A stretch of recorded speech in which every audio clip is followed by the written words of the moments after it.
brother. Everyone looks at you and thinks you're a tiny little boy. Posting on Twitter. It's the gayest soy thing you can do. Shut the fuck up, you little tater tot bitch. We are 2 minutes and 35 seconds into this video. I'm just as gay as the rest of us, motherfucker. Feels just the same. Another sunny day in LA. Everything is fine, so they say.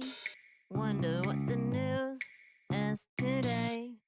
Cause I know that every day I'm at this fucking job.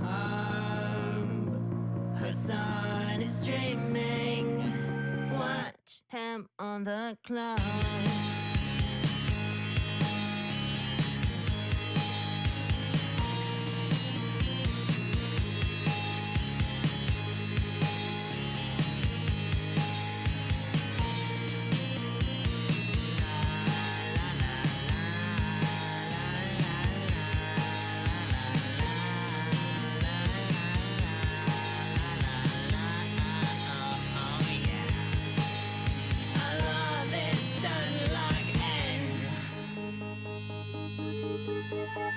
Listen, bro, the Lyra does not need this. Strange people love playing Hearts of Iron 4. Eating pussy is the basic, bare minimum thing you can do. Where do they find these people, dude? And women want to have sex. Your job is posting. You're gay. Okay. God, I hate women so much. But is he really a socialist? He's such a himbo, I can't handle it. He's got a car and a house, and it's better than mine. How the fuck can I sit here like everything's fine? That's just me being a fucking hog.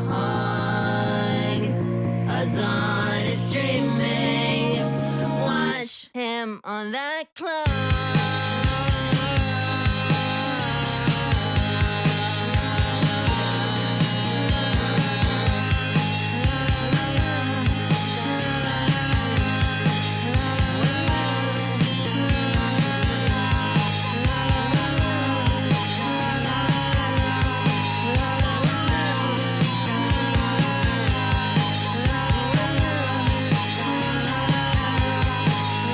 What's going on, everybody?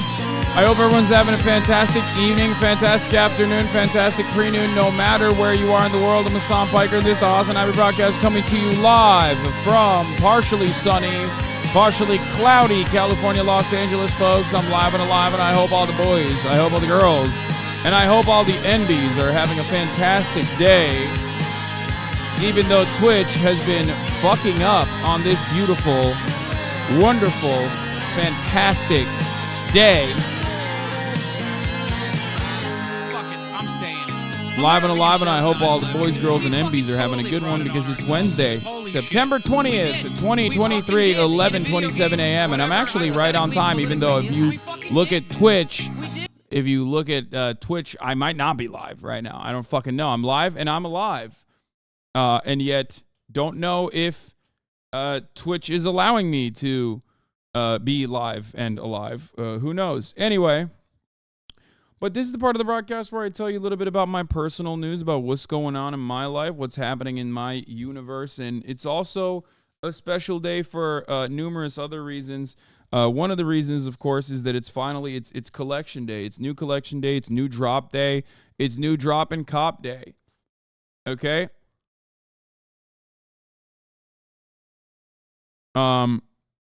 That's right. Ideology.shop. We are here. We are live. We are alive. New merchandising is available, baby. It's out. Look at that. Look at that. We'll talk about that in a moment, though. This is part of the broadcast where I tell you a little bit about my personal news, about what's going on in my life. Are the sizes on the new merch a bit larger or smaller than what it states on the site? I think it fits. The cuts are unique. The cuts are different, but the fits are going to be normal. Anyway, so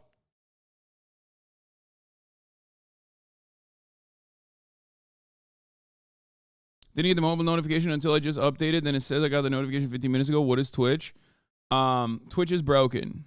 Twitch is fundamentally broken and flawed, and there is not much else you can do about it. Yes, the ideology.shop website does ship to EU, okay? Anyway, I'm not going to do customer service today. Here's what we're going to do instead. I'm going to tell you about my personal news, about what's going on in my life. Last night I ended the broadcast and spent some time with Kaya, spent some time playing Starfield, about to end Starfield, basically on the last mission. I'm just like holding off on finishing it. Specifically because, I don't know, I just like, I'm in that holding pattern at the end of my gameplay. It's like reading a book and you just don't want it to end. That's where I'm at right now. That's where I'm at, and that's where I'm staying at, okay? This morning I woke up early and I made my way to a studio in motherfucking Burbank. And I went all the way down there for one reason, and that reason was because I did the Brittany Broski podcast. It was fucking hilarious. It was fucking awesome. It's going to be out in October. I'm very excited for you guys to watch it. I didn't know what to expect. My only interaction with Brittany Broski has been exclusively on TikTok, where she's thirsted after some of my thirst trap compilations. So, you know,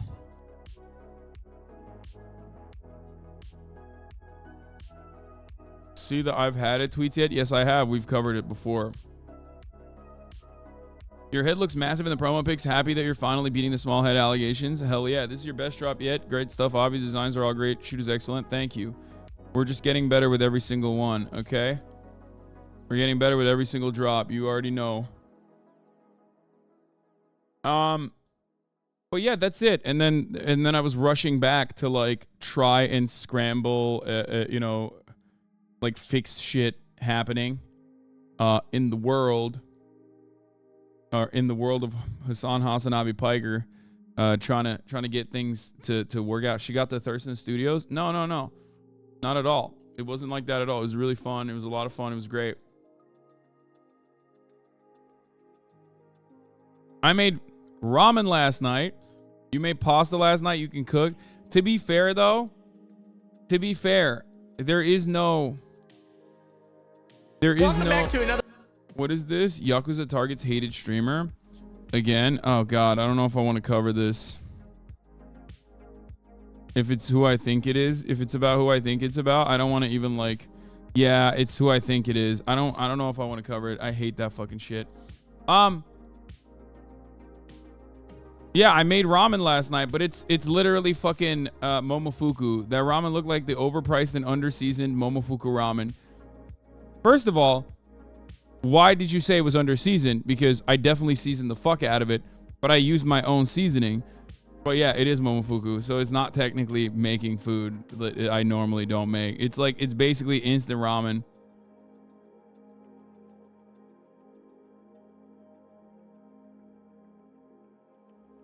You're right about that.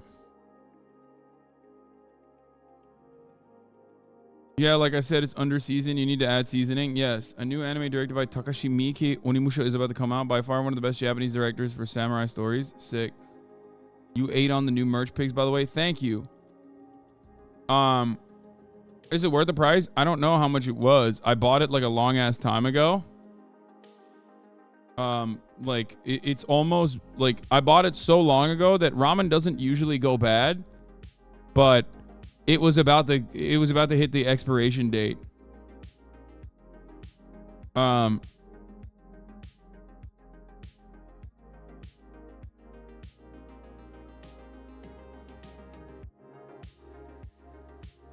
Big boy here. How thin or thick is the white capitalism t-shirt? I can't wear a thin white t-shirt. It's not very thin. I saw Gene Park's tweet earlier this morning. Yeah, fucking got me hyped up. I'm extremely hyped for new Cyberpunk.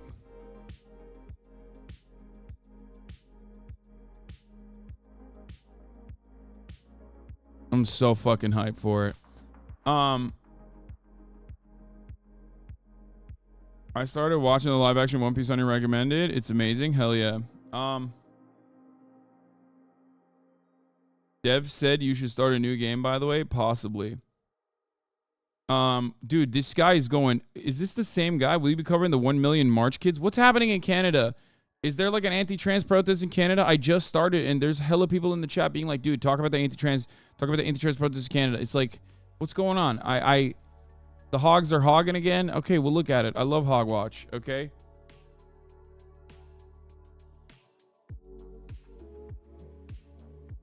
Anyway, yeah, it was on TikTok Live, 50K viewers last I checked.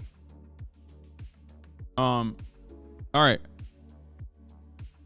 We just started the stream, and like the stream started with like a shit ton of issues because Twitch is like broken right now. On my end, I've been live for 21 minutes. On the Twitch end, I've been live for only 17 minutes, and I don't even know how many viewers are currently watching. Like, I have no idea of comprehending that because it's just so fucking broken, and it's very frustrating for me. But yeah, there is not really much going on in terms of personal news. 2.0 comes out tomorrow, so you could try a new character a bit before the DLC and decide if you get your old one. I'm probably going to restart, maybe do a fat reset as well. Yes, on Cyberpunk.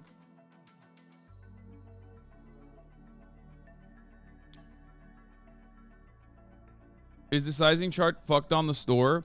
No, this is a custom cut. This is a custom cut for the merch, okay? It's going to, sizing is going to be different. It's like supposed to be mock neck. The neckline goes up. The arms are very long. It's similar to like represent tees that I wear. So no, the sizing is different, okay? The sizing is different. Anyway, did you finish your MK1 story yet? No, but I think I will do that. I like it. It's supposed to be a bit boxy. I like it oversized. Double XL fits me perfectly fine, but I sized up to a triple XL. If you want like a big ass t-shirt that you're gonna swim in, I would size up. That's what I did, at least. Like, I'm currently wearing a triple XL shirt, but I'm wearing a double XL sweater. So sweaters, regular size. Sweater sizing is the same. T-shirts, on the other hand, if you want like a big boxy fit, you might size up.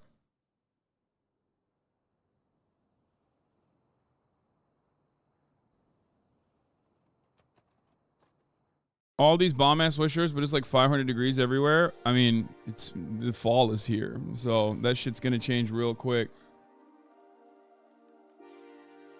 The merch isn't gonna sell out. I mean, it might.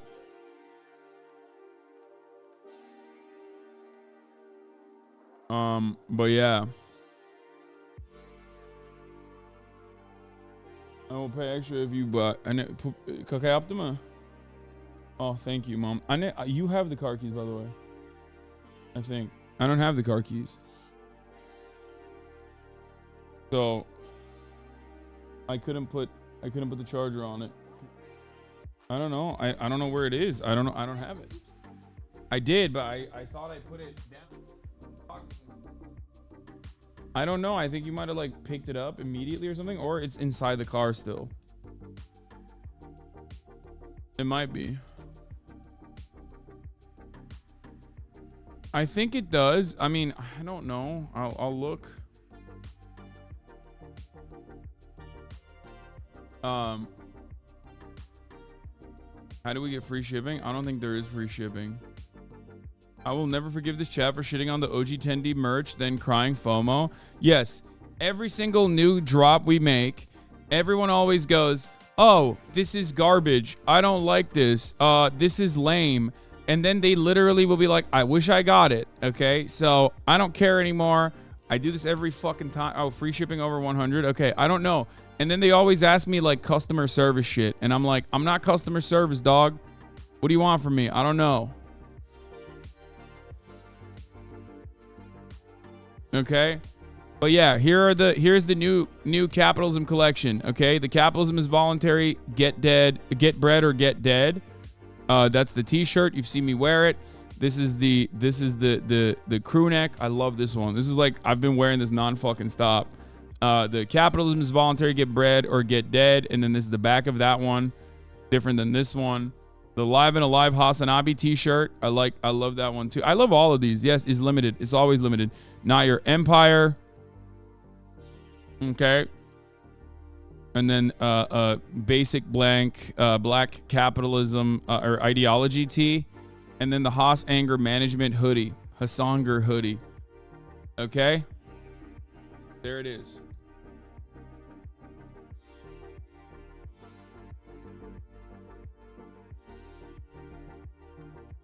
Anyway.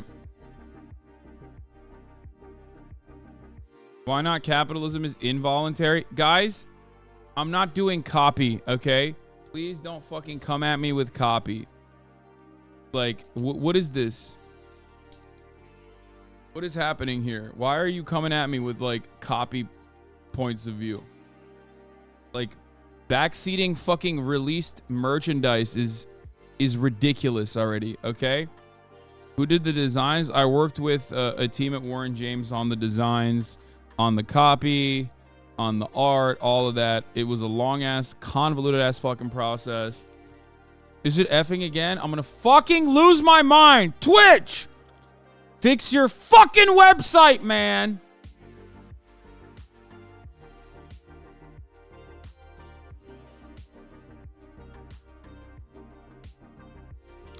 God damn it, dude.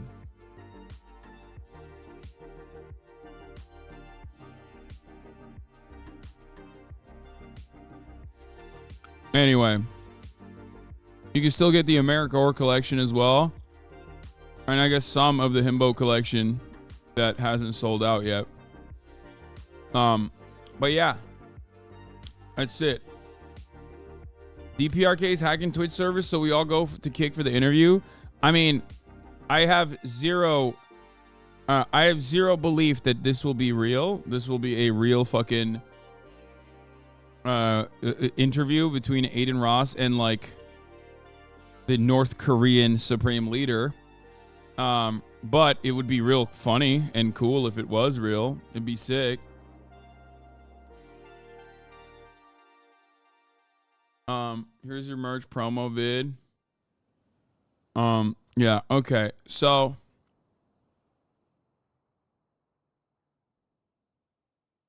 will they restock later for people who don't have money right now?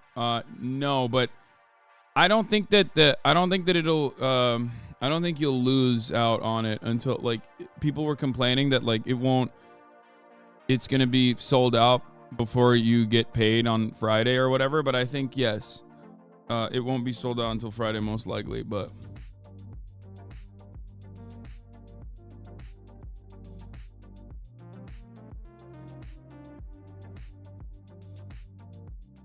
Hi.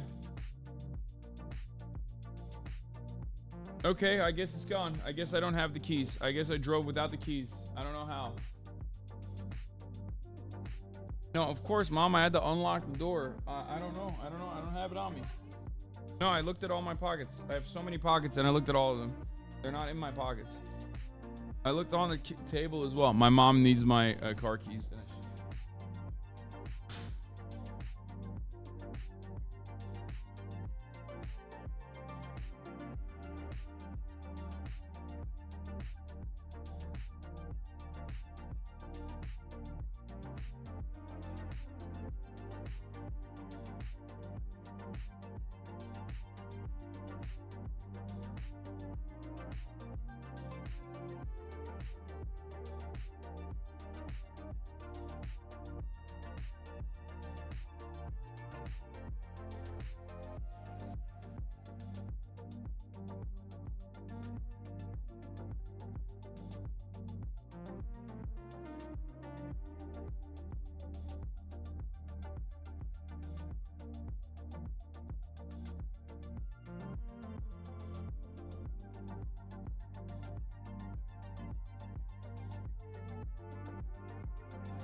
I don't know what happens in my life where I always, like, usually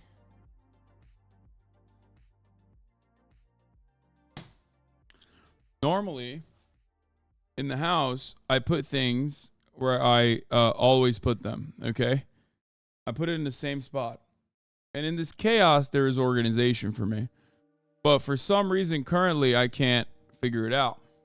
Can't figure out where I have the car keys. And I don't know. Anne kapı açılacak. Eyvah dur ben kapatayım. I just cannot find the car keys, and I don't know. This always happens to you when your parents are around? Yes, I legitimately believe that my mom probably took it and like put it in her in a bag or something. Look in your bag.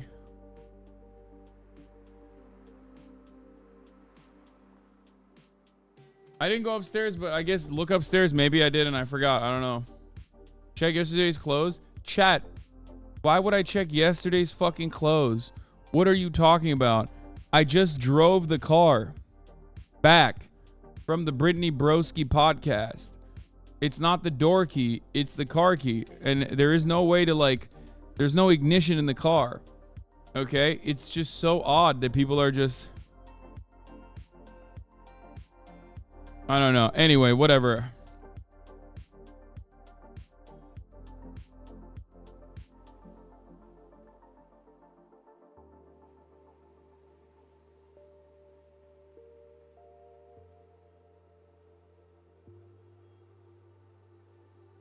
Anyway.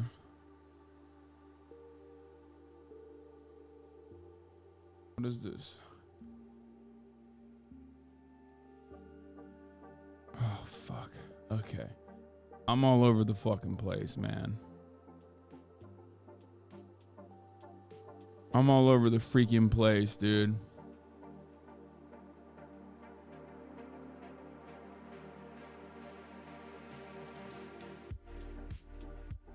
It's a common occurrence to leave your keys in your yesterday's clothes. Yeah, it is a common occurrence, but like but it's not, it doesn't fit my current situation. Guys, sometimes when I tell you what's going on in my life, I promise I'm not like, I'm not telling you because I need advice. Like, I just kind of am making conversation. It's okay. You know? Sorry if this has already been asked. Are you going to play Cyberpunk on stream? Yes, I am. Yes, I am.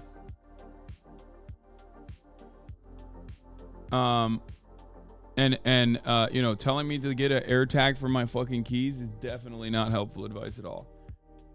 Okay, and the new collection is as well.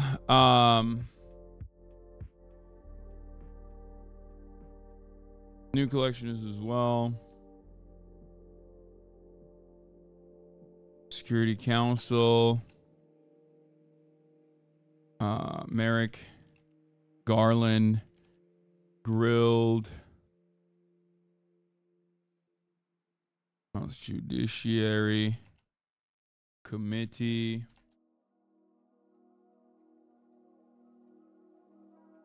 Is Broski as sweet and as cool in real life? Yes, she's incredible. She was very, very kind.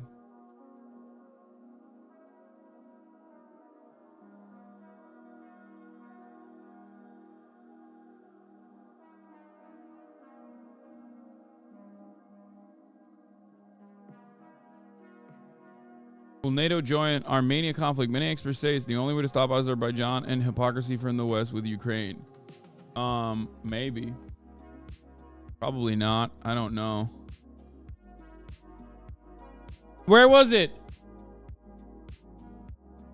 That's insane.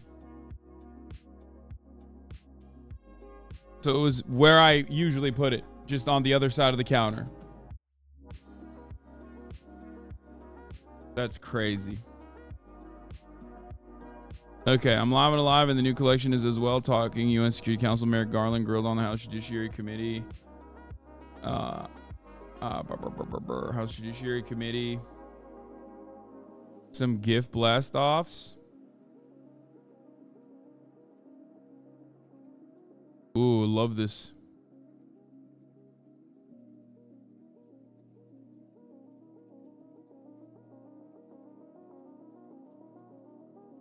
and more. Get in now. Okay.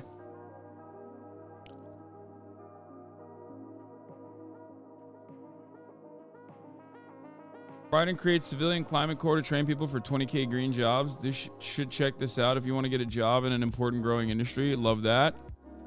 Love to see it, folks.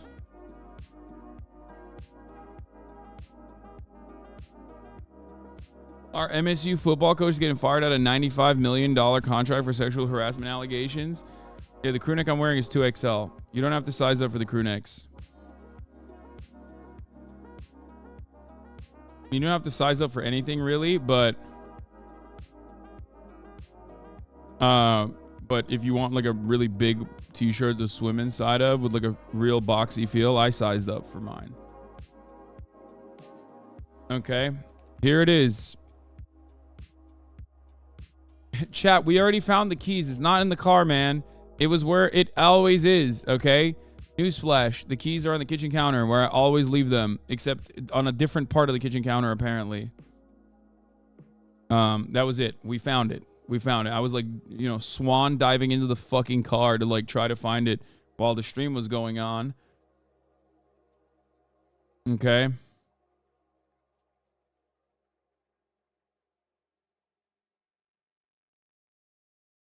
Are you going to get a John Fetterman body double shirt from his campaign site? No.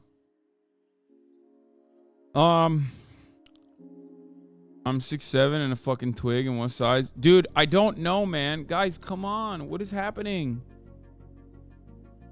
Like, I literally work with a entire, you know, merchandising company specifically for this. Like, what is bro is so dramatic. It's just like, I'm trying to do what I do, which is, you know, cover news and politics. And you guys are asking me like ridiculous personal questions. You know what I mean?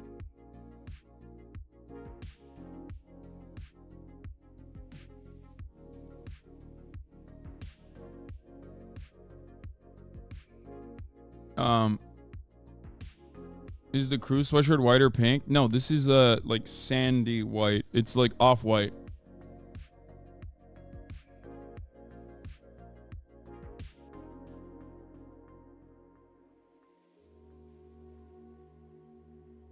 Megaphonics is so funny because he's like, one question you can't answer. Like, bro, no, I'm not answering. No, it's nothing. It's just like, it's cool. It's cool imagery, okay? It doesn't have to mean anything. Okay? Like, Megaphonics thinks like, no, everyone else's questions are dumb, but mine is really not dumb. Mine is really smart. It's still merch related. Okay, how do you wear a boxy shirt without looking like a goober? You could tuck it in. Okay, we're done. All right, this is so crazy.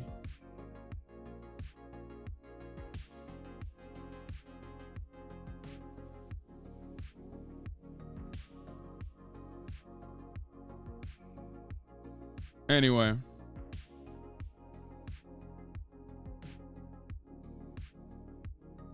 What is this? Doja Cat explains the meaning behind her new song, Balut. I named the song Balut because it signifies a bird that's being eaten alive. It's a metaphor for Twitter stands and the death of Twitter toxicity, the beginning of the X and the end of tweets. You know what's really funny about this? Like, this is such a I want to be deep type shit. Like, this is such a I'm trying to be super deep type situation. And it's like just about Twitter. Okay. Also, balut is not fucking... balut, in and of itself, is not a bird that you eat alive. You eat it dead. Isn't balut like when you eat it... Isn't balut when you eat it out of the egg?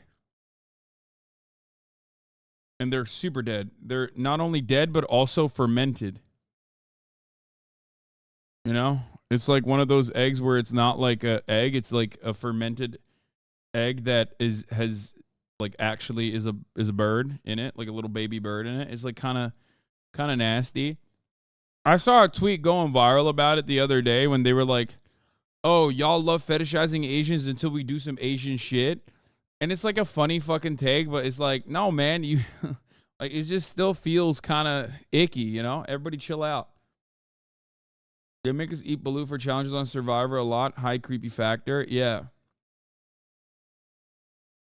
Ortolan is the bird you eat under a napkin. Ortolan is the bird that you eat that is like a fully eaten bird.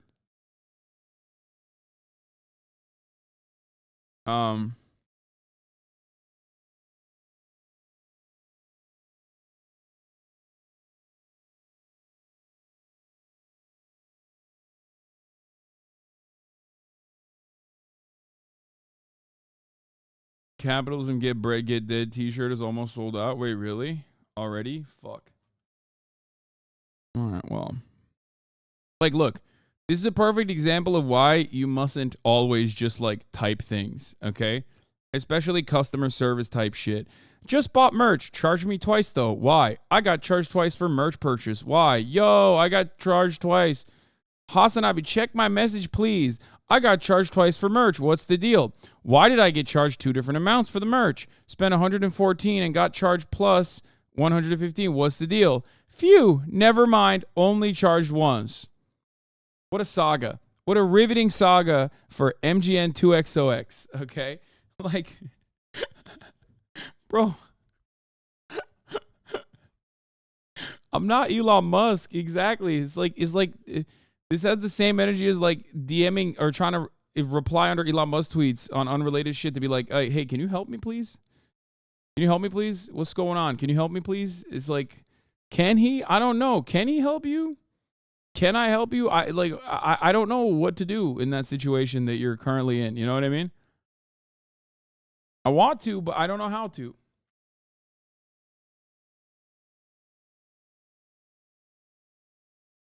Balut is way better than foie gras on God. Way more humane, at least. Probably. Yeah, I don't want to fucking... Oh, new Johnny Somali. The rise and fall of the Somali Pirates.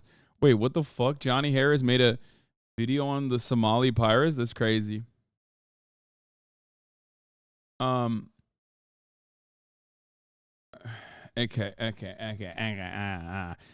When you said Johnny Somali, I thought you meant that like fucking cringe, gross live streamer who does like everything wrong and annoying.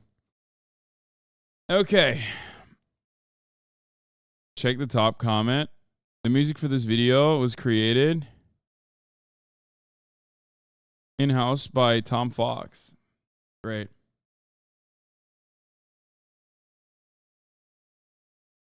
What is this? Jordan Peterson was so mad at this. He may be small, but he holds a ginormous place in our hearts. Happy birthday, Smiley. We love you. Wait, why was he mad at this? Why is he fucking getting mad at a...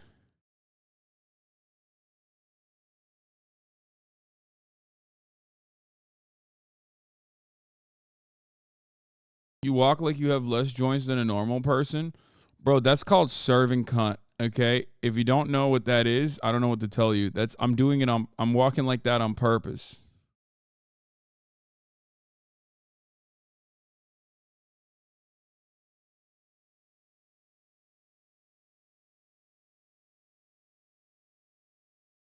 Okay.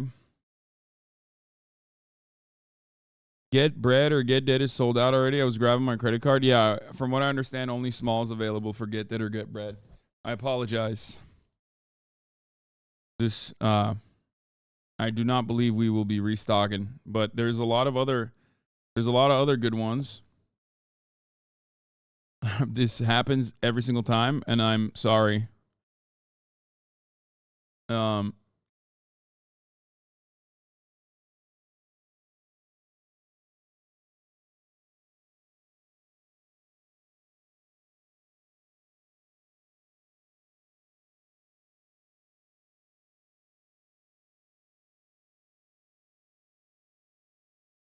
I love that shit got sold out before you were done. Before you were done fucking complaining about your weird, like my left arm is longer than my right arm shit. You know what I mean? Okay. I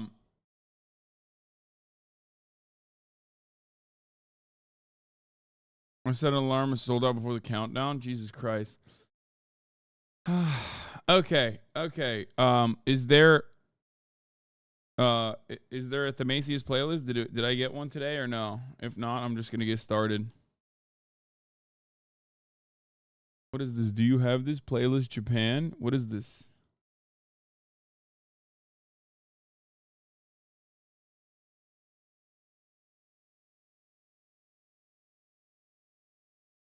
Okay. Kevin McCarthy faces pressures. Clock ticks down to avoid government shutdown. You know what's really interesting about the government shutdown? I feel like it's so deeply unserious that nowadays, it feels like the media is not even covering it because they're like, come on, dude. Like, it's just, it happens so fucking frequently. It happens so fucking much that, and it never actually ends up being like a serious problem. And it's also something that shouldn't even exist. Like, this issue should never exist anyway. That I feel like the media doesn't even take it seriously no more, you know, which is crazy.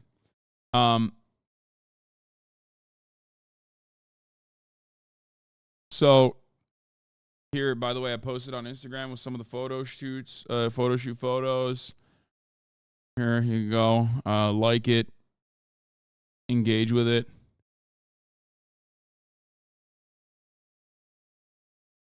I literally had to tell them that there were certain photos we couldn't use from the photo shoot because my ass looked so comically large in these fucking pants that were incredibly tight that like it took away from the shirt. I was like, we can't use this one.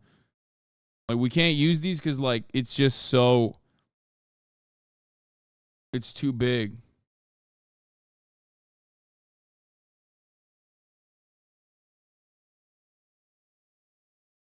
Show us, please. No. Dexerto collaborated with the military? What? Well, I already had very little respect for Dexerto, but taking a Navy sponsorship seals it. We created a game for America's Navy, but it's hard we forgot how to beat it. Tap the link below to play from your desktop. That's such a funny fucking thing. The American Navy is like, guys, the fan base that we need to tackle is the Dexerto one, okay? Like, every dude that says, like, on God, Tate W, under, like, Dexerto posts that are completely unrelated to anything else that's going on, like, every bot, those guys all have to go and download the fucking Navy game. That's a good demo to tackle.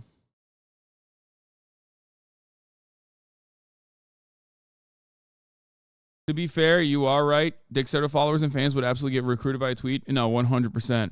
All right. See, this is what I mean when I say the government shutdown conversations are so boring that I literally fucking tuned it out while I was slated to cover it. Okay? Like, Kevin McCarthy faces pressure as clock ticks down to avoid a government shutdown. It's like, come on, dog. Sure. Potential government shutdown. The clock is ticking down. Another setback for Speaker McCarthy. Hardline Republicans blocked a defense spending bill from advancing as McCarthy struggles to get enough votes from his own party. Senior congressional correspondent Rachel Scott is on Capitol Hill with the latest. Good morning, Rachel. George, good morning. And this was a major defeat for House Republicans overnight. They couldn't even get enough votes to pass their own defense spending bill, raising even more questions about whether Speaker McCarthy can get the votes to avoid a government shutdown. This morning, with the clock ticking, House Speaker Kevin McCarthy facing increasing pressure to unite his party and avert a government shutdown. I don't think it's right that government shuts down, and that's why I'm doing everything in my power to make sure that doesn't happen. But the rebellion within his own ranks leaves McCarthy in a perilous situation. Some even calling him a weak speaker, threatening to oust him. Kevin McCarthy would never put anything above his own power and his own ambition. He's not just an ineffective leader, but a morally bankrupt one. It's the biggest test for the speaker since the debt ceiling showdown, with members of his own caucus demanding deeper spending cuts and stricter border policies, both non-starters for the Democrats in the Senate. Slapdash, because it's not a serious proposal for avoiding a shutdown. The Republican proposal doesn't include any of the $24 billion the motherfucking never kevers, baby. The never kevers, dude. Rise up, never kevers. Get involved. Okay? Get involved, get active, ruin the government. I'm such a fan. Fuck it. White House is requesting for Ukraine. McCarthy preparing to meet with Zelensky tomorrow, making no promises. Will you commit to another round of funding for Ukraine?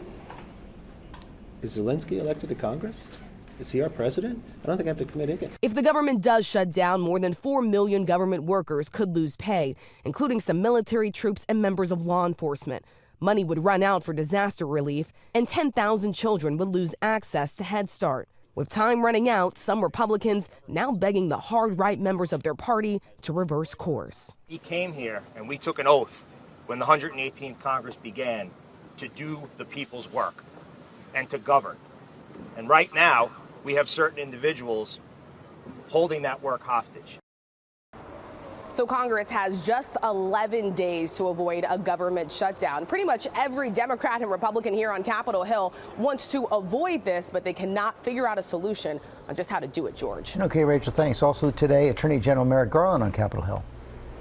Yeah, Attorney General Merrick Garland will be in the hot seat testifying before the House Judiciary Committee. This will be the first time he testifies before lawmakers since the special counsels he appointed indicted both former President Donald Trump and the president's son, Hunter Biden. We are expecting this to be a contentious hearing. We know House Republicans have long accused Garland of weaponizing the justice system, George. Okay, Rachel Scott, thanks very much. Hi, everyone. George Stephanopoulos here. Thanks for checking out the ABC News YouTube channel. If you'd like to get Why are we like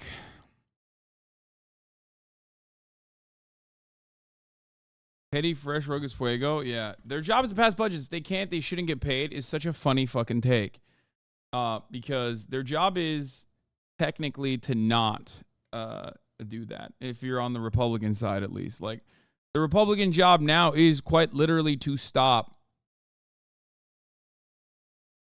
The Republican Party's job is quite literally to stop the government from operating. Okay, there's a David Dame piece that I'm going to get into in a second. But, you know, the Republican job at the very least is to stop the government from actually operating without legitimately stopping it, but also simultaneously fucking complain about erroneous, ridiculous, unimportant things that demonstrate their incompetence or how unserious they are as a collective. It's awesome. It's great. And it's basically the same for right-wing parties all around the world. It's not even different. It's not even all that different for like Tories and shit. You know what I mean? Like look to the Republican Party here in America and you will see obvious comparisons to, you know, your own hogs in your own country, in your own nation. Here is John Fetterman offering to wear a suit next week if House Republicans agree to prevent a government shutdown. Fetterman on the GOP. If you don't shut down the government, I will wear a suit next week, he says. I mean, you know, it's just people are memeing. People are having fun with it. People are memeing around.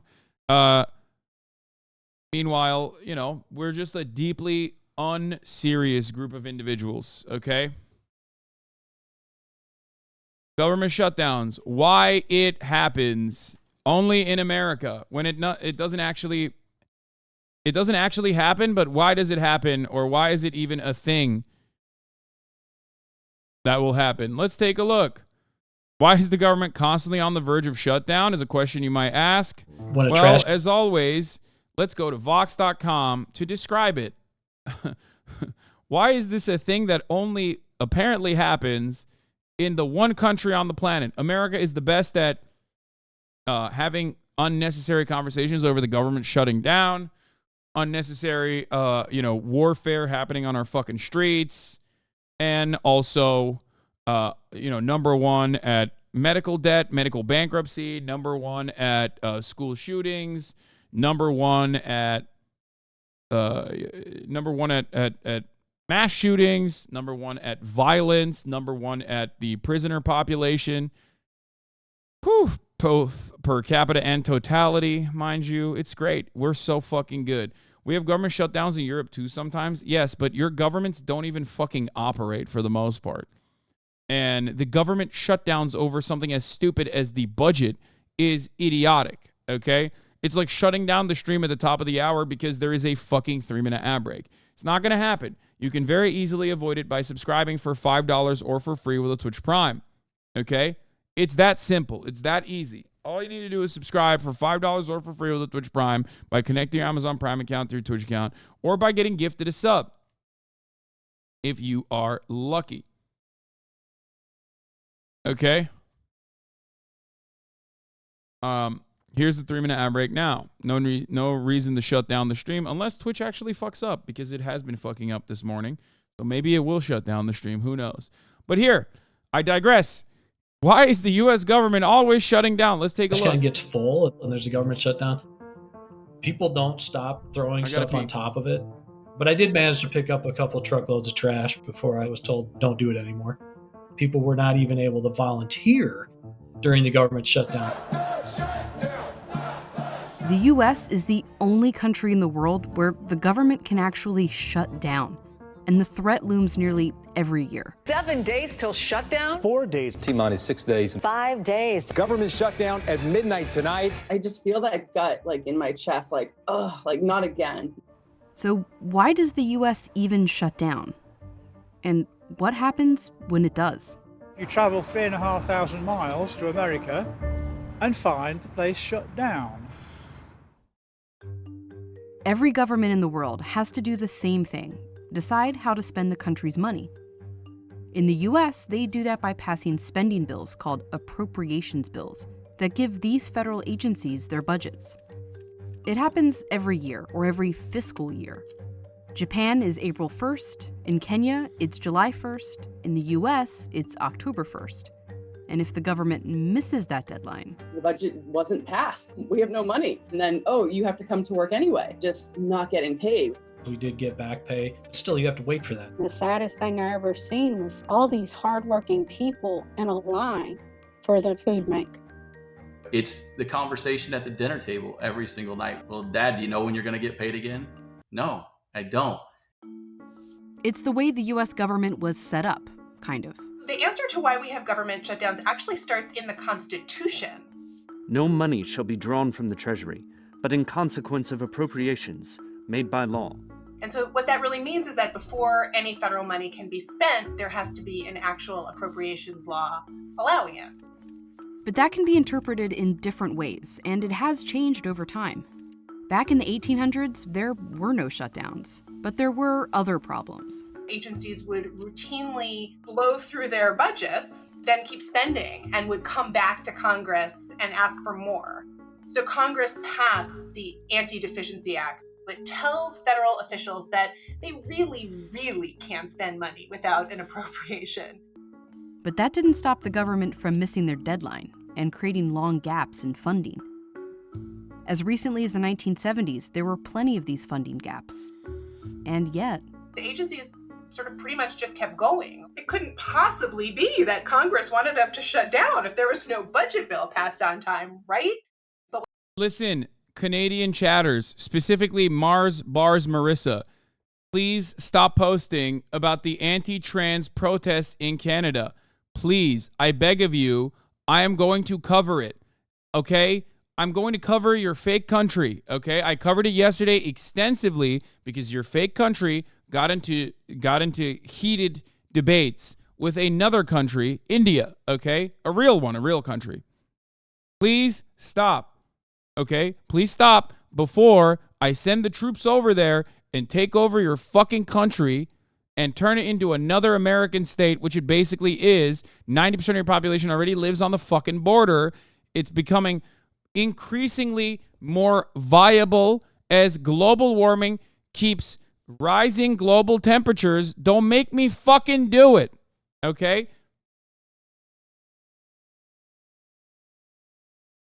I covered Canada extensively, only talks about India.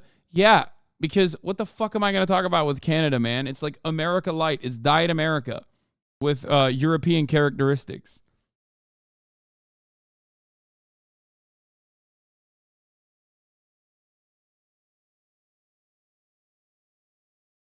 I will come up there, I will take it over, and I will privatize your fucking healthcare. Do you understand?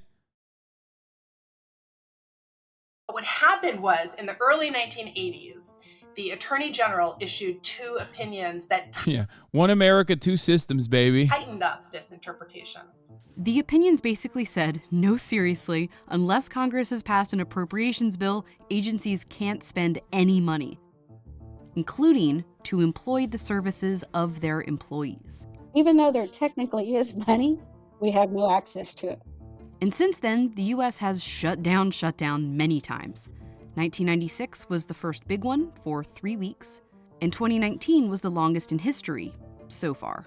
I actually got to work and they was like, we're on furlough, they shut the building down. I was like, oh, the door, they're not opening right now? They were like, no, it's shut down completely.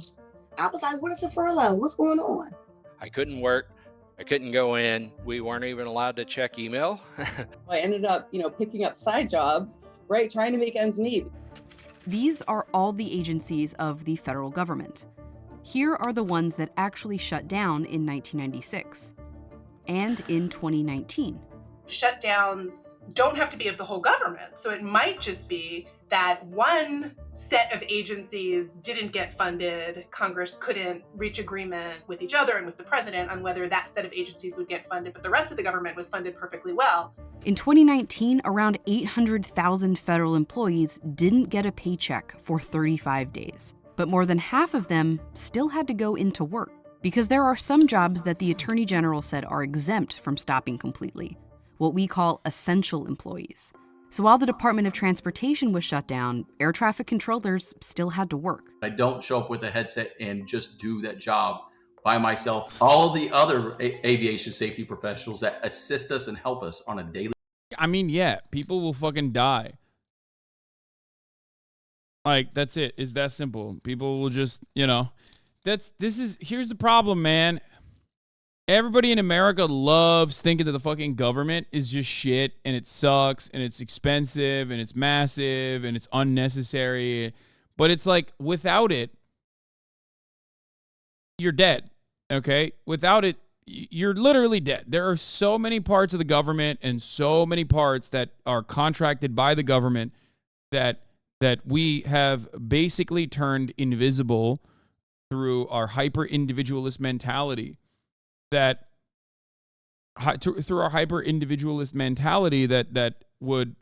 we just take for granted simply, because it works every single fucking day. Now, what do I mean by this? A great example of this is the railroad, the freight trains, right? Like the not the public transit railroads, which are also very important, but railroads in general that carry.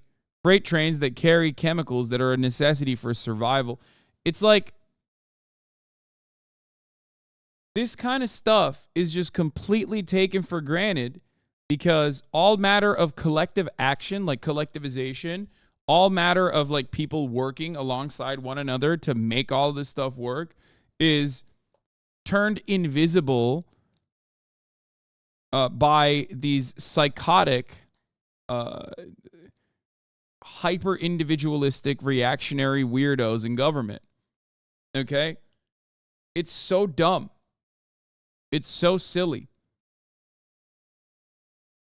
Like, yeah, the government is expensive. It's expansive and it's massive. It has awesome powers and it needs to exist, okay? That's why whenever people yell at me and they talk about like taxes, for example, like Hasan, don't you get mad that like you're paying European taxes? I'm in the highest tax bracket in the state of California where there's 13% income tax. All of my money is a 1099 employee, which is, the highest form of contractor pay that you can get from a company like Amazon. I'm a 1099 employee. I'm a contracted Amazon employee, right? 37% at the federal level, highest tax bracket, 13% on state income, okay? 37 plus 13, Lamau, that's nothing compared to Euro taxes. That's not true. What you're saying is simply untrue, okay? It's not true.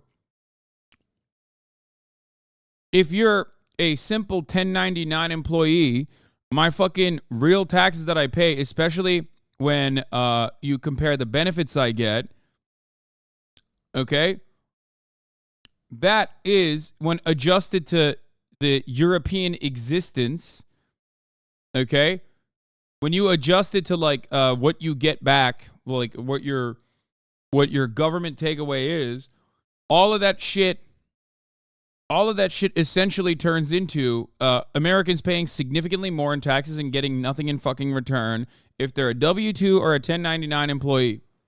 Okay? People make it seem like in Europe, you know, they live in socialist nations and they're just fucking if you're living in Europe, you're living in a socialist existence and they just like take all your fucking garnish your wages basically and you're fucked and you're screwed and blah blah blah. And it's like especially with all the amenities the government offers, okay, plenty of European social democracies pay lower taxes in general. And the reason why the tax code is written that way is because it's written that way because the American society is designed around the highest earners being basketball players, you know, fucking doctors, lawyers, and other people that make the largest chunk of their money off of contracts, like contracted fucking like celebrities, you know what I mean? Twitch streamers. Whereas the real earners that are able to avoid taxes are in the C-suite. Executives, people in finance, because they're able to they're not like contracted 1099. They're not contracted 1099 salaried employees in that regard. It's like a tiny marginal percentage of their actual salary comes from a W-2 salary, right? Most of their money is tied to their motherfucking stocks. High value stock homes options, their stock performance, their portfolio, which they can easily, oftentimes, draw credit against. Okay? So ultimately, the American tax system is basically designed to tax someone like LeBron James and not the motherfucker who owns the team. Do you understand? That's how it works. Now, having said all of that, when people say, dude, what the fuck? What are you doing? Like, oh, you know, don't you hate when you're paying taxes? Like a lot of that is going to war and you know, bombing brown children or whatever. Yeah. That part sucks. A lot of my local taxes go directly into the pockets of the police force that ain't doing their fucking jobs anyway. A lot of my, a lot of the federal taxes are going directly into the pocket of the military-industrial complex, subsidies for mega corporations. Anyway, but there is still a massive lump of that money that goes into things like schools, roads, public transportation, even though there is not a lot, infrastructure spending, things like that still get funded, and that is important, and that needs to exist. That's why I don't mind paying taxes.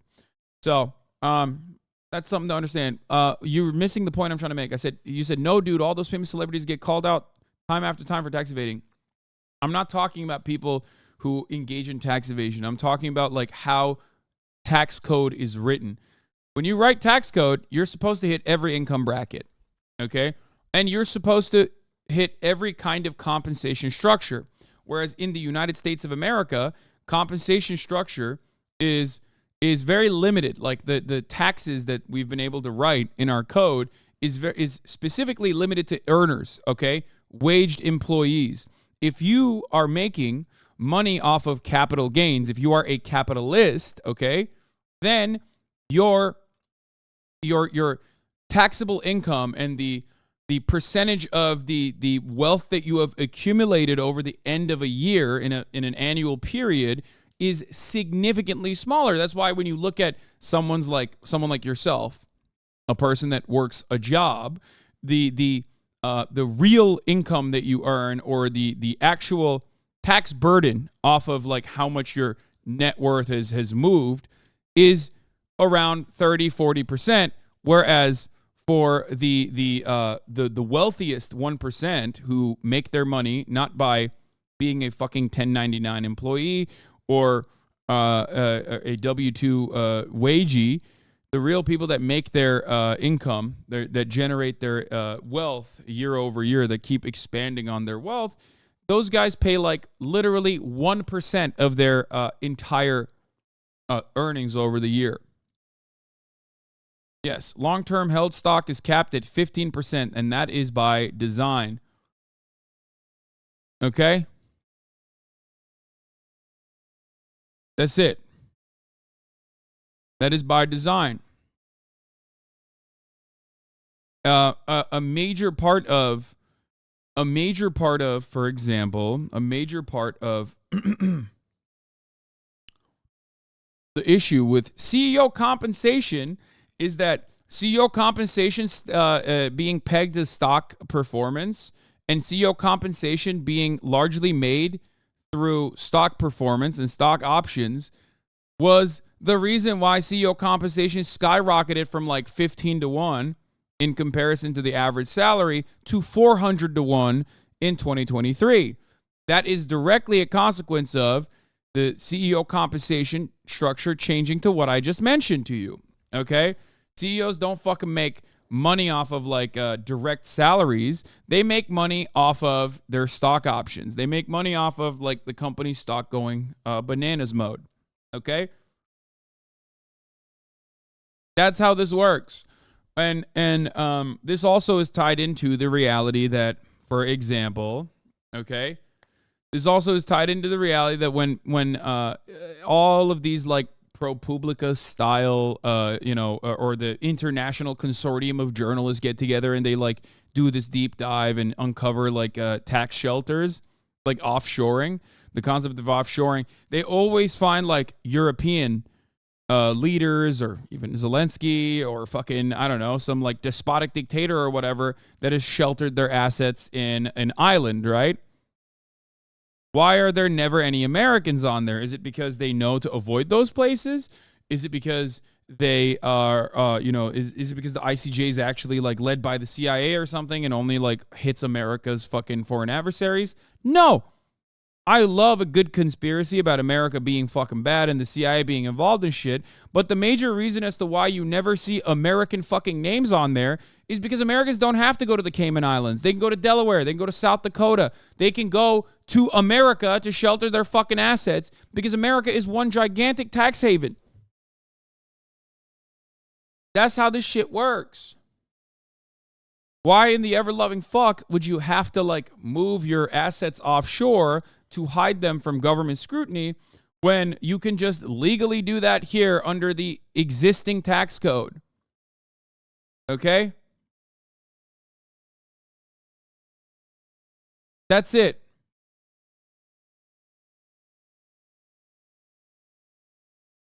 How the fuck do we get here? Oh, I was talking about how important it is that the government still operates regardless. And although we do pay a ton of taxes as American citizens in comparison to our European counterparts, with not many amenities being offered to us, there's still plenty of things that we take for granted that absolutely just has to work for you to continue existing in the way that you do. None of this shit is on autopilot. There are humans behind the dials, okay? Daily basis are now taken away. Homeland Security shut down, but TSA workers still had to show up without pay.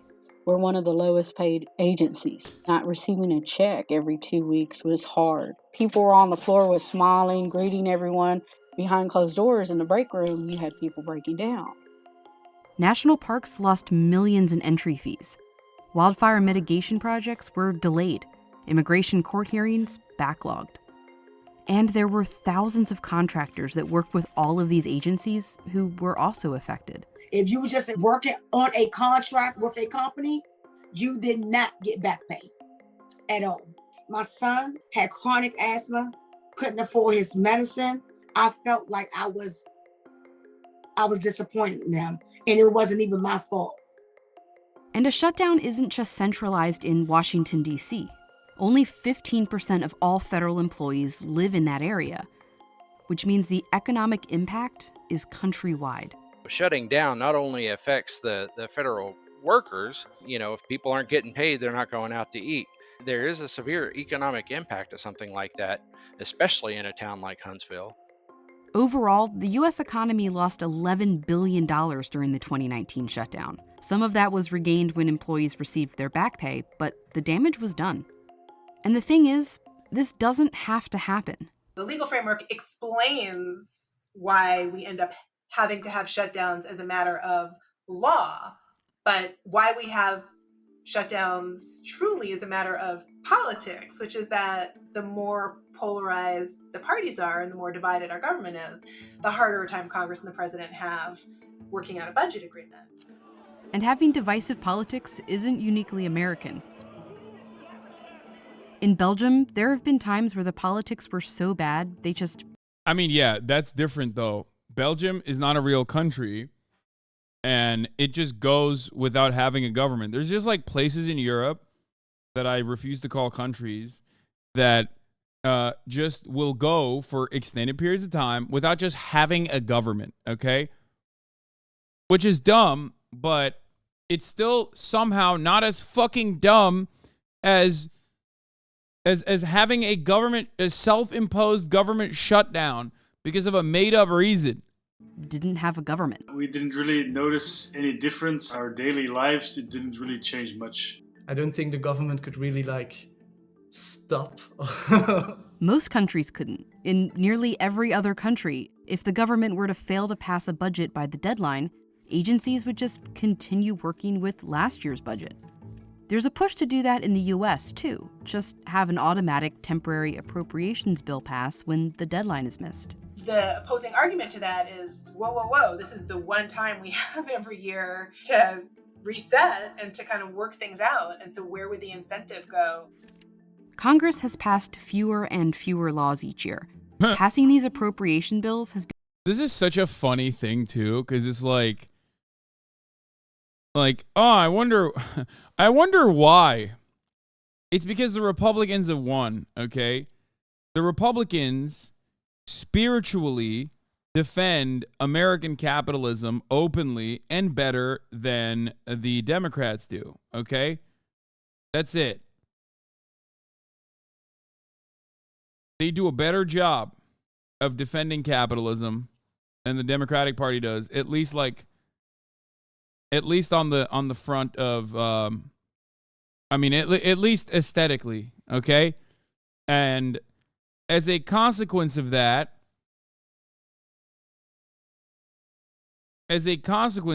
we've gotten to a point where they were able to basically eviscerate the duty of the federal government. They've done it. They've starved the beast out perfectly, and they get zero repercussions from their voters for doing so. There's no punishments for starving out the beast, and their actual voter base likes it. They love that shit.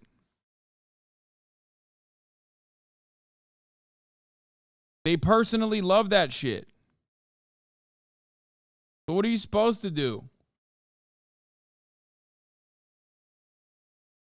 Become the one time they're kind of forced to agree on something.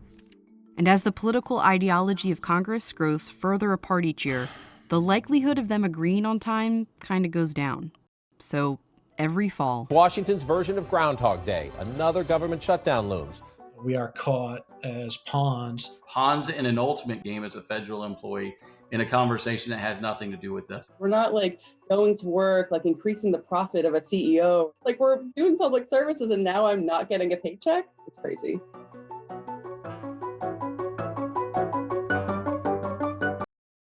Genuine non-American person, can't they just say, fuck you, I quit, and get a job that actually pays wages and doesn't have you work for free? I don't understand this entire thing. How fucking insane. No, man, you can't do that. The entire point of this is like they have to keep working. First of all, they can't just, no one can just like quit and get another job. So that's number one.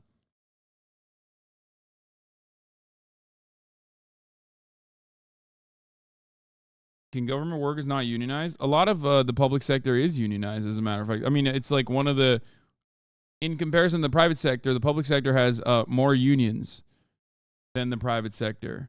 It's just that there are certain jobs that you just can't fucking quit. You know what I mean? Or you just can't stop working, even if you don't get paid, because everyone would die.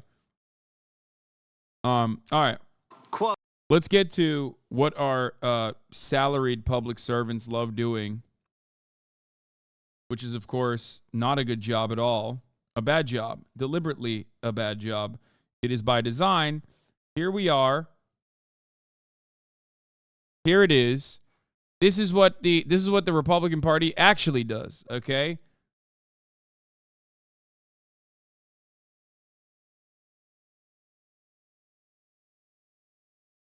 Let's take a look. Quote, Mr. Weiss has full authority to bring cases in other jurisdictions if he feels it's necessary. That was your response, Attorney General, to Senator Grassley's question on March 1st, 2023. You just referenced it when Mr. Bishop was questioning you. Only problem is he'd already been turned down by the U.S. Attorney in the District of Columbia, Mr. Graves. So he didn't have full authority, did he? I had an extended conversation with Senator Grassley at the time. We briefly touched on the Section 515 question and how that process went. I've never been suggested. My point's real simple, Mr. Garland. You said he had complete authority, but he'd already been turned down. He wanted to bring an action in the District of Columbia, and the U.S. Attorney there said, no, you can't. And then you go tell the United States Senate under oath that he has complete authority. I'm going to say again that no one had the authority to turn him down. They could refuse to partner with him. They could not. You can use whatever language. Refuse to partner is turning down. Well, it's not the same under a well-known Justice Department practice. Here's why the statute of limitations question is important, and Mr. Bishop was getting at just a few minutes ago. I don't understand why Jim Jordan is upset when justice is not being served. You know, quite ironic that he's the guy who's like leading the helm here, considering his own background of like ignoring justice. Like when a wrestling coach under his watchful eye was just like systematically raping a bunch of students. That was really interesting. He's over here talking about like, wow, I can't believe you were denying justice being served in the Hunter Biden situation. How insane. It's like, bro, maybe Jim Jordan isn't the best guy. You know, maybe Jim Jordan is not the best guy in general, but certainly not the fucking best guy to talk about, you know, obstructing justice or whatever.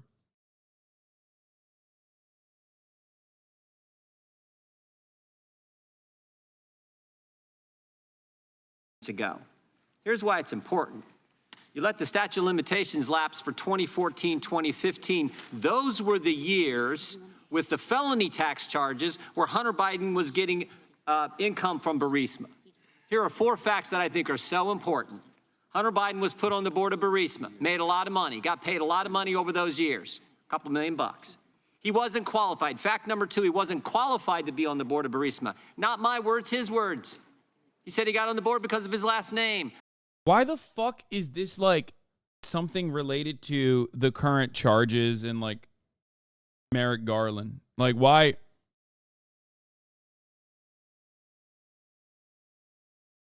I don't, like, what? Like, are you the Better Business Bureau for the Ukrainian government or something? Like, what the fuck's happening? Like, yeah, he absolutely jebaited the Ukrainian company Burisma into thinking that he had a lot more clout than he actually did. Like, they didn't hire him because, like, he had profound knowledge over energy. They hired him because he made it seem like he had an in at the White House because his daddy was the VP at the time, which was just a lie. So what does Jim Jordan have to do with this? Like, why is Jim Jordan talking about this as though he is the Better Business Bureau for Ukraine? Like defending the, defending the profit-backed interest of a company that no longer even exists, Burisma, a Ukrainian company that no longer exists, and is directing these questions to the motherfucking AG. The brand, as Devin Archer said when he was under oath and we deposed him. Fact number 3, Burisma executives told Hunter Biden, we're under pressure, we need help. Fact number 4, Joe Biden goes to Ukraine, leverages our tax money, American people's tax money, to get the prosecutor fired who was applying the pressure. Like, all of this shit is not only patently false, but like, there are people in the Republican Party that were pressuring and like wrote a bipartisan letter to Congress to fire Victor Shokin, who was not pressuring Burisma, but instead was protecting them from international scrutiny. Interestingly, but also, what does this have to do with the ongoing investigation? What does this have to do with like Attorney General Merrick Garland not doing a good enough job with the Hunter Biden probe? It's irrelevant fanfic. These guys are supposed to be agents of the state. They're supposed to be, you know, making sure that people follow the law and conduct investigations into people who are violating the law. And of course, they're susceptible to outside political pressure. They always are. And part of that is also being extra scrutinizing of, Hunter Biden, the Joe Brandon fail son, and like hitting him on charges that otherwise no one else would really get glazed over. Okay. But this goes beyond that. The fact that there's already justice being served in the Hunter Biden gun charges and the Hunter Biden tax evasion circumstance means that like their pressure has already worked. Now they're just like sad that that pressure is not amounting to Joe Biden getting like impeached or some shit, or the Attorney General not like arresting, not immediately going up to Hunter Biden's house and like arresting him under false charges. Like, what the fuck do you want? Enough. That fact is entirely consistent with what the confidential human source told the FBI, and they recorded in the 1023 form. The same form Mr. Wray didn't want to let this committee and the Congress. The 1023 form is also, as we covered before, done by complete anonymity. It's like going to a drop-down FBI. That what he's talking about here. Oh, God, why do I even know the minutia of this kind of shit? It's so stupid. It is so stupid to know these things. I hate that I know this. It's so dumb. It's so irrelevant. I will never forgive the Republican Party for making me learn about things that are so stupid. It's a tip line, you fucking asshole. You could just go there right now and write a tip. You know how many, thousands of fucking things are reported to the FBI by mentally ill people, charlatans, just made up shit. Okay, you could go there and be like, Jim Jordan obstructed justice when his wrestling coach at Ohio State was raping students, and you could put that tip in, and that would, of course, be a valid one, okay? It's just that not all confidential information is workable intelligence that you can act on. And it's so stupid to just be like, oh my God, there was a tip from a confidential informant. It's like, yeah, it's an anonymous tip from a drop-down menu on the FBI.gov website. Get the fuck out of here. See, that all happened. And what I'm wondering is why you guys let the statute of limitations lapse for those tax years that dealt with Burisma income. There's one more fact that's important, and that is that this investigation was being conducted by Mr. Weiss, an appointee of President Trump. You will, at the appropriate time, have the opportunity to ask Mr. Weiss that question, and he will no doubt address it in the public report that will be transmitted to the Congress. I don't know the answer to those questions. Did the lawyers just did they just oh, darn, we let it, were they careless? I expect that won't be what he says, but because I promise... You know that's not the case, because as Mr. Bishop pointed out, they had a tolling agreement. They talked to Hunter Biden's defense counsel and say, let's extend the statute of limitations. And then at some point, they made an intentional decision to say, we're going to let the statute of limitations lapse. And I want to know who decided that and why they did it. Mr. Weiss was a supervisor of the investigation at that time and at all times. He made the appropriate decisions, and you'll be able to ask him that question, and he will. You know why they did it. Everyone knows why they did it. May not say it, but everyone knows why they did it. They didn't. Those tax years, that dealt with that involved the president. It's one thing to have a gun charge in Delaware. That doesn't involve the president of the United States. Wait, what? Wait, what? No, it doesn't. Why would it involve the president? Bro, you could just fucking say whatever, dog. It's crazy, okay? You could just straight up say whatever the fuck you want, homie. It's awesome. Nuts. Nuts.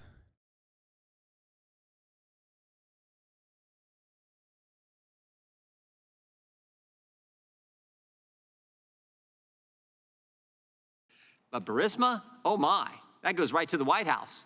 We can't have that.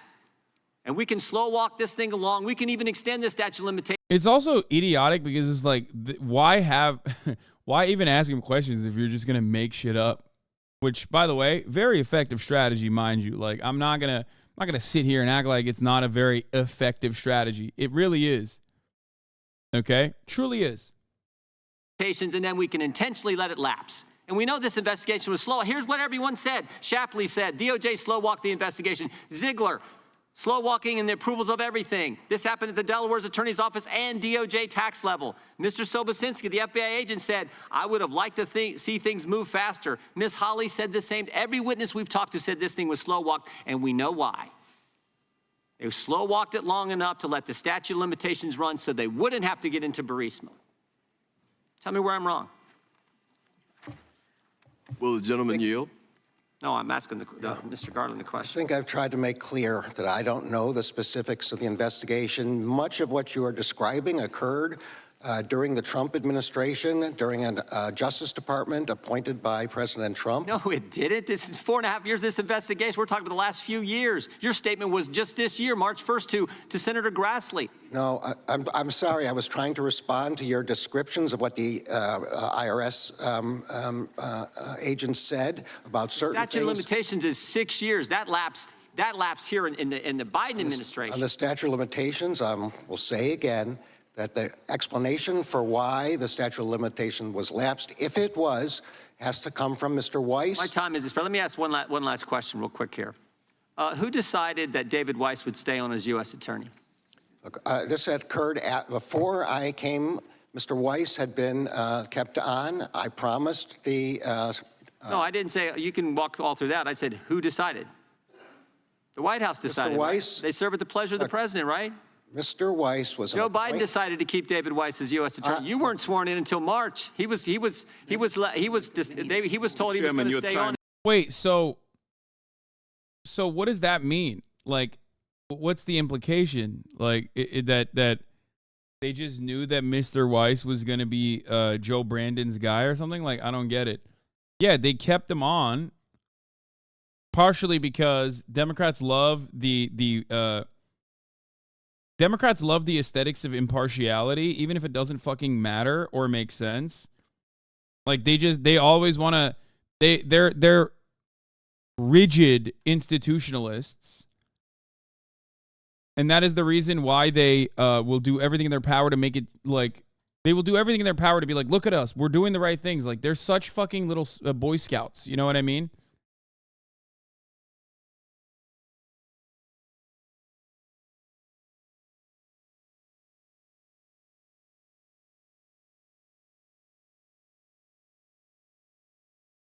I don't get it. In February. Pretty fundamental question. Who decided David Weiss was going to stay as U.S. attorney in Delaware? Mr. Chairman, your time has expired. Mr. Chairman, your time has expired. I'm waiting for an answer, and then I'll I think in this circumstance, Merrick Garland could just literally get up and say, I did everything right and they indicted me, okay? Because that's precisely what's happening. Well, you asked the question after your time had expired already. Point of order. Gentleman can respond, then I'll go to Ms. Jackson-Lee. They keep believing in the good faith of the Republicans and keep getting burned. Okay, first of all, I would say that if I believe that the Democratic Party simply did not know what the Republicans were doing. They know what they're doing. They don't even give a fuck. They're not real institutionalists, because if they were real institutionalists, sometimes they would have to fucking fight dirty. Okay? If you want to truly preserve the institutions, you have to fight dirty, and you have to make sure that Republicans come nowhere near power, because Republicans will always destroy, crumble the integrity of the institutions, because they'll do anything and everything they can to basically get their agenda across, even if they don't have the Democratic majority, which they rarely ever do on a lot of the issues, right? So the institutionalists in the Democratic Party end up destroying the institutions by looking the other way as the Republicans crumble them and weaponize them and use it to their advantage. So they're not real institutionalists. They just are cowards. They are not as honest as the Republicans are with their terrorism, okay? So they just kind of rely on the Republicans doing everything, being the bad guy, and they're the good cops. They're the good cops who are like, oh man, oh no, what can we do? What can we fucking do? There's not much I can do. So how do you guys think I did at my first day as the chairman of the Federal Reserve? Wait, what?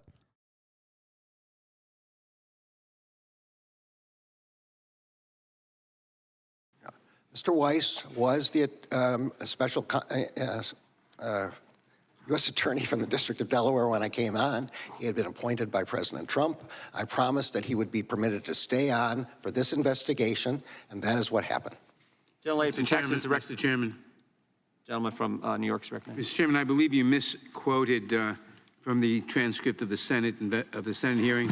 I therefore ask unanimous consent to enter into the record the entire transcript of the Senate hearing. Without objection, but I didn't misquote what Mr. Garland said. I'm Steve Ducey. I'm Brian Kilmeade. And I'm Ainsley Earhart. And click here to subscribe to the gentleman. Matt Gaetz grills Merrick Garland. You're blissfully ignorant. Like, they just have to sit there and get fucking nutted on, okay? This is a part of just like being a Democrat or being an operative of the Democratic Party. You just kind of have to sit there and let these fucking idiots just shit all over you, okay? Non-fucking stop. Floor is recognized. 5 minutes. I guess I'm just wondering, Mr. Attorney General, has anyone at the department told President Biden to knock it off with Hunter? I mean, you guys are charging Hunter Biden on some crimes, investigating him on others. You've got the president bringing Hunter Biden around to state dinners. Has anyone told him to knock it off? Our job in the Justice Department is... Has anyone told him to knock it off? Bro, there is one aspect of this that goes, I guess, somewhat unnoticed. Even I don't really cover it, but like Donald Trump Jr. and Jared Kushner and Ivanka were directly involved in the administration, like directly. Jared Kushner, Trump's son-in-law, was put in charge of like facilitating deals with Gulf nation states. Like, what are we doing right now? And there was a direct quid pro quo with Kushner's properties. Like, that part of the conversation doesn't even get any play whatsoever. Because, like, I guess it's fine when Trump does it, and it's bad if, like, Joe Biden doesn't even fucking do it. But we can say that he did it. I hate this conversation because everyone is fucking corrupt. But there is this annoying, stubborn part of my brain that has to give you all of the details and all of the facts in a situation like this. And it ends up putting me in a position where I inevitably have to defend the facts of the matter, which end up being on the side of the Democrats in a stupid fucking low stakes a conversation like this one. Okay? It just doesn't make any sense.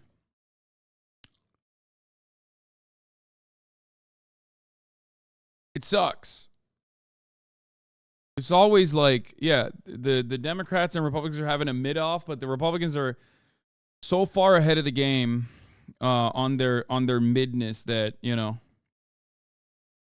they just kind of end up having me shit all over them, and I hate them for it. To pursue our cases without reference to what's happening in the outside world. Just yes or no. Have you done that? That is what we do. So it's a no? No one that I know of has spoken to the White House about the Hunter Biden case. I'm wondering then. Of course not. Okay, I got it. So Hunter Biden is selling art to pay for his $15,000 a month rent in Malibu. How can you guarantee that the people buying that art aren't doing so to gain favor with the... What? What the fuck? Bro. Donald Trump unceremoniously did not put his assets into a blind trust and simply let his sons control the assets, okay? Like, control his businesses. Because Biden doesn't have an equivalent here, Republicans can't even hit him on this. So now they're fucking saying that, like, what if Hunter Biden and any kind of commerce he engages in is actually done at the behest of, like, gaining favor in the Biden administration? It's like, it's so frustrating, dude. It is so fucking annoying. Fuck Hunter Biden. I hope he goes to jail, okay? Fuck it. He'll be the king of jail, all right? He'll have a great time in there. Maybe he'll develop his crack addiction again, okay? I don't care about Hunter Biden, but, like, the idea that, like, these guys are the watchdogs of corruption when they are the very beneficiaries of said corruption and have done it in a more flagrant, more transparent way with with years and years of the Democratic Party crying foul and not really doing anything about it is so frustrating. It's fucking nutty. Two of the guys that are being, this guy, investigated by the federal authorities because him and his bestie were trafficking minors, okay? His bestie's in jail for sex trafficking minors. He was under that investigation. He was able to somehow drop the investigation. It was reopened, if I'm not mistaken, okay? He literally went to Donald Trump to ask for a pardon, and also there's Venmo records of him paying for the Venmo of a minor, okay? Like, these are, like, they're criminal on their own lives and in their own misconduct, okay? Not only that, but on top of that, when you look at the Democratic Party and their feckless ineptitude, like, there were 300 plus ethics violations in the Trump administration in, like, the first year, okay? There was a new ethics violation for every day of the goddamn year, pretty much. And none of these investigations happened. None of these investigations happened. What the fuck? And then these guys can't even tie Joe Biden to anything, like any kind of malpractice, anything that even looks shady. So they're just literally fucking sitting here chirping using tax dollars on how, well, if you bought a fucking piece of ugly ass art from Hunter Biden's, like, art collection, who's to say you didn't do it because you wanted to gain favor with the White House?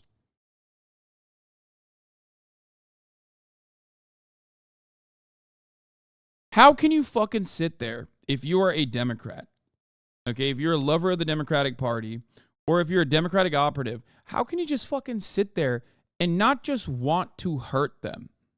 You know what I mean? You have power. Why don't you actually operate in the way that these guys claim you operate? In an openly and flagrantly partisan way. Why don't you do that? Just do it. They do it all the fucking time. They're doing it now. They're doing it when they're not in power, okay? I hate this, like, civility bullshit. Just do it. And by the way, what I am asking is not even something that will truly shake the material hierarchy that we exist under. It's just like, do politics.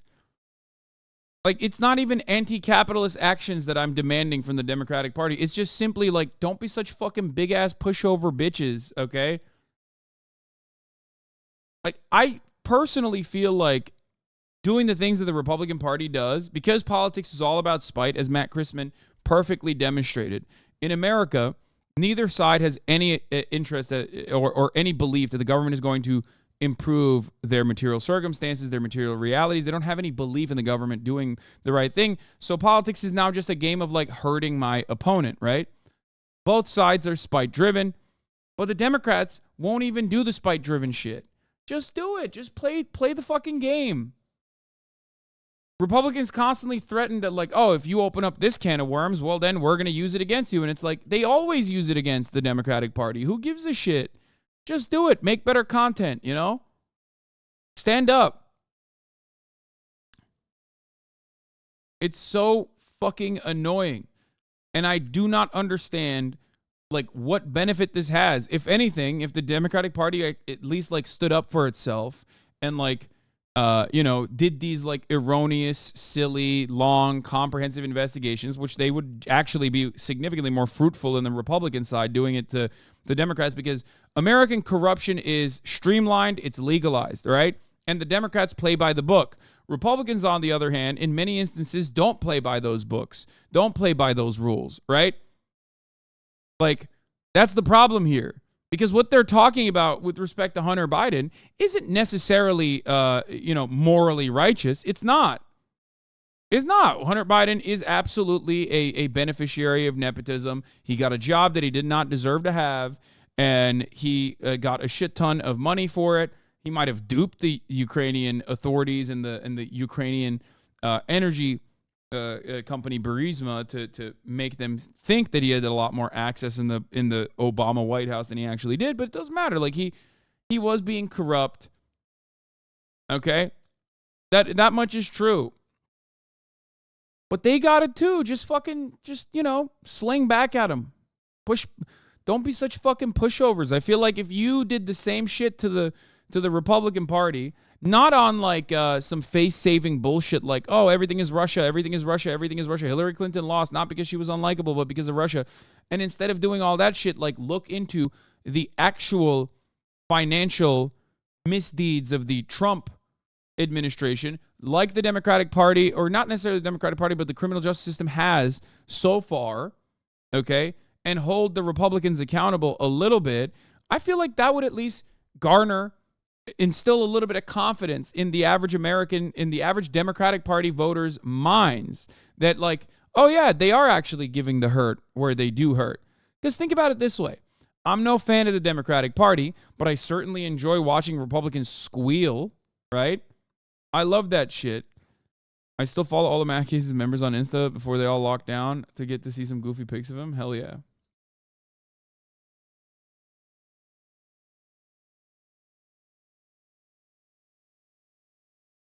Like, even someone like myself, who absolutely is no fan of the fucking Democratic Party, can at least have a little bit of fun watching these goddamn hogs squeal. You know what I mean? Make them squeal. One says, don't be a pussy about the border cages, and the other side says, don't be a dick about the cages. Yeah, pretty much.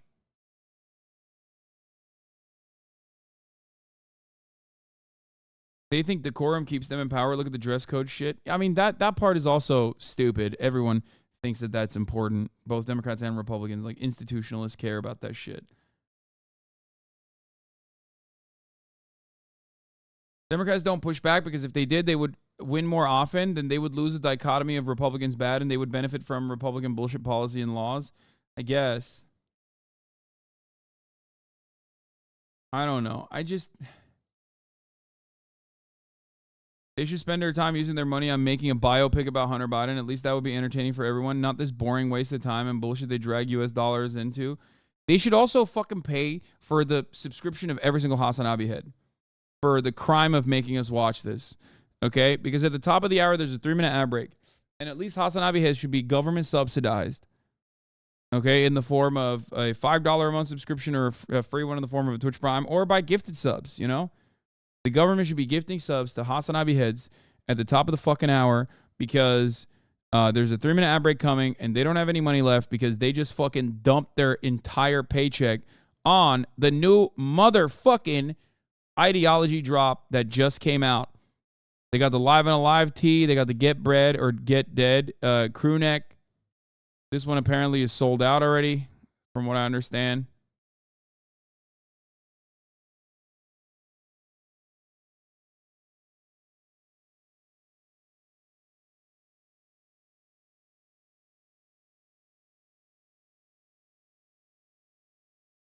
Darkest Fortune, thank you for the 521 gifted subs. Miss Suze YB, thank you for the 5 gifted subs. Who are you on the phone with? You really want me to fucking answer that, dude? Your mom, brother. What do you mean? Everything is sold out? No, it's not. Is it? No shot. No, it's not sold out. The Get Bread or Get Dead crew neck is not. The Hasan hoodie, the anger management is not sold out. I love that one. I love both of the crew neck and the hoodie. They're fucking fire. I mean, I love all of this one.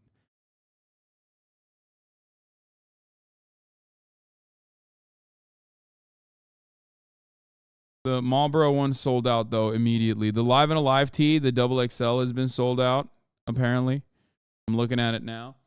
Han Hulves, thank you for the 5 gifted subs. Not your Empire tee, the XL and the double XL is sold out.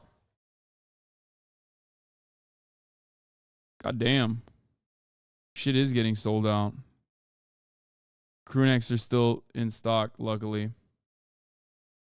False Consciousness tee, the large XL, 2XL, 3XL, all sold out. Holy fuck. Damn, we got a bunch of big boys in the building. But yeah, the hoodie and the crew neck have not, which is surprising. I thought those were the ones who would go first.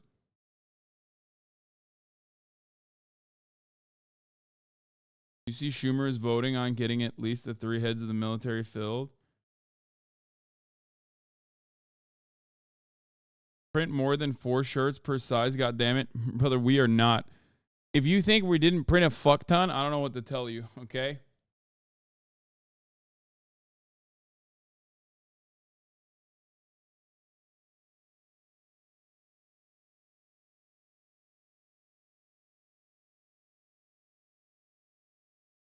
Can you explain why streamers are doing drops that sell out in the first few hours?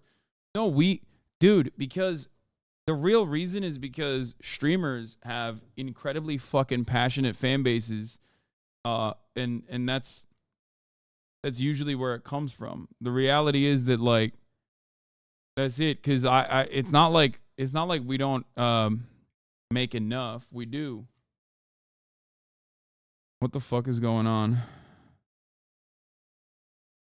My connection timed out on my Catarino.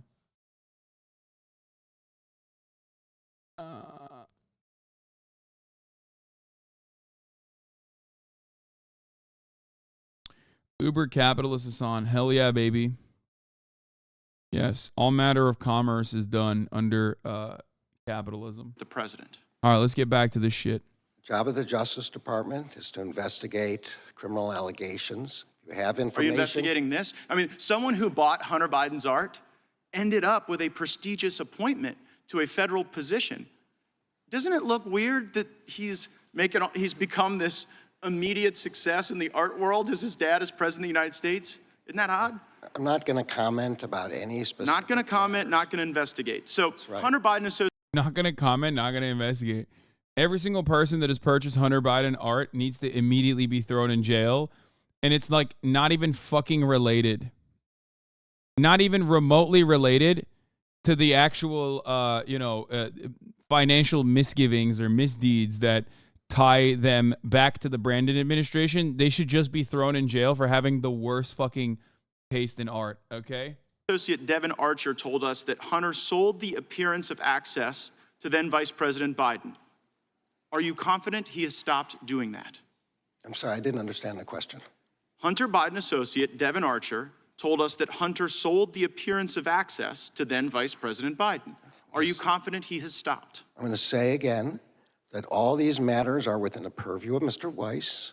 I have not interfered with them, and I do not. But if you were confident that he had stopped, you could. And I do not intend to interfere with him. So it was a lot of Chinese money that was working its way through these shell companies into the accounts of the Biden family. So the China initiative was set up during the Trump administration at the Department of Justice to go after the malign influence of the Chinese Communist Party.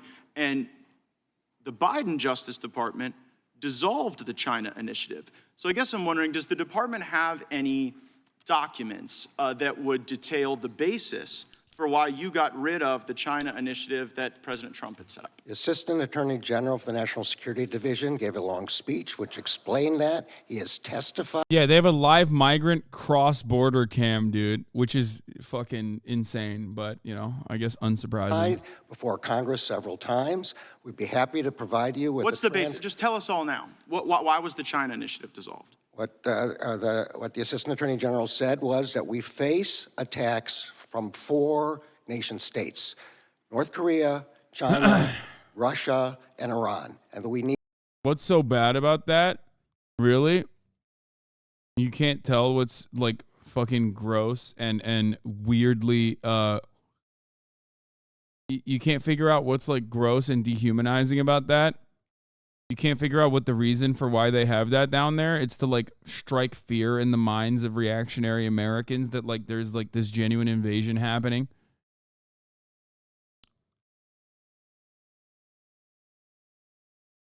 We're so broken.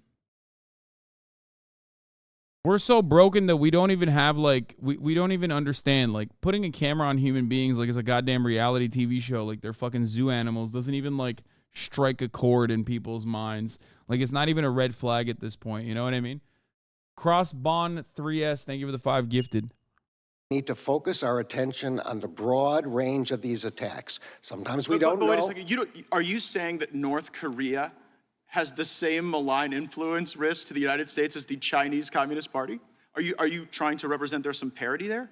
Because here's what it looks like. It looks like the Chinese gave all this money to the Bidens, and then you guys came in and got rid of the China initiative, and it was successful. Like this part is really funny because, like, imagine thinking that Hunter Biden has any influence on American-Chinese affairs and not, like, the trillions of dollars of commerce and the capital owners that represent those interests. Like, it's Hunter Biden getting, like, you know, like $1 million emerald or whatever the fuck that actually completely busted open this Chinese nut, you know? That's awesome, dude. Yeah, no, totally.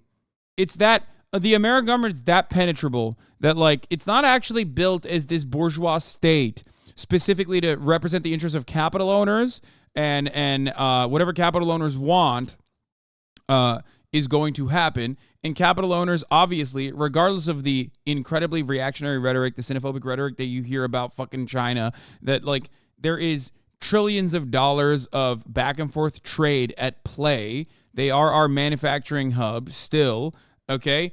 That, like, that is not a part of the decision-making process, but instead it's like Hunter Biden.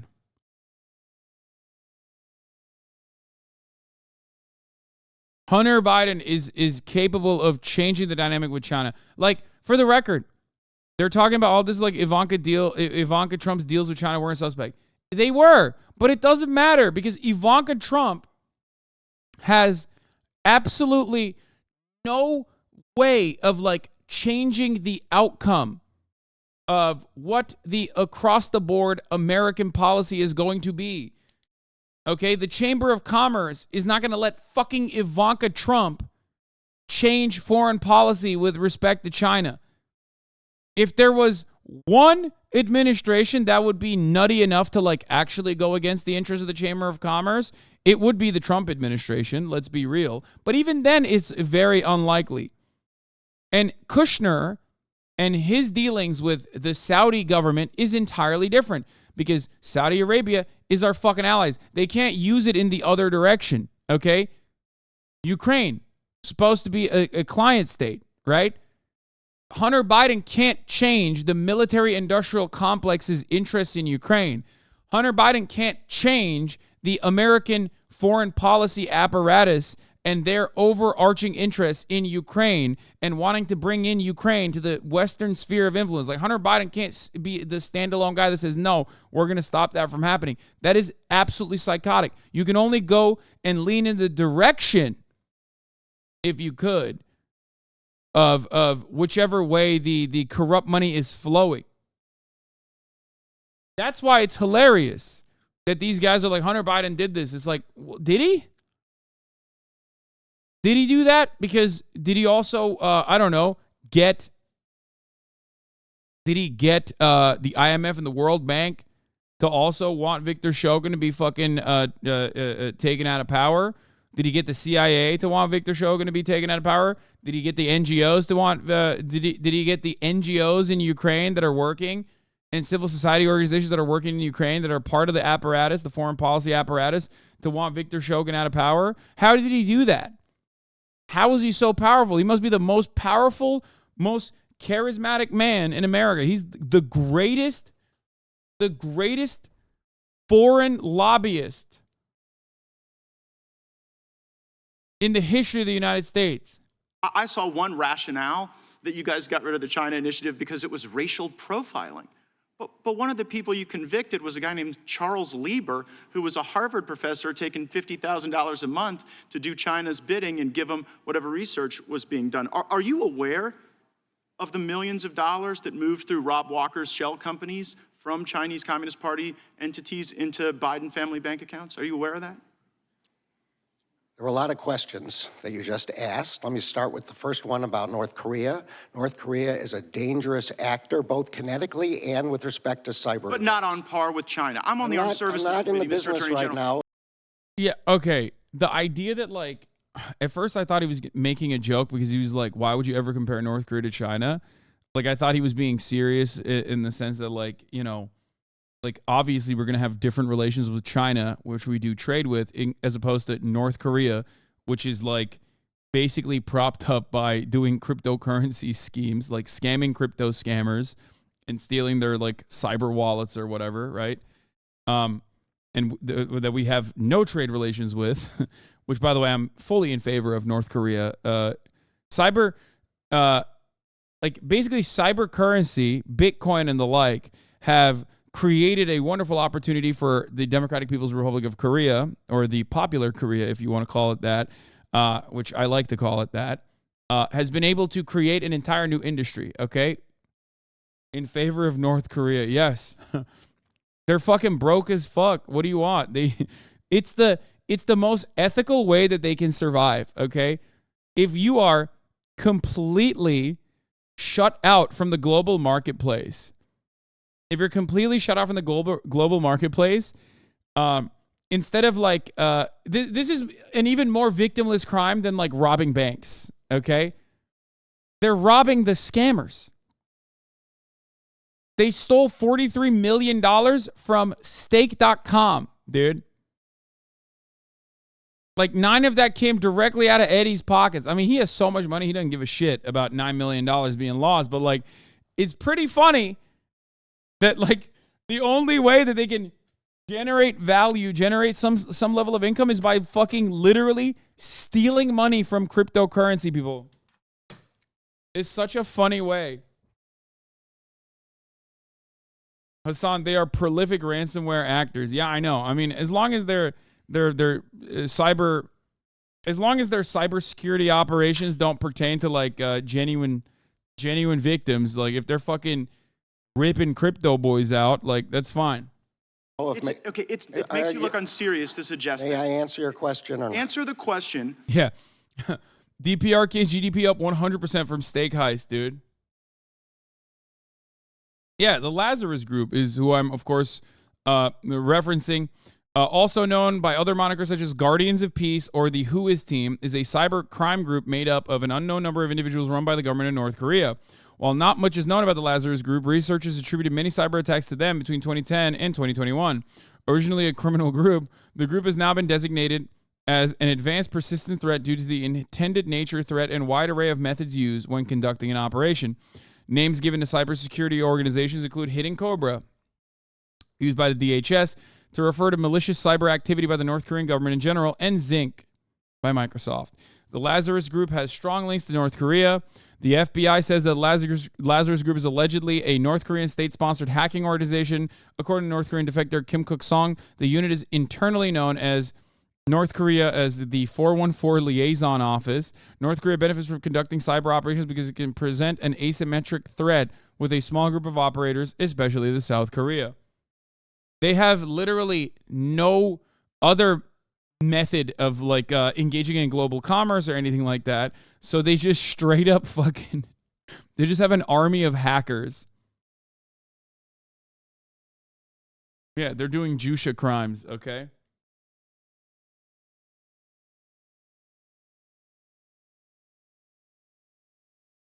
Hacksaw shit, yeah. Asymmetric threat means they're good at it? Yeah, they're too good at it with such a small group of operators is what that means. About whether or not you know about all the millions of dollars that So moved you through don't Rob want me to Walker's answer about North Korea? I already know the answer, and so does everyone. They're not the same risk as China. So let's get on to serious questions and serious answers. Do you know about the money that moved through Rob Walker's shell companies, yes or no? As I have said repeatedly, I have left these matters to Mr. Weiss. I've not... For the record, I'm not saying that like all of the targets of the Lazarus group are like valid. I'm just making a joke. Okay? It's funny if they stole people's apes. Not so funny if they like robbed other governments that are also incredibly poor, you know? Intruded, I've not interfered, I've not tried to find out what he knows. It's like you're looking the other way on purpose because everybody knows this stuff's happening. And you know what? People don't pay bribes to not get something in return, right? That's a self-report, homie. The China initiative resulted in the convictions of a Harvard professor, of someone at Monsanto. So we were working against the Chinese. They paid the Bidens, and now you're sitting here telling me that North Korea. This part is also fucking stupid because like the American government is a sieve. Sieve is a leaky faucet. It's not a leaky faucet. It's a sinking ship with respect to so many legal points of entry. Okay? Like, there are so many legal points of entry and influence into the American government, especially through, 501c4s and whatnot. It's like so stupid to just be like, no, you know what our entry point is? Hunter Biden's paintings. Like, what are you saying?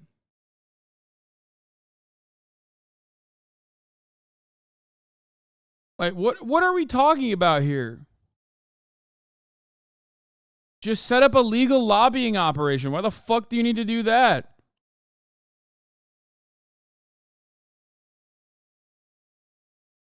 Korea is the big threat. I got to get to this one thing on January 6th. So did the FBI lose count of the number of paid informants on January 6th? Let me answer your question about China. I want you to answer this question. I only get 5 minutes. You've already sort of, I think, screwed the pooch on China. So January 6th, did you lose count of the number of federal assets? Did you lose count and order an audit? Gentleman's time has expired. I get an answer to the question of did they lose count? No, let him answer the question. The time has expired. The Attorney General can respond. China is the most aggressive, most dangerous adversary that the United States faces, and we are doing everything within our power to rebut that, to stop that, to prevent their invasions, both kinetic, and through cyberspace. And we will. Wait, what do you mean kinetic invasions? We're trying to stop the kinetic Chinese invasions? The fuck? What does that mean? How is China invading the United States of America? He does not mean the fucking balloon, right? I'm gonna lose my goddamn mind. There ain't no fucking way, dog. Secret police stations? Stop.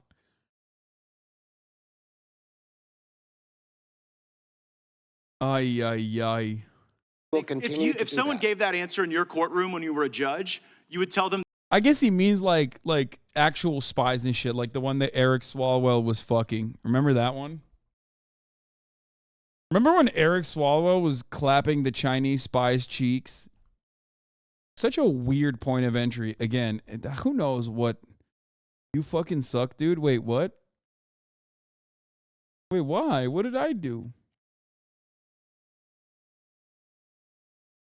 The Chinese are setting up towns in our cities, HasanAbi. Yeah. And you know what's the worst part about it? The Chinese government is setting up shop in American cities and major metropolitan areas, and they're doing it right in front of our eyes. Okay? They call it Chinatown. It's really fucked up. They've made movies about it, dude. Wake up. Wake up. They were being Mr. non-responsive, Chairman, and you would direct them to answer the question. Point of order, Your Honor. Time is, Badgering the witness. Point of Time order, is please. expired. I got it. I was. You like Your Honor? You want to stick with that? Yeah, I was getting laughed at you call me Your Honor. Point of order either way. Okay, I understand that too. All right. But the gentleman asked his question before his time expired. The Attorney General did not respond to the gentleman's question. I was hoping he would respond to the question about the confidential human sources on January 6th. He didn't respond to that. I'm sure we're going to get an answer to that later. Of course, now, Mr. Chairman. There were 8 questions before that he was not given a chance to answer. Understand, So but the witness might have thought. But the witness doesn't, Mr. Chairman, point of order. The witness does not control the time. Hang on. Exactly right. Members control the time. If they want to switch their question and focus on one more question that they'd like an answer to, I want to give the witness a chance to respond to that final question that Mr. Gates asked. He didn't respond to it. Hey, everyone. I'm... Oh, my God. Okay. Moving on from the grill sesh. Okay. Let's get back to the regular order of business. Okay. That's right. The Biden crime family is still doing the dang thing. Okay. They're still doing the dang thing. That's right. Biden, as a part of the Biden crime family, is still operating under the at the behest of his son, Hunter Biden, who also now wants to continue to support Ukraine.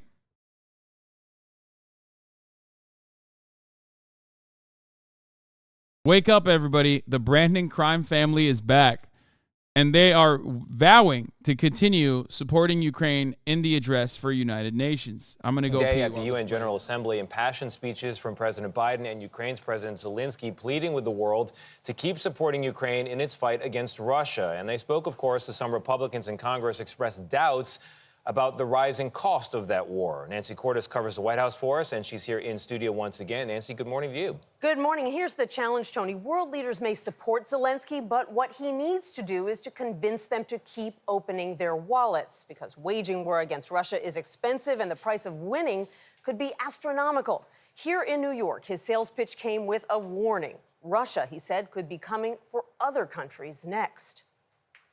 Evil cannot be trusted. Ukrainian President Volodymyr Zelensky sounded the alarm at the United Nations, accusing Russia of weaponizing everything from food prices to the energy supply and forcibly deporting thousands of Ukrainian children. Those children in Russia are taught to hate Ukraine, and all ties with their families are broken. President Biden argued Russia is counting on the world growing weary of the war and turning a blind eye. We have to stand up to this naked aggression today and deter other would-be aggressors tomorrow. Ukraine has already received hundreds of billions of dollars in U.S. and foreign aid. If you allow Ukraine to be carved up, is the independence of any nation secure? I'd respectfully suggest the answer is no.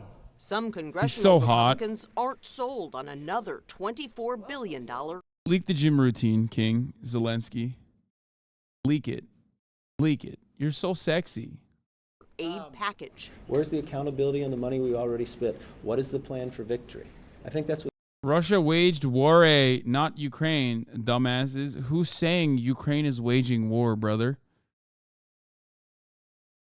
the American public wants to know. Even as leaders gathered in New York, 5 Americans who the U.S. says were wrongfully detained in Iran celebrated their first day back on American soil. The deal to get them home included clemency for 5 Iranians accused of violating sanctions and the unfreezing of $6 billion in Iranian oil revenue. Businessman Siamak Namazi was reunited with his brother after nearly 8 years behind bars. It's just you feel like it's a dream. The nightmare is finally over. I would add that at each of the previous... The moment Russia attempted to block President Zelensky speaking to the UN Security Council, that's so funny. Okay, bro, chill. Like, you can't have it both ways. Is it bullshit? Is the UN Security Council bullshit? Or is it actually fucking so valid that you got to do shit? And I am of the mindset that it's bullshit. Let me tell you why. You want to know how fucking bullshit the UN Security Council is? The Israeli envoy had the audacity to get up and put up a fucking photo, like a FedEx Kincode photo that said "Save Iranian women" while the Iranian person, like the Iranian leadership, was talking. Okay.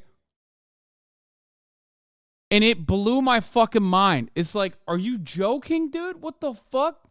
How many Palestinian women do you butcher on a daily fucking basis? That's nuts, dude. Like, if there's one fucking country that should maybe shut the fuck up about human rights abuses, like rampant human rights abuses, it's like, not Security Council, but General Assembly. Yeah, in the General Assembly. Previous 5 Security Council meetings in which President Zelensky was invited to participate, he spoke before council members. I want to assure our Russian colleagues and everyone here that this is not a special operation by the Albanian presidency, but a continuation of a long and well-established practice of this council, and today's speaking order therefore is in full conformity with the council's guidelines and practices.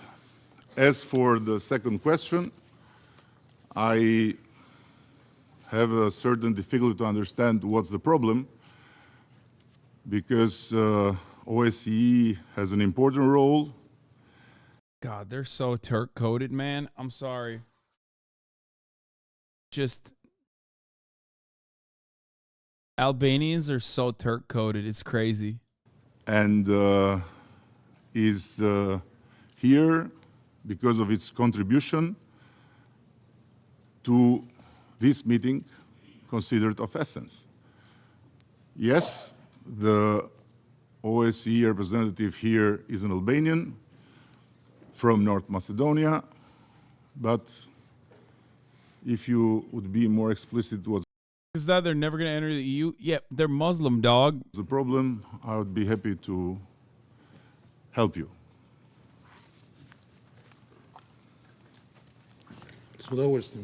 With pleasure, Mr. President. We do not believe that the arguments that you have advanced are compelling.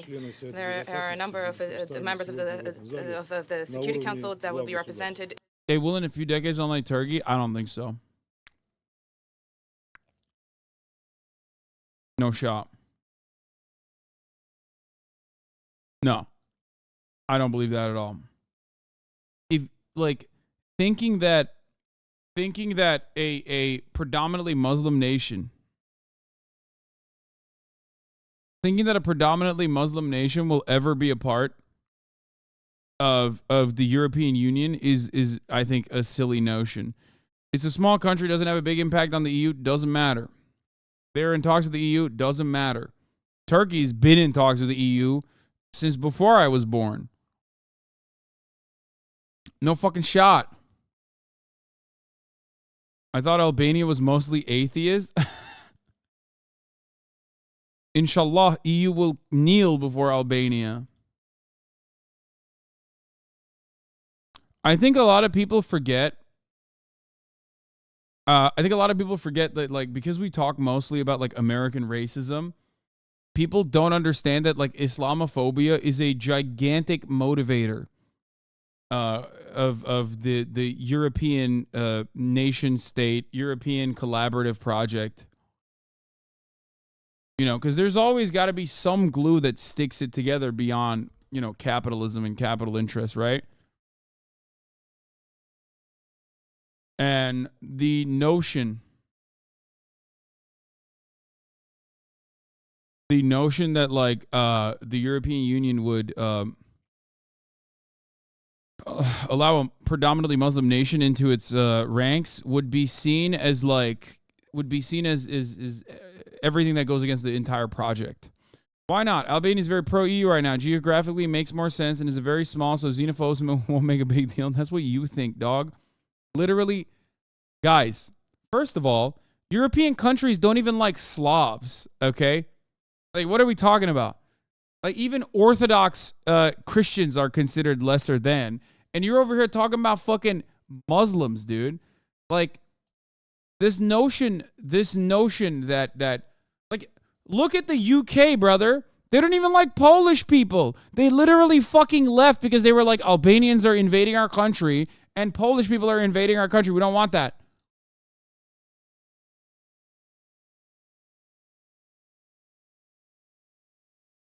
There ain't no fucking way UK equals EU. I mean, the UK was a part of the European Union, so it's not that crazy. They literally cast aside a favorable trade partnership they had with the fucking EU specifically to make a symbolic point about leaving so they could instill national autonomy or whatever the fuck they were talking about, even though their original trade negotiations were just entirely favorable to the UK. The idea that, I know that there's a not equal sign. I know. I'm sorry. I misread it originally. Albania is very pro-EU right now. Turkey has a bigger population than Germany, so that is much, much, much more controversial. Admitting another Germany changes the power politics in the EU by a lot. Albania doesn't. It's not about the power changes. It's not just about the power changes. It's also about the cultural glue that holds the European Union together. Western Europeans don't even like Eastern Europeans. Like, you're talking about Eastern European Muslims? Get the fuck out of here, dude. No shot.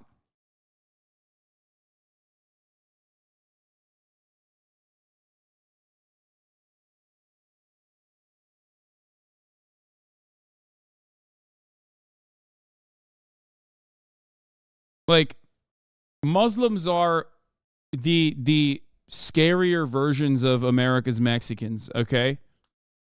Like Muslims are the MS-13, the MS-13 of Europe, okay? Like, I'm trying to give like a cultural reference point to Americans so they develop a better understanding of like how the European Union views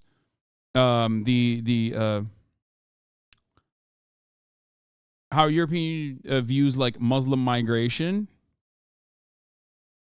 To be fair, 40% of population of Christians don't matter. So that they develop the wrong understanding. White people don't even like white people. Black people don't even like black people. Everyone's racist. Hasan, safe hating Europeans, ... Hasan talking about Europe is always such a riot. So that they develop a wrong understanding of Europe. Yeah, dude, I'm just lying about Europe and its opinions on Islam. You're right. Yeah, guys, no matter what you do, just don't look it up. You can't find information on each individual EU nation state, and also just like and how much like Muslim migration has been presented as an invasion by hogs and has dominated European domestic politics, like European country domestic politics, for the past 10 years or so. One of the impacts of America's never-ending war on terror and the destabilization it caused was that it truly galvanized white supremacists, like out and about white supremacists, not the regular white supremacists that always existed, like the Eurofascists that always had like a pan-European supremacist attitude. I'm talking straight up like, oh no, the AFD, or I don't know, that Italian psycho, or Marie Le Pen, which probably will be the next leader of France, by the way. All of these people got back into positions of prominence over the course of the past fucking 10 to 20 years of screeching about Islam, okay?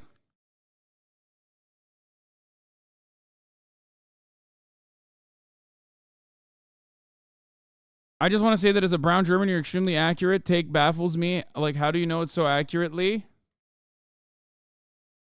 You are right to the fucking T. It's insane. 10-10 take, brother. I have felt it in my own life. You know, you're going to have some fucking screeching weirdos in here who are like, no, Europe is not so racist. What are you saying? It's crazy. I mean, come on.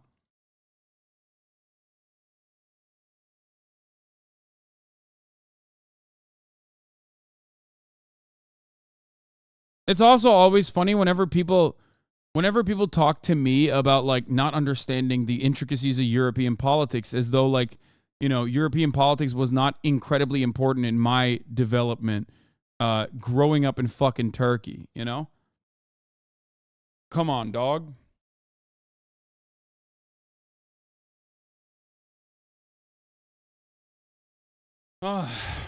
Anyway.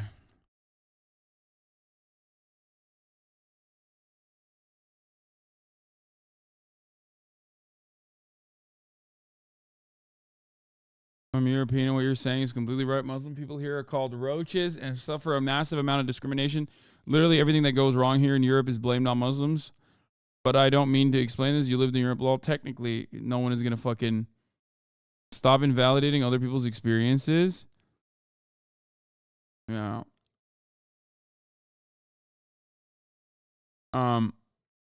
It's just like it is fun when the crosshairs are turned on the EU and EU nations, though. It is fun when people just go, oh, that's not how it is, actually. You just don't get it. In the hall today at the head of state level, you tried to explain why the Ukrainian president is being... You using the UK as an example of Islamophobia is insane compared to Europeans. At least they let him in. Yeah, I mean, they let him in, and then they mistreat them regardless. But yes, you are correct. There are significantly worse countries as far as, like, allowing Muslim refugees in. Italy being the main fucking, the tip of the spear on that racism. But that's an incredibly fucking low bar, okay?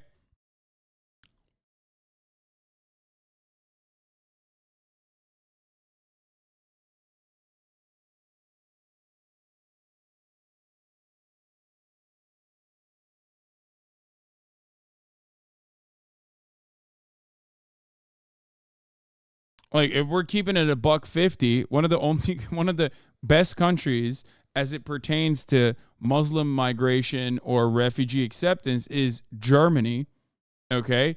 And, you know, as a Turkish person, of course I feel some type of way about that, considering that, like, Germany has utilized the Turkish labor force and has regularly mistreated said Turkish labor force for a very long time, which has created enclaves and cultural disagreements and even put a lot of German Turks at the crosshairs of racialized violence.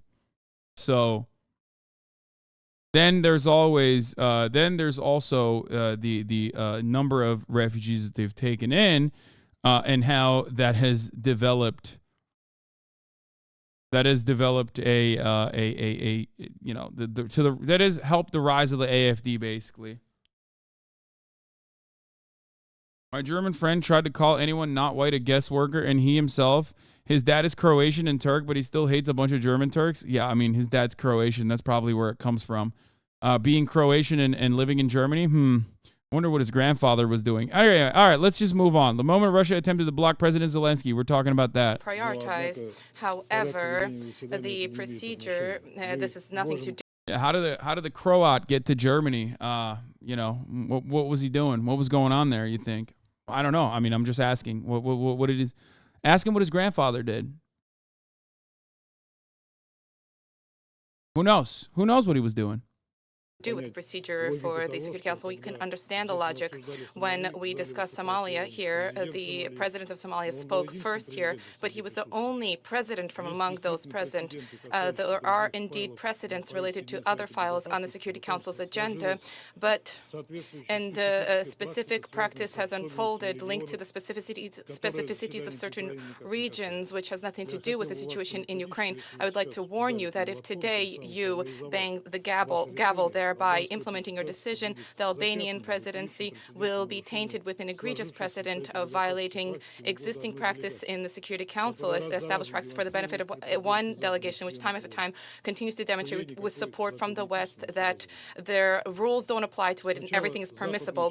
From the beginning, Western members of the Security Council 3 times pushed through the participation of Vladimir Zelensky in Security Council meetings through video link. This constitutes a blatant disregard for the authority of this key body. body, lead other states find time in their schedule to travel in person to New York and to speak before the members of the Security Council. Over the course of the 75 years of the existence of the organization, the emergence and presence at the Security Council, speaking before the Council, was viewed to be a privilege. The same applies to statements from the lofty tribune of the General Assembly, instead of which, during the last session, during the special session, the representative of Kiev decided to speak through video link. At the same time, Western delegations alleged that last year Vladimir Zelensky was unable to leave the country due to extraordinary circumstances. These circumstances, nonetheless, did not prevent him from traveling to the U.S. to visit Washington, and yet he did not deign at the time to travel personally to the United Nations. Colleagues,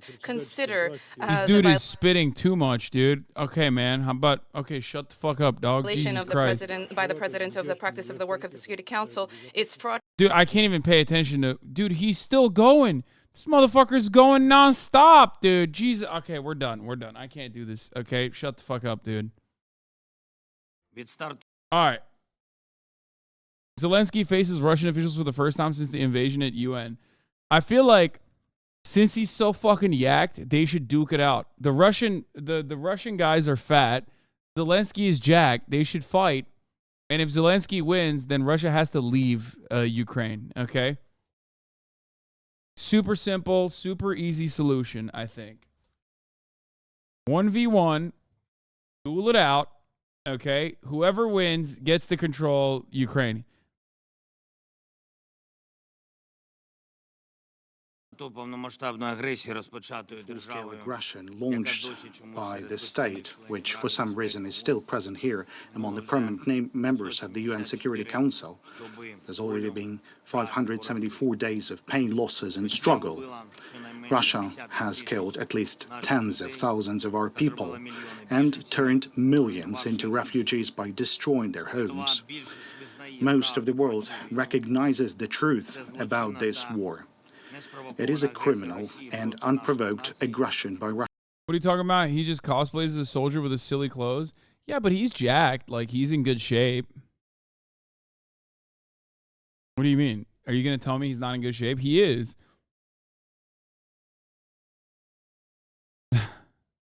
LPR and DPR are true workers' governments. This is literal socialism versus Nazism. Yeah, no, totally, man. Yeah, no, you're right. You're so right. Definitely. The Ukrainian Nazis versus the LPR, DPR socialists. Like, how do you develop this perspective? Like, I don't even think fucking Russians living on Russian soil, they get hit with that much propaganda, don't even give a shit about it that hard. Like, I don't get it. I don't understand it. Like, I dick ride a lot of the Chinese development, and people think, I guess people's perspectives of me is that, like, I love the CCP in the same way that these guys dick ride Russia. Okay. Well, I guess they think that I also dick ride Russia in a similar capacity. So that's always funny. But, like, it just doesn't make any sense to be like, no, this is literally denazification. Like, who the fuck believes that, man?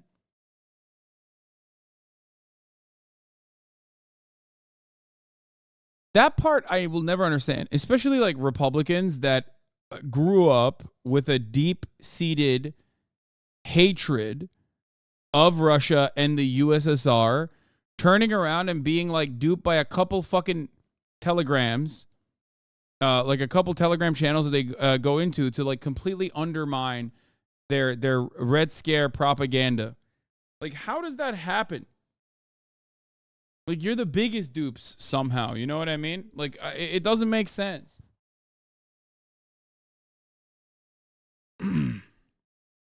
Russia against our nation, aimed at seizing Ukraine's territory and resources. But it's not just that. The terrorists... Yeah, remember that Russian troop with the Totenkopf badges got medals with denazification? Yeah, that was, what is his name? Denis Pushilin or whatever. Like, that was the head of the LPR giving the fucking Russian troop with a Totenkopf a medal for denazification. Like, that wasn't even, like, that's the Workers' Council utopian socialist formation that is fighting against the Nazis. That's what he's talking about. That Chatter is talking about. There's a post on the HasanAbi Reddit complaining about you being a China and Russia dick rider, I believe. Yes, dude. I love the Russian government. I love Vladimir Putin. I love Xi Jinping. I love it. I love it. It's my favorite, dude. Wagner guy who died along with Prigozhin at SS Tattoos 2 lol. Yeah. My favorite. State is willing, through its aggression, to undermine all the grounds of international norms meant to protect the world from the wars. And I'm grateful to all those who have recognized Russian aggression. But Russia has a socialist party that rose Putin in parliament? Are you serious, dude? You think the Russian Communist Party has any fucking sway? First of all, they also collectively were in support of invading Ukraine. So that's ridiculous. Okay, that's incredibly ridiculous. They have zero teeth, and they also personally are all controlled by Vladimir Putin. There is no aspect of Russian political formation that goes beyond the grasp of Vladimir Putin. Okay.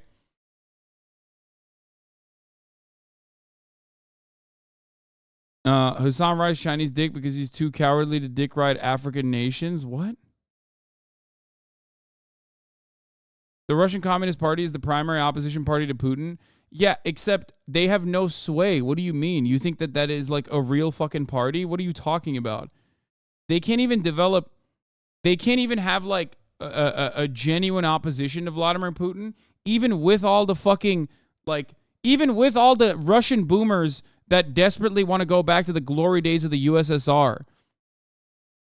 Okay, there is no real opposition or real legitimate communism or even socialism in the Russian government.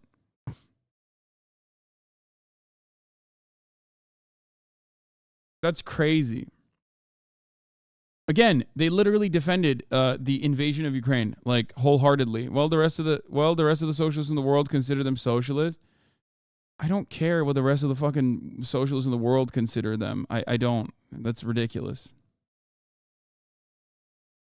They are such a non-threat, he doesn't even assassinate them. No, the biggest non-threat in the Russian Communist Party is the fact that, again, like, an insane number of Russians, especially older Russians, want to go back to the USSR days, okay? They remember it fondly. And even then, they can't rest on the laurels of, like, boomer nostalgia and develop a genuine constituency or have any kind of political power, partially because they're controlled opposition. That's it. Don't be silly. There was a dude in the government that asked Putin to do a little socialism, and he said he'd look into it. But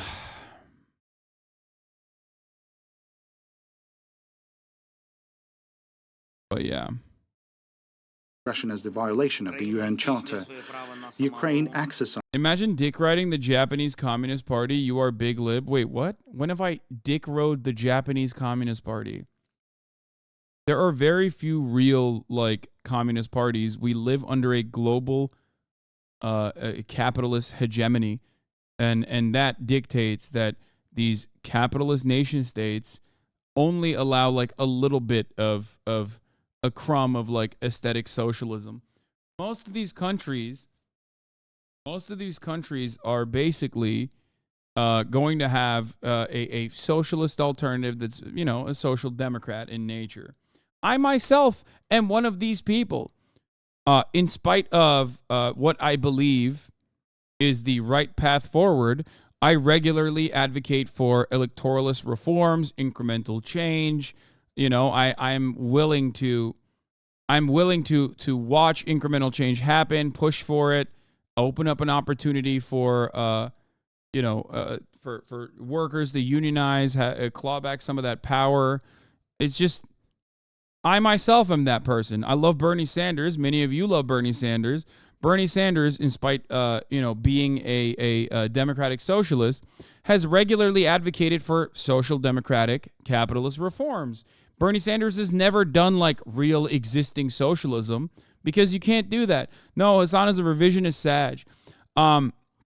Yes, I am a revisionist, and part of what people don't understand is that in order to develop a vanguard, okay, a Marxist-Leninist vanguard, you still need to actually instill class consciousness in the minds of the American labor force before they even recognize after that class consciousness they're part of the labor aristocracy and yet still want to overcome it, even though it might be against their self-interest to continue fucking exploiting the global south.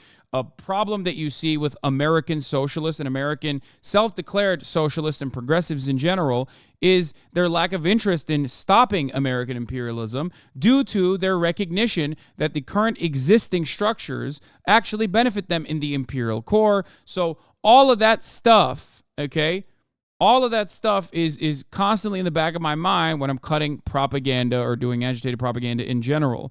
There is no accelerationist there's no accelerationism in a state where there is no socialist alternative. There is no accelerationism in a state where even trade unions, which is not socialism, and their union participation is at 10%. Okay? A lower rate of union participation in the workforce than Chile, a country that we literally wrote the Constitution of and implemented a psychotic fascist dictatorship at, violently, mind you. Okay? So even that country has a 5% more rate of union participation in their labor force. Talk to me when we get our numbers to like 40%, or at least like collective bargaining agreements reaching, 80%. Okay? You can't do that. There is no accelerationism that leads to socialism magically. Okay? People need to be made aware of the contradictions and not just simply feel the pain and not necessarily have a decent output for, not necessarily figure out who's the one who's causing all that pain. Because accelerationism only leads to barbarism, not socialism. In a country like America, we only accelerate towards fascism. Okay? The interests of the American working class are not aligned with the international working class at all? Yes and no. Ow, fuck. Yes and no. That's not true. As far as like socialism in America, it's still the same. Okay?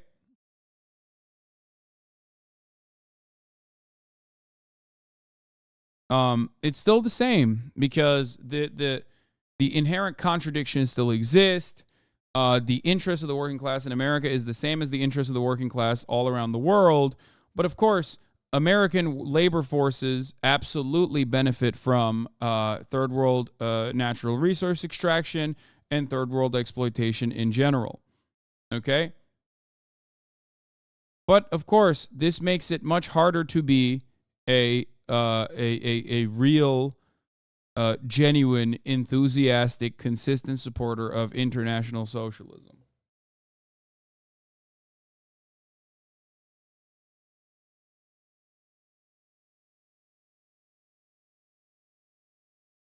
Anyway, its right to self-defense, helping Ukraine with weapons in this exercise by imposing sanctions and exerting comprehensive pressure on the aggressor, as well as voting for relevant resolution, would mean helping to defend the UN Charter. The resolutions of the General Assembly have clearly recognized the fact that the only source of this war is Russia, but this has changed. Also,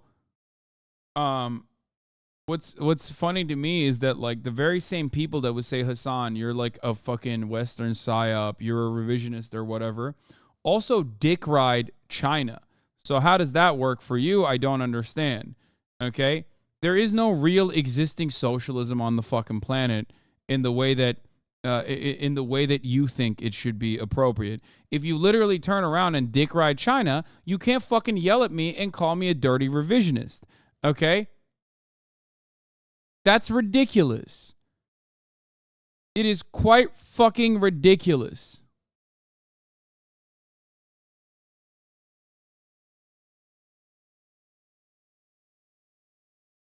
Nothing for Russia in the United Nations. However, these are the situations that have changed everything for the UN. Oh, this is my favorite, the Noid. Recognize that the UN finds itself in a deadlock on the matters of aggression. Since there's no perfect socialism, should we not lend some leeway to the parties who still exist and have power? What? Bro, there's a difference between like I don't know, like Indian communist parties who are like actively fucking working to make demands and have some kind of material backing in the form of like workers' unions and whatnot, labor participation, versus the Russian Communist Party, which is just literally there as controlled opposition. It's purely symbolic. Okay? Get the fuck out of here. What are we talking about? I understand that, but it's so silly to think that. Weren't people calling you a tanky just last week? Are you a revisionist this week? I can't keep up. First of all, people don't know what a fucking tanky is, and people don't know what a revisionist is either, okay? The people that are just saying I'm a tanky are liberals who heard it from their liberal commentators that they watch and are now repeating it like little children who just learned a new word. That's it. That's all this is. There is no real theory behind it. There's no real interest behind it, okay? We're not talking about like the Hungarian counter-revolution and violently squashing it with the fucking tanks or anything like that. And before people say, oh, that's like saying I called you a Nazi, but I'm not really a fucking member of the Nazi party. Where are the fucking tanks in any of the criticisms that I offer China and especially Russia? And where are the fucking tanks or violent ways of squashing counter-revolutionary activity in the form of like even my fucking assessment on what's going on in Taiwan? If anything, my assessment on Taiwan is conflict avoidance. Like the top of the hour avoidance comes at the top of every fucking hour. Okay? I want you to avoid conflict, and I want you to avoid the top of the hour ad break, because at the top of the hour, there's a 3-minute ad break. And if you no longer want to see those ads, all you need to do is subscribe, which you can subscribe for $5 or for free with a Twitch Prime, or by getting gifted a sub if you lost all your money, dumping it into the fucking new HasanAbi Ideology collection. Here's a 3-minute ad break now. Also, ideology.shop. Like I said, new merch is out.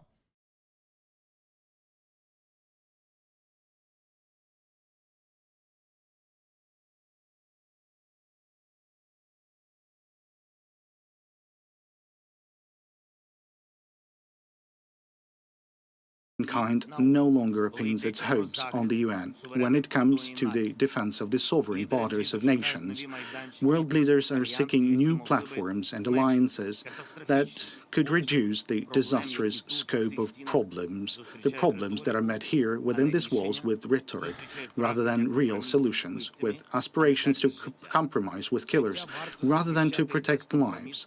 Life should be defended uncompromisingly to ensure successful protection. But I would not be here today if Ukraine had no proposals precisely regarding some specific solutions.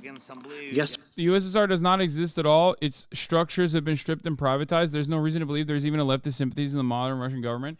Bro, there was no left. There was literally barely any leftist sympathies left at the end of the fucking USSR. The people that the USSR was sold to, part and parcel, were in the fucking government, openly demonstrating anti-communist sentiment. That's why they got all the fucking resources and control over entire fucking industries by Western capitalists and bankers.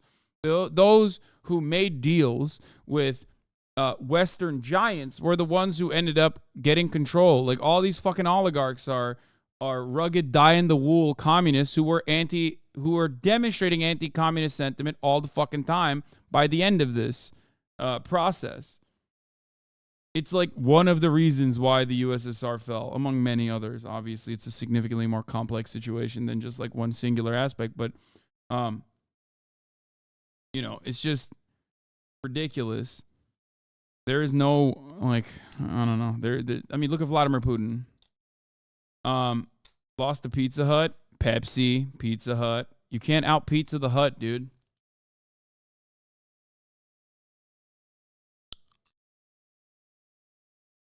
Today, in my address to the UN General Assembly, I said that Ukrainian peace formula had become the basis to update the existing security architecture in the world, to restore the real power of the UN Charter and the rule-based international order. Now, I would like to present some very specific details based on the peace formula. Notably, it's point 5. And it's called Implementation of the UN Charter and the Restoration of Ukraine's Territorial Integrity and the World Order. all in the world can see what makes the UN incapable. Unfortunately, this seat in the Security Council, which Russia occupies illegally through backstage manipulations following the collapse of the Soviet Union, have been taken by liars whose job is to whitewash the aggression and the genocide being carried out by Russia.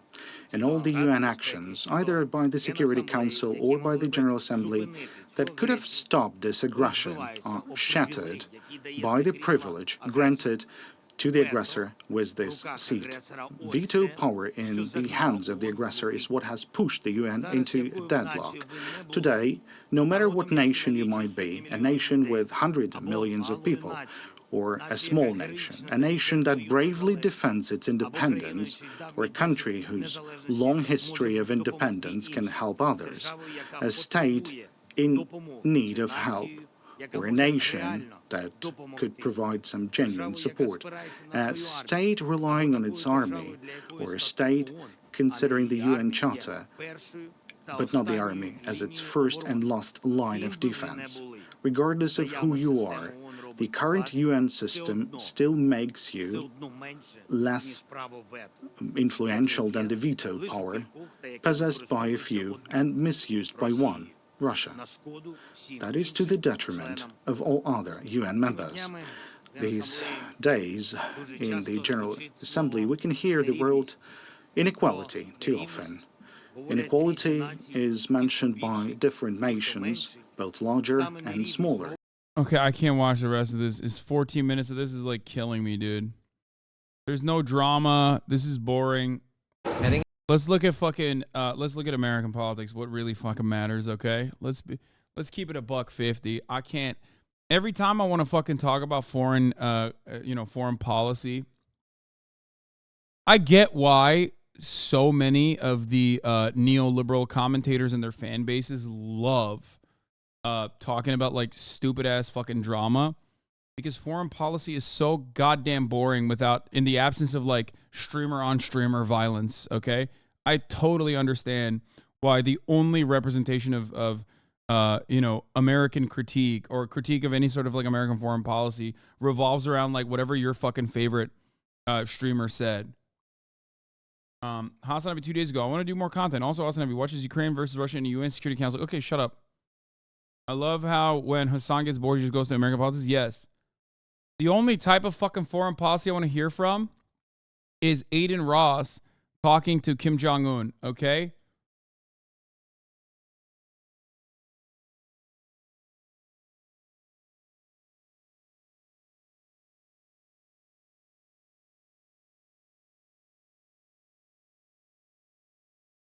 That's it.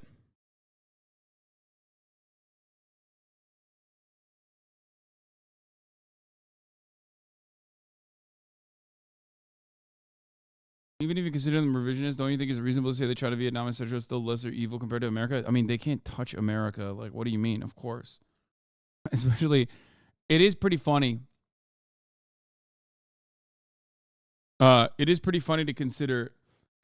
Breaking, Aiden Ross manager got caught following a Kim Jong-un lookalike, meaning the stream will be fake. Yeah, no shit, dog. Who the fuck thought that he was actually going to talk to Kim Jong-un? If you mention any kind of nuance or anything about U.S. imperialism, they're automatically labeled a tanky. Yes, I have to sit there. And act like the American government is like truly interested in democracy or something. I don't fucking know.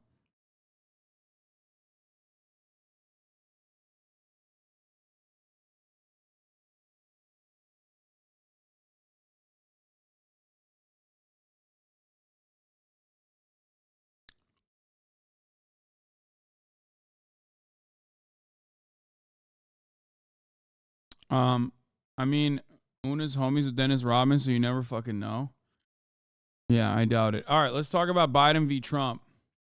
His fans are like 12. They deadass thought he was going to talk to the real Kim. They were going crazy on TikTok.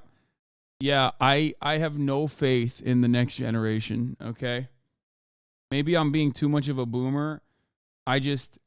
There was a brief moment in time when I thought, like, maybe things will be all right. Maybe we can change the hearts and minds, win over the hearts and minds of the next generation. Nah, Nope, everything that fucking works is still the old shit. It's still the old shit, dude. It's still like dumb, reactionary, silly rhetoric that is perceived as like edgy and scary. Ooh, liberals can't handle this. Liberals are just like your mom and dad. They want to tell you when bedtime is, okay? They want to tell you that even though you just got your provisional license, you can't drive your car after 7 p.m. because that's the law. That's a liberal law. Okay, that's why we're big bad guys. We're scary. It's not Zoomers doing it. It's mostly Gen Alpha. Yes, but like Zoomers are like that too. Zoomers, Gen Alpha. There's so many. Zoomers have their own fucking issues. But Gen Alpha is really, really bad so far.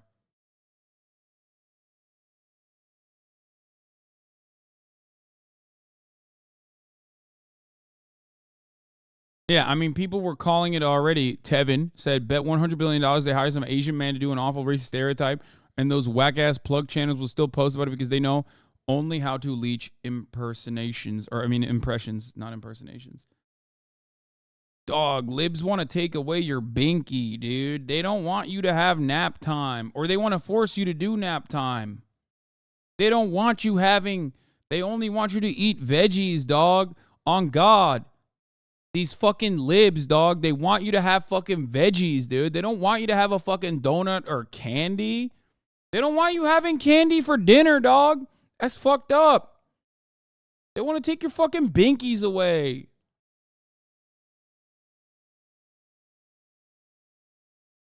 Anyway.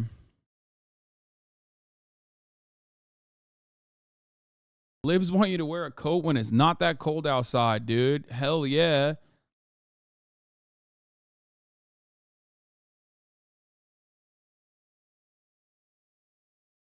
Brother just stepped into a 14-year-old Discord channel, giving me PTSD.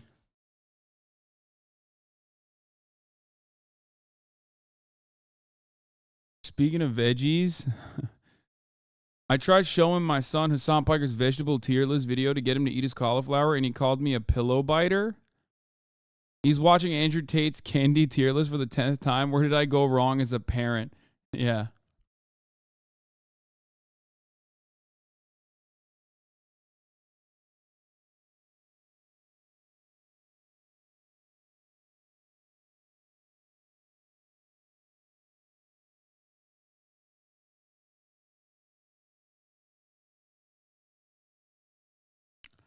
I like that other people are also riffing on this, by the way.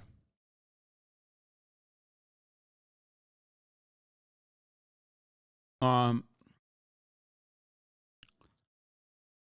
we look up the tier list? Man, it's not real. They're joking. They're joking about the same thing that I joke about all the time, which is that, like, all of these fucking, like, male influencers that are in the space of, like, manosphere space are directly tailoring their fucking jokes towards, like, 12-year-olds, like, with the express purpose of grooming them, okay?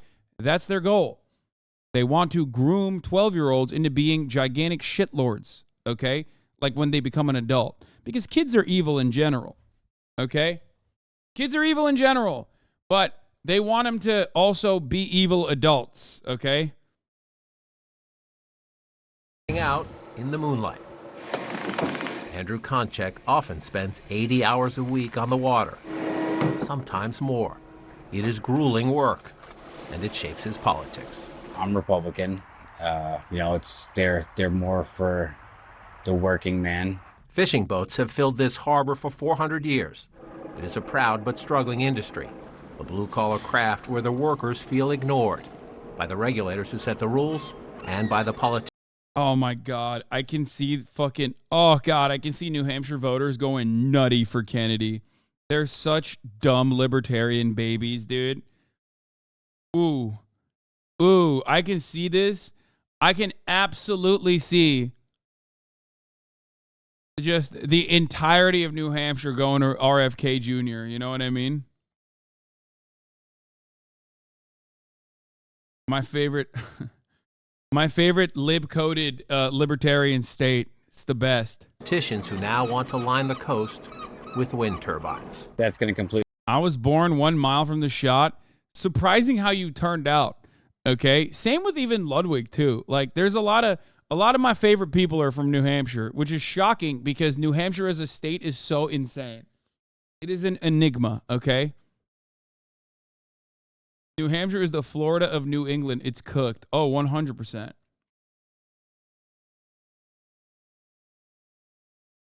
Very odd place, but it's fun. It's a lot of fun. We destroy our fishing industry. And so your political decisions are based on my livelihood? Vibes. The men we met along these docks are not climate deniers. The water is warmer, the storms wilder, the fish different.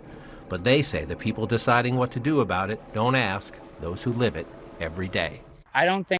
Wait, what... Do they want to do something about climate change, or do they just like think that any kind of government intervention is bad though? Because that's I feel like important in this process. I think a politician will ever understand what I do for work unless they come on the boat with me, and then maybe they'll understand. Any of them ever offer to come on the boat? No. Distrust and Owned. Okay, he said, did you offer them? No. affection are easy to find here. I mean, the middle class, the working class, fishermen, all of us, we are struggling in this economy. Anger at traditional politicians drew Lucas Raymond to Donald Trump back in 2016. He sees a new insurgent in the 2024 presidential field. I am extremely likely to vote for Robert Kennedy, yes. Ah!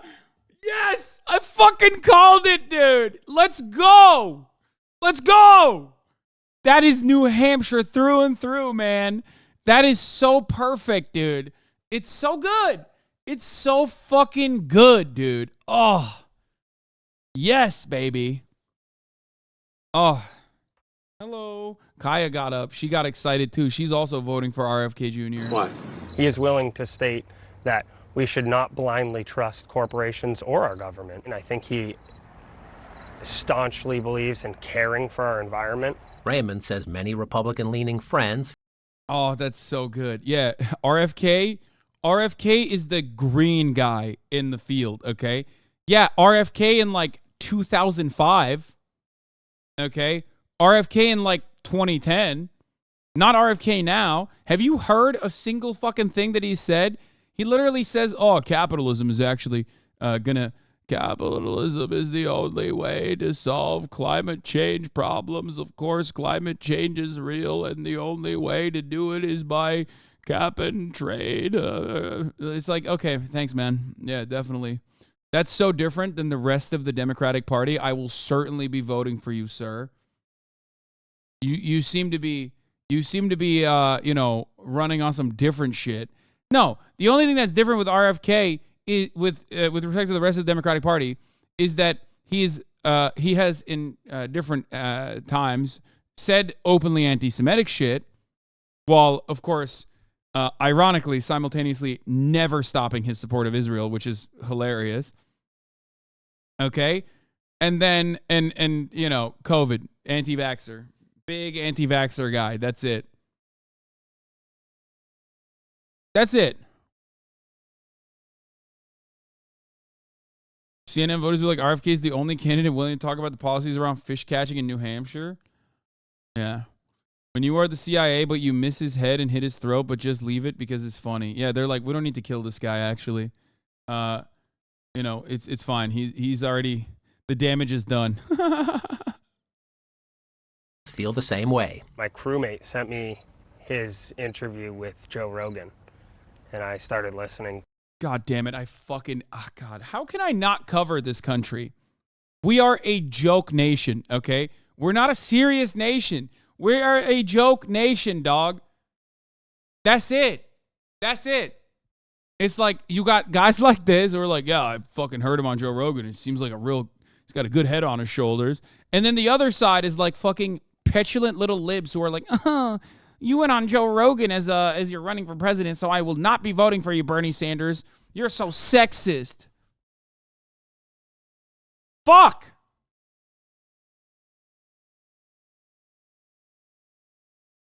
To him. I have to pee. I found many things about him pretty impressive. 2 things to know about me. I love craft beer. and I obsess about political math. There you go. How choices like Raymond's could impact not only the primary, but also the vote here next November. Stanley Tremblay shares Raymond's disgust with politics as usual. 2016, Clinton-Trump. I wanted neither. I didn't vote for either of them. Vote third party? Third party. Gary Johnson, I assume. 2020, Biden-Trump. Neither. Third party. What are you going to do now? What if you get Biden-Trump again? Probably not vote. Tremblay's father was a Vietnam veteran. His brewery is in an old fire station, and signs of service are everywhere. He wants to believe, but he just can't right now. We need to get the old out and bring new in and reinvigorate what hopefully is a better United States. Tremblay would never vote Trump, so you could argue his sitting out the primary helps the former president. Pete Burdett's change of heart hurts Trump. National security is the number one thing that any president would need to take precedence over everything else, because you don't have an economy if you don't have a country. Burdett served 21 years in the Navy as a helicopter pilot and a flight instructor.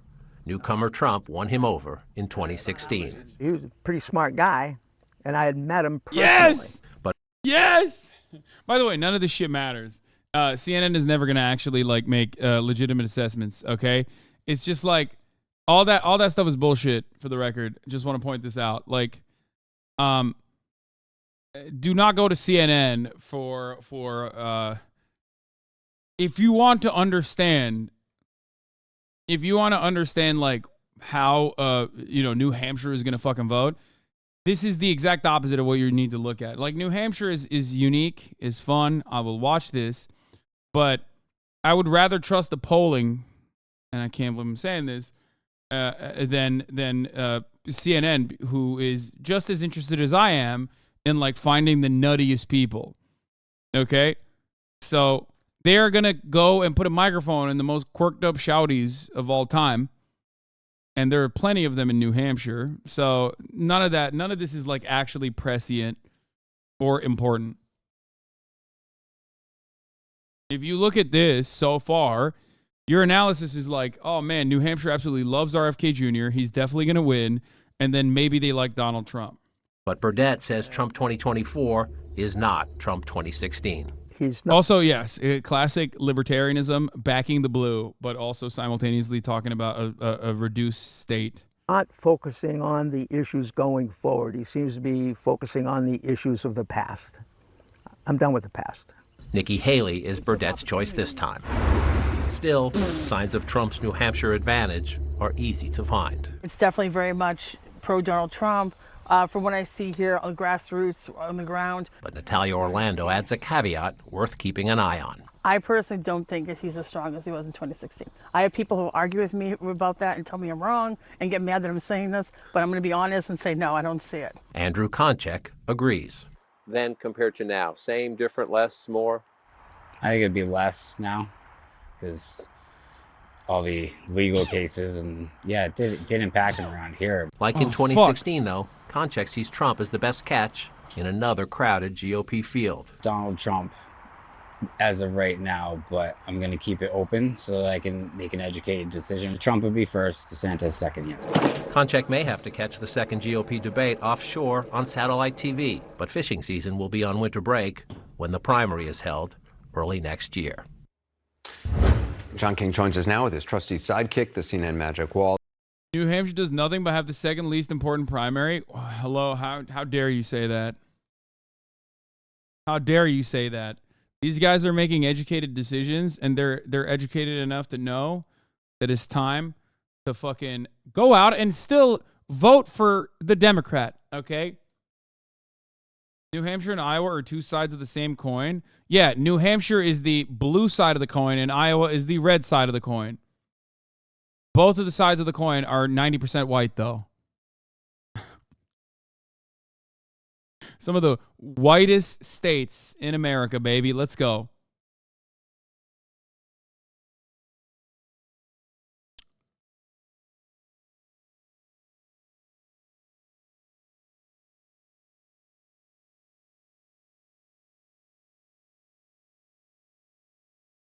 So you hear New Hampshire voters, you hear Iowa voters, they're not always in lockstep. What does history tell us? That's why this is so interesting, Anderson. This is the 2016 map. Remember, Donald Trump's first win came in New Hampshire. You just heard the voters there saying he's got to. Again, they're talking about the primaries, okay? They're talking about the primaries. Just remember that. Pretty healthy lead there. They all believe that, even the voters who are not with him at the moment, right? Then Iowa, Ted Not the Cruz won general. it back in 2016. But Donald Trump, we were there just last month, the month before. Donald Trump's very strong there now. And yet these states are so different. How is Donald Trump ahead in these two states? Look at this. This is the 2016. Forgive me for turning my back. Even though Trump did get close in 2016 and was not as close in 2020. So New Hampshire moved in the direction of Joe Brandon. Kaya is sitting on my fucking shoes again. God damn it. Chill out, dog. Oh. Oh. Hello.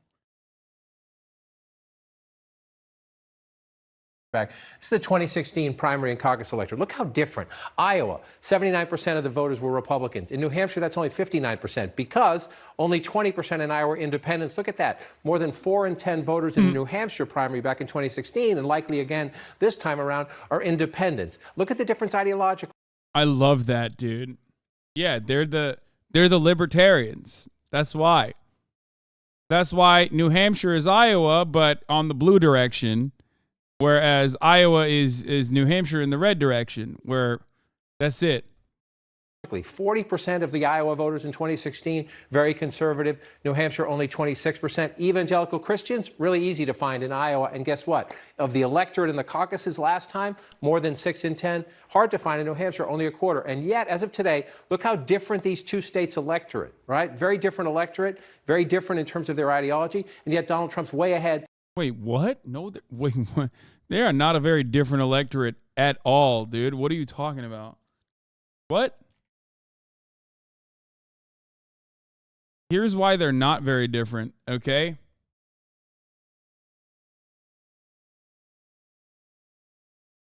New Hampshire is 89.6% white, okay? Iowa, on the other hand, Where is it? 89.8% white. That's it. They're both 90% white. They're not different at all. It's just different kinds of white people. New Hampshire's the third whitest, usually behind Vermont and Maine.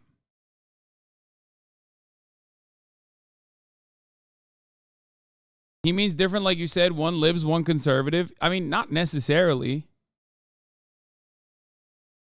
Fuck, I forgot. See, wait, New Hampshire has become more red since 2016. It's so much more libertarian. You're wrong. New Hampshire in the 2020 election was actually more blue than the 2016 election.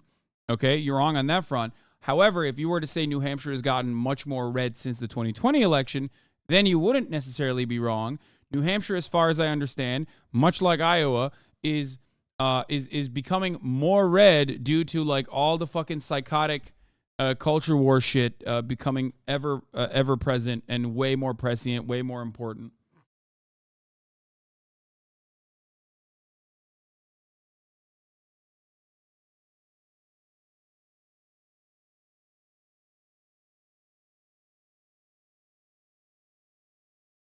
Pretty sure Maggie Hasan bodied her Republican opponent in the Senate. Yeah, Maggie Hasan is not a great. I mean, Maggie Hasan is another one of those like basically Republican, Democrat in name only dinos.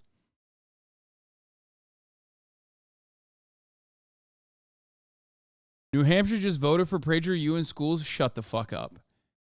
Is New Hampshire the first blue state in America to vote for PragerU in their schools? I love that.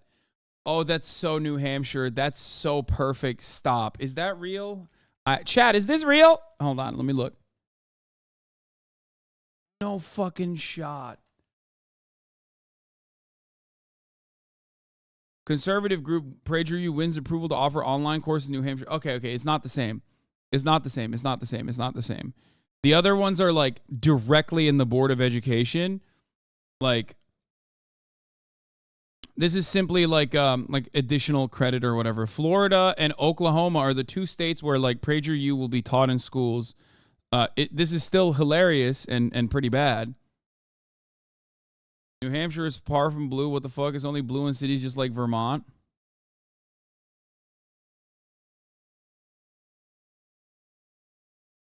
It's still an L.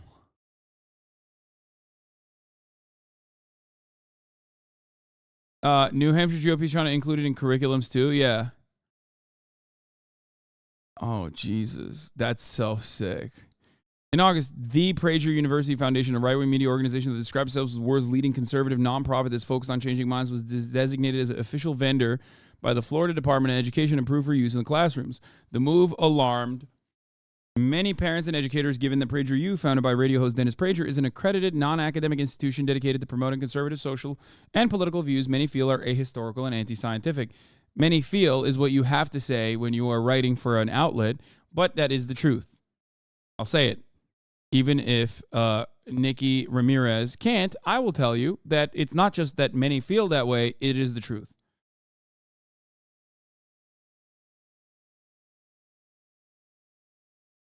The group is now looking to repeat its triumph in Florida across the country. On Thursday, the New Hampshire Board of Education voted unanimously approve an online PragerU cash course for use in the state's remote Learn Everywhere program. Students who take the course, which consists of 15 5-minute videos, will be able to earn graduation credit towards the state's financial literacy education requirement. Fucking sick. Oh, that's so... I love that, man. Fuck it. YOLO. Whatever. Fuck it. What are you going to do?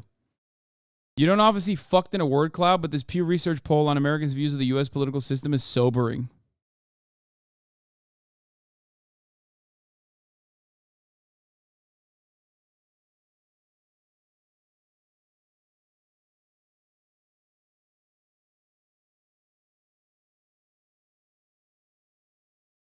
I feel like maybe the reason why so many right-wing charlatans are now moving in the direction of like making their own colleges is because they saw blood in the water and they saw that these Republican boards of education will like absolutely allow like courses from like right-wing unaccredited institutions. So that's the reason why they are. That's the reason why they're like trying to make money off of that when the going's good. Peterson Academy, Barry Weiss, plenty such examples, many such examples. Oh, fuck. In both states, which makes him the faraway frontrunner. Not impossible to beat, but very, very hard to beat. Did you get a grasp on the level of excitement that exists for Trump in New Hampshire this time? If you listened, what was interesting is there's no question Trump has a lead. And everybody, again, even people in our forum think it's a pretty sizable lead. But it was so interesting. The biggest takeaway for me, was the disillusionment across the board, which is why some Republicans are going even to Robert F. Kennedy Jr. But among Trump voters, so many of them, Anderson said, I'm with him now, but it's not like 2015. It's not as exciting as early 2016. And some of them said, as we get closer to the primary, they haven't set the date yet, but it'll be probably in January, that if DeSantis, they most mentioned DeSantis, but if somebody else was surging, maybe they'd reconsider. So Trump has a big lead now. Make no mistake about that. Take nothing I say to make you. Why are they not talking about my big, beautiful, rotund boy, Chris Christie, who will inevitably win New Hampshire? Chris Christie is dumping all of his resources into winning New Hampshire. I don't get it. I don't get why they're not talking about the Chris Christie landslide that will come from New Hampshire. You think Trump's not way ahead, but you do sense some vulnerabilities. The question is, in a crowded field, can anybody take advantage of it? We have lived that before. John, Stanley's Liquid Therapy Bar looked like a lot of fun. How was the craft beer? It was awesome, Anderson, to come along on the next trip. I would like to. I'm laughing about it, but Stanley Tremblay is actually really fascinating to me as someone who's done this. This is my 10th presidential campaign. Dad, Vietnam veteran, cares about his community, votes in local elections, has the local officials into his pub, won't vote in national politics because he's disgusted. That's a problem. If you disgusted. I love videos like what are the American voters thinking? Like, let's get into their minds a little bit. I love videos like that. It's my favorite type of video out there. Oh, Tory Lanez has been transferred to state prison. Here's a photo of his new mugshot. If you're wondering, like, why can we only see some of his face? It's because the camera doesn't go that low. That's the reason why. I just, that's the big reason. This was a fun little story. President Biden's aides have asked Rahm Emmanuel, the U.S. ambassador to Japan, to stop posting messages on social media taunting Chinese President Xi Jinping, according to administration officials. You're responsible. You put this fucking charlatan as the ambassador to our greatest ally, okay? My greatest ally, my favorite, Japan. You did that. Of course he's going to be bad.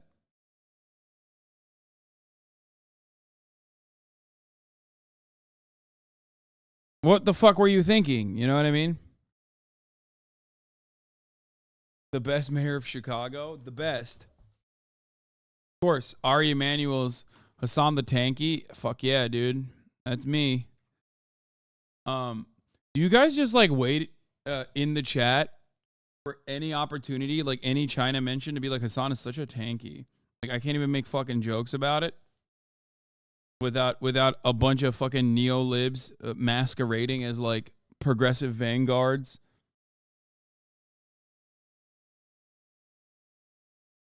Chirping in here to be like, you fucking tanky. What if they're joking? A lot of people not joking about that sort of thing recently.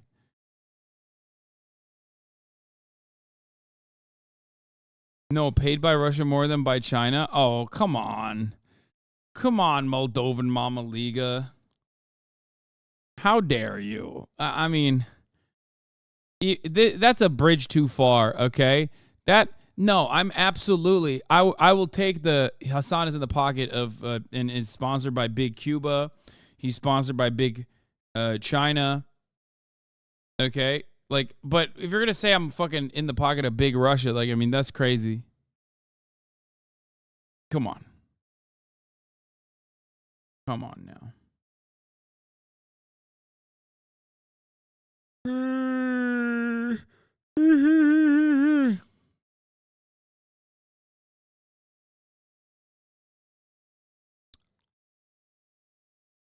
Are you excited for leftovers tomorrow? Yeah. I'm always excited for leftovers, though. What was I going to do? Oh, yeah, let's continue. Sikh murder row, how India-Canada ties descended into a public feud. If you watch this program regularly, you will know that I'm a keen student of body language. Though, to be honest, at the G20 in New Delhi last week, you didn't need to be all... Damn. What is this green screen? What the fuck's going on here? Also, damn, dude. Justin Trudeau snubbed Modi. So sorry is going to have a fucking field day with this one. All that proficient to recognise the relationship between the Indian and Canadian Prime Ministers is not very warm. In fact, right now, you might say it's in the deep freeze. And today we learned why. Justin Trudeau has told the Canadian Parliament there is credible evidence that the Indian government agents were behind the alleged assassination in June of a Sikh separatist living in Canada. Here's what else he said. Last week. Wait, where is the fucking... Do we have a so sorry?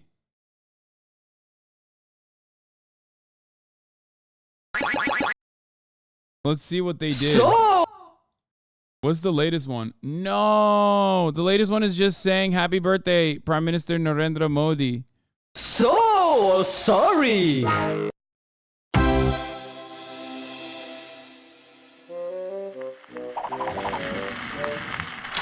They don't have a new one. I want to know what they are going to do to Justin Trudeau on the latest So Sorry. When that drops, brother, when the latest So Sorry drops and they fucking destroy Justin Trudeau, he will never recover. Do you understand me? He is so done.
Please make it fucking stop. Absolutely not, dude. Are you kidding me?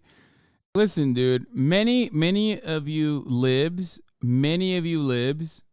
are terrified of the journalist outlet, the last bastion of true, unfettered, no access journalism that happens at So Saudi. Okay, you're afraid. You're afraid of the truth, and I am not afraid of the truth. I will always show you So Saudi videos.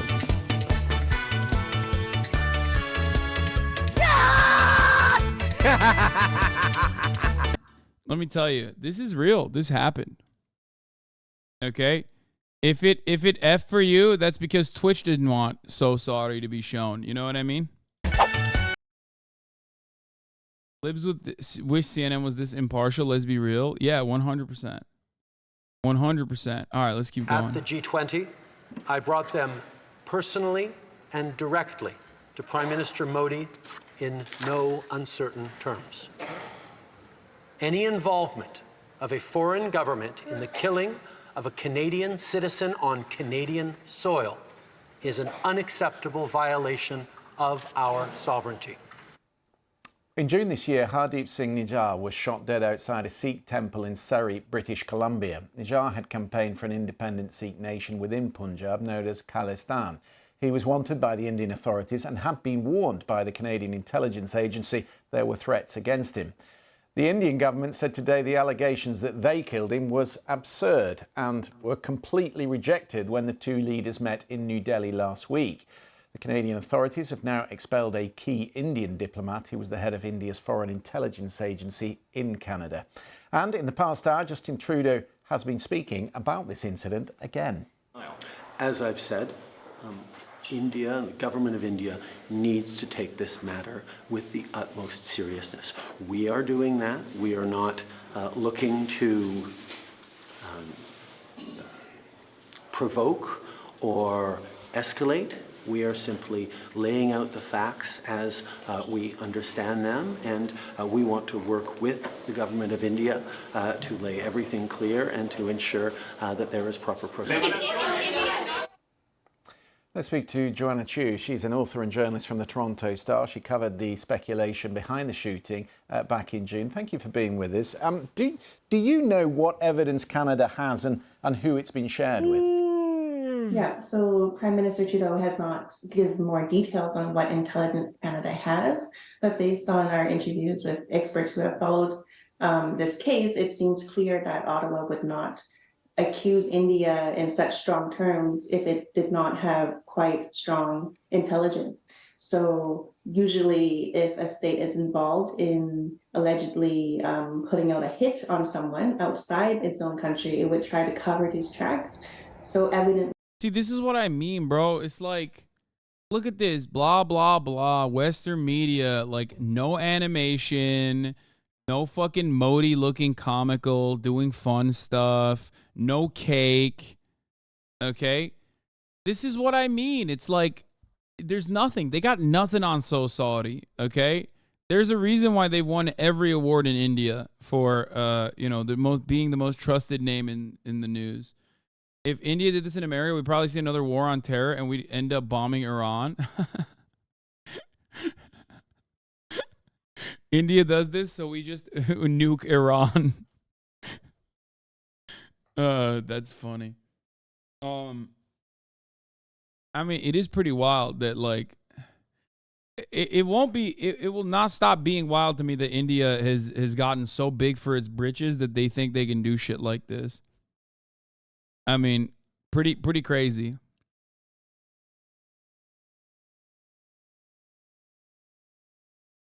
Either India did not do a good job of covering its tracks, or there might be someone who is talking who was involved, or perhaps another country provided some intelligence. So that's also a mystery how Canada was able to get. Yeah, they fucking land one goddamn lunar probe on the other side of the moon, and they're like, oh no, we can start doing assassinations on Western soil. You know what I mean?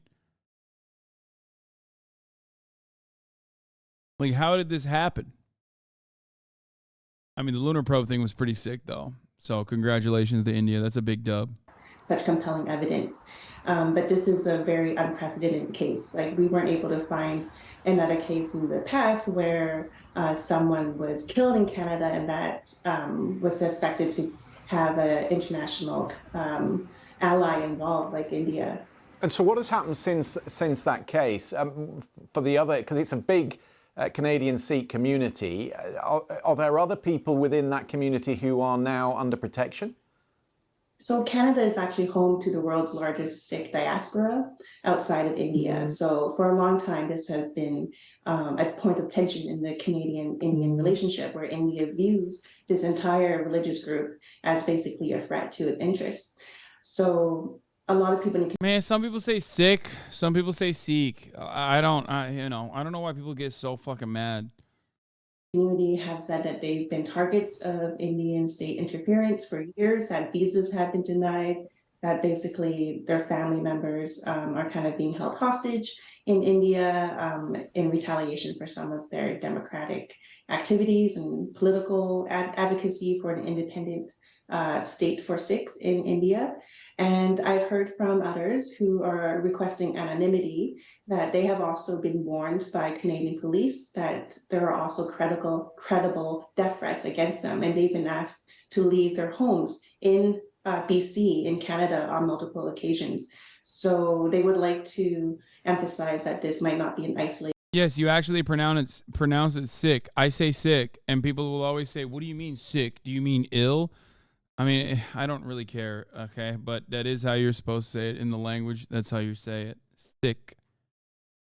In the case of one man that has been in the crosshairs, but that multiple people in Canada and also internationally might be at risk if this continues. If there's an international response to India. Yeah, well, Joanna, surely the Canadian Prime Minister is aware how much international interest there is in this. The Americans have called on the Indians to comply with the inquiry. The British are, of course, negotiating their own trade deal, which is near the end. There are implications to what Canada is setting out here. So far we see some rhetoric, some words of support and condemnation from Western leaders, but Too big for his britches, bro. You seem to forget that they have like 2 billion people and are inhabiting like the majority of the world's IT and tech support. Don't underestimate Indians, bro. I mean, it's the same as like the Chinese government assassinating someone on Western soil. Like, that's nuts.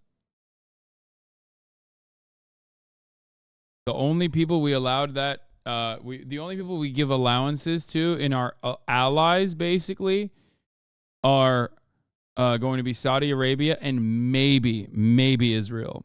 Okay, like no such assurances have been given, at least to my knowledge, to India.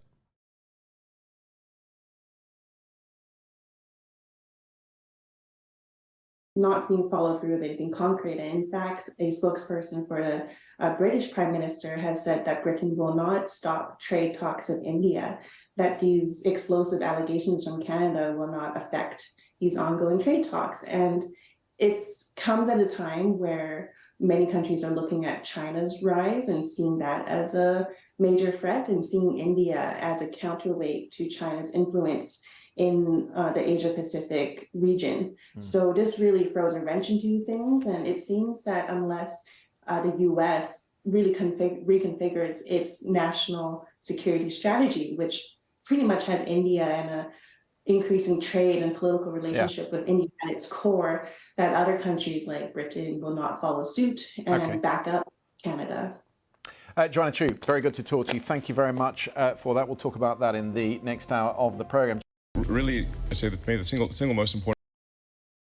I want a multipolar world. Also, Hasan, India's getting too big for his britches. Do you think India is not operating as like an ally to Western interests for the most part? I mean, yeah.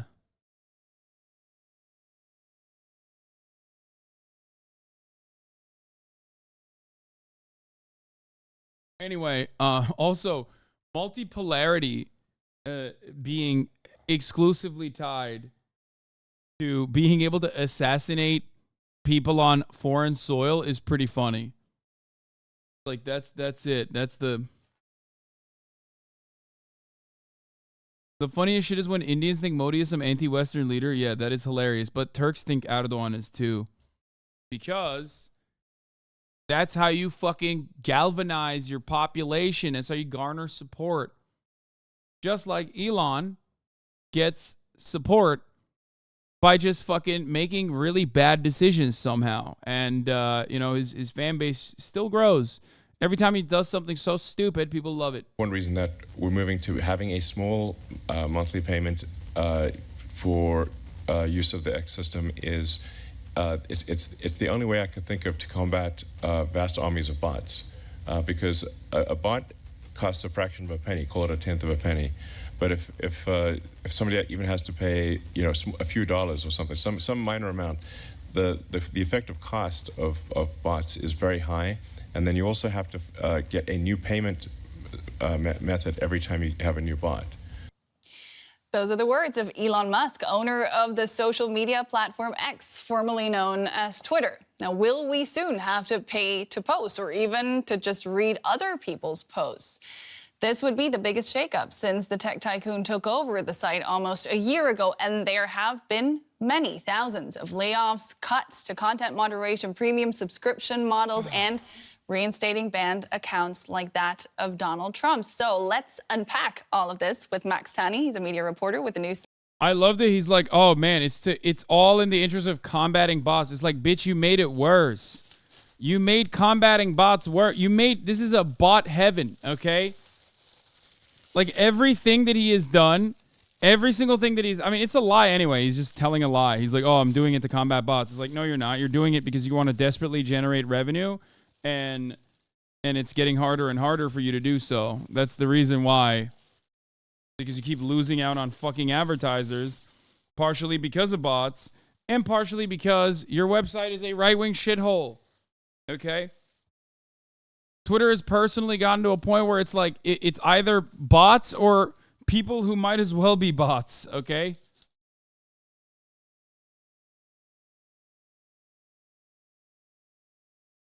Why the fuck would anybody want to stay on there?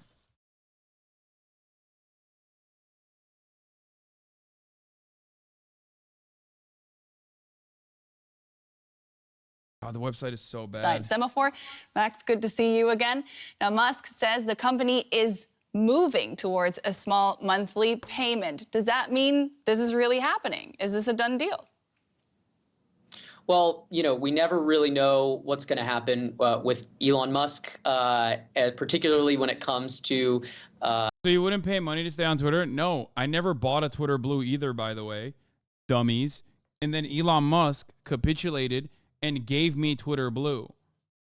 Okay? Like, no. It's an especially easy decision for me, given as to what Twitter has turned into. Like, if this was old Twitter and I had to think about it, if this was old Twitter, okay, and I had to, and all the journals were still on there and I could like use it to aggregate information, like I would have to genuinely think about it. This would be a serious consideration. Do I pay for it? Do I not? Because like the money in and of itself is obviously not that big of an issue. You know, it's not like I'm fucking struggling financially.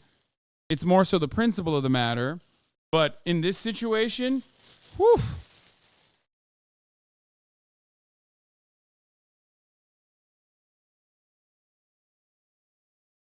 It would also probably be great for my fucking mental health, if I'm being real.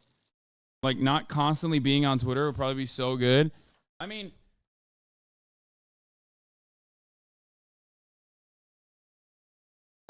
Twitter, or X, I guess as it's now known, you know, he's made a number of changes since buying the company last year. And he also has made some changes that he's reversed, you know, restricting some accounts that he's then unrestricted. afterwards. So the first thing is we don't really know anything about this. He mentioned this in an offhanded remark in a chat with Israeli Prime Minister Benjamin Netanyahu. So we don't really have any more details, but we do know that this has been something that's been on Elon's mind. It was reported, I believe, last year that he had discussed this idea privately.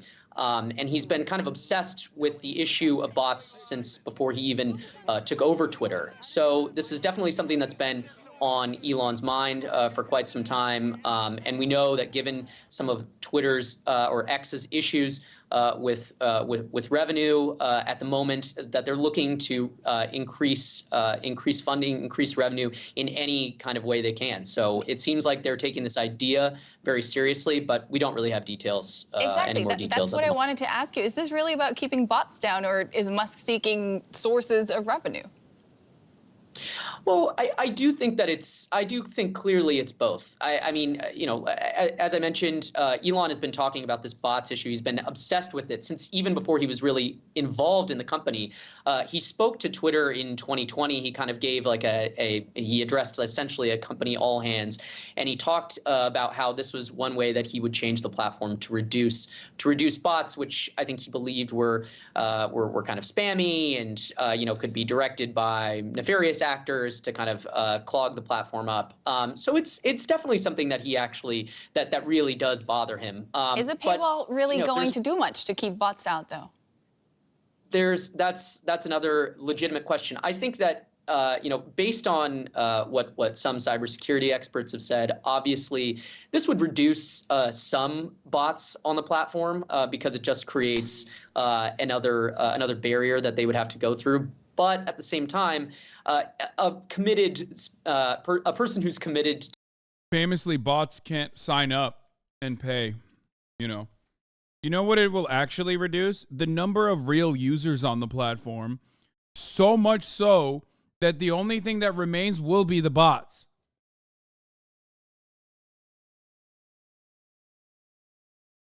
So yeah, in a way, my interaction with bots will go down dramatically. Also, there's a shit ton of fucking bots that already pay for Twitter Blue.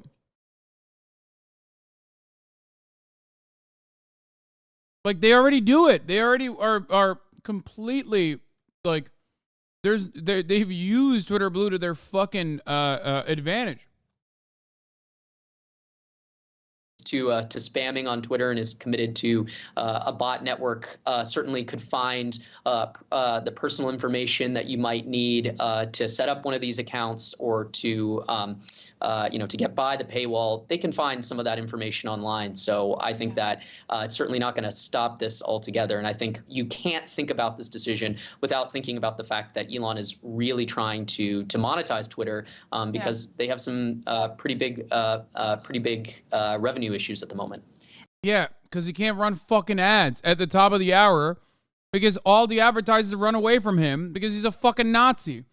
Here at the HasanAbi broadcast, on the other hand, at the top of the hour, there's a 3-minute ad because advertisers are not fleeing away from me, but instead fleeing towards me. Okay? Now, if you no longer want to see those ads, though, you know, it's a much more valuable $5 purchase of a HasanAbi subscription than a fucking dumbass Twitter Blue one, which is $8, by the way.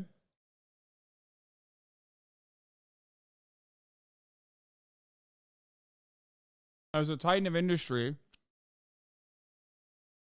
subscribe to the HasanAbi broadcast with a $5 month subscription or a free one in the form of a Twitch Prime.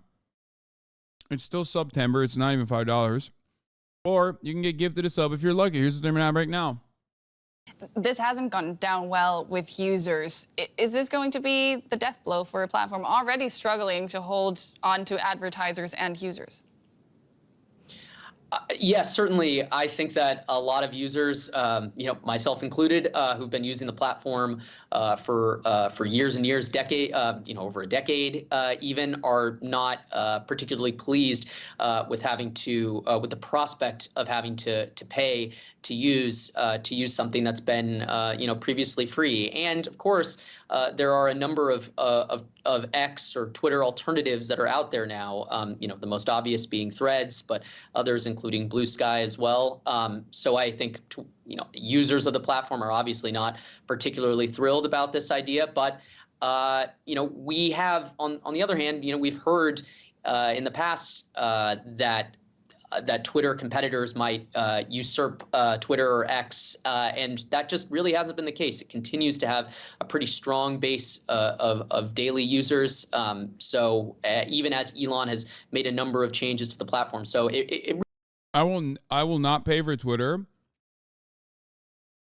And on top of that, I know for a fact that if Twitter is forcibly making you pay for Twitter, most people won't be on it anyway, so there's no reason for me to stay on Twitter.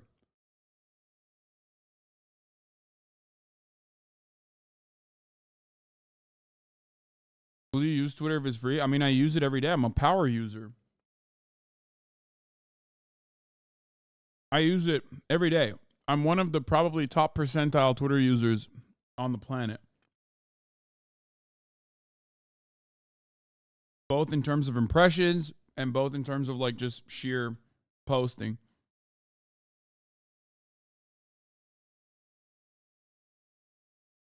You know?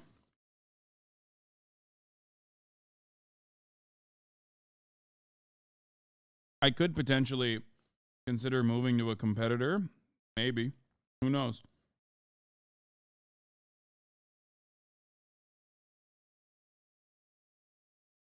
But no fucking shot.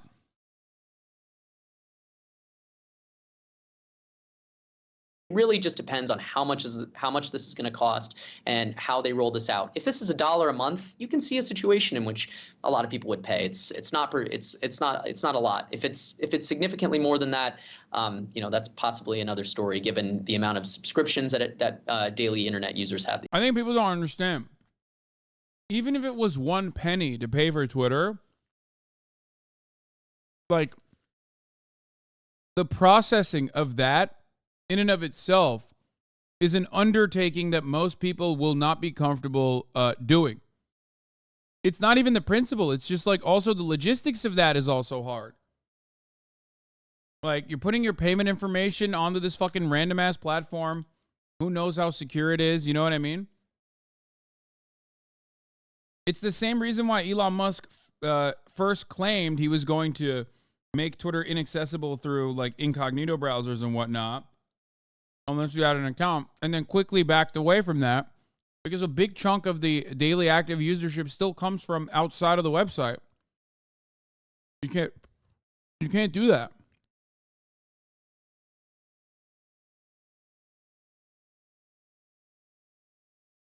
You know? These days.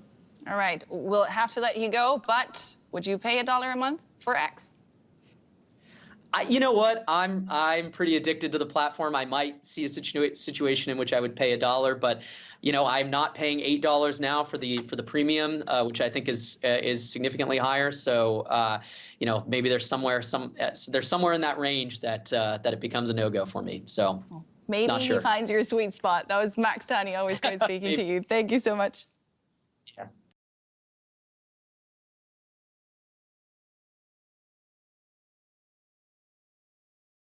Oh, this is some good news. Hollywood writers and studios are restarting negotiations. Hollywood writers and studios are restarting negotiations today, nearly 5 months after the writers' union went on strike. The union's calling for many changes in the industry, including increased pay, better residuals and staffing, and assurances on artificial intelligence. So let's take this to our group chat. Business reporter Alexis Christophorus, ABC News contributor, senior entertainment reporter at ESPN's Anscape, Kelly Carter, and strike captain and WGA award-winning comedian and writer on The Daily Show, Nicole Conlon, are all here with us to discuss. Thank you all for coming on. Nicole, I want to start with you. The Alliance of Motion Picture and Television Producers has said, quoting here, every member company is committed and eager to reach a fair deal and to working together with the WGA to end the strike. You're a strike captain. You've been on front and center on those picket lines. What are you hoping to see from these negotiations? Well, the AMPTP, after a long and painful wait, has finally decided to come back to the table. And the thing that we want now is the same that we've wanted from the beginning, which is a fair deal that creates a sustainable career that enables writers to have a middle-class life. And I'm hoping that now that the AMPTP is finally back at the table, they'll give us a serious offer that will allow that to happen. Now, Kelly, talk show host Drew Barrymore had announced she was bringing back her show despite the strike. Now she's reversing course on that, along with other shows like the Jennifer Hudson Show. What do you make of the backlash Barrymore received? Yeah, I mean, I think that there is nothing as dumb as coming out and saying that you were going to fucking scab in the midst of like this massive fucking labor action from your industry, especially when your show relies on guests, right? Like, there is no shot that she would have been able to have a single fucking guest on our goddamn show. Same with Bill Maher. I think he pretty much realized that most people would not attend his fucking show because then they're also scabs. Why the fuck would they do that?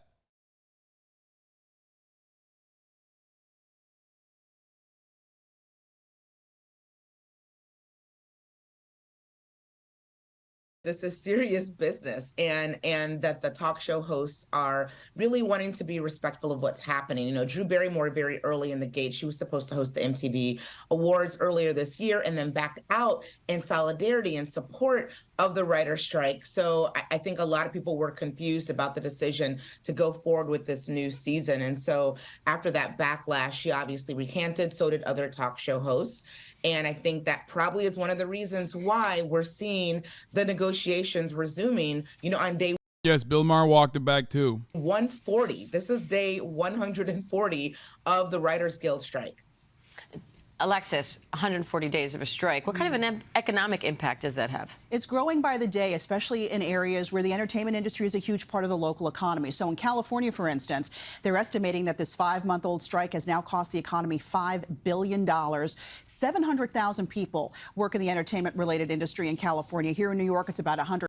I love bringing the fucking in-house analysts to shit on the fucking labor leaders. Like, that's how you know where their interest is, by the way. 85,000. We're also talking about the ripple effect here, right? Not just the writers and the actors, but all those industries that support the entertainment industry. Caterers, drivers, florists, prop people, dry cleaners, all of them are feeling the impact. Actually, California's state treasurer had begged people to come back to the bargaining table. She said, look, this strike is actually hurting investment, retiree investments in our state. And now we're starting to see that studios are delaying the release of some films. So Dune 2 and also Ghostbusters Afterlife now going to be out a little bit later. Because remember, actors can't talk about or promote those movies. So the studios are holding back on those. That has a ripple effect, starts to impact the movie theater chain. So it's far reaching.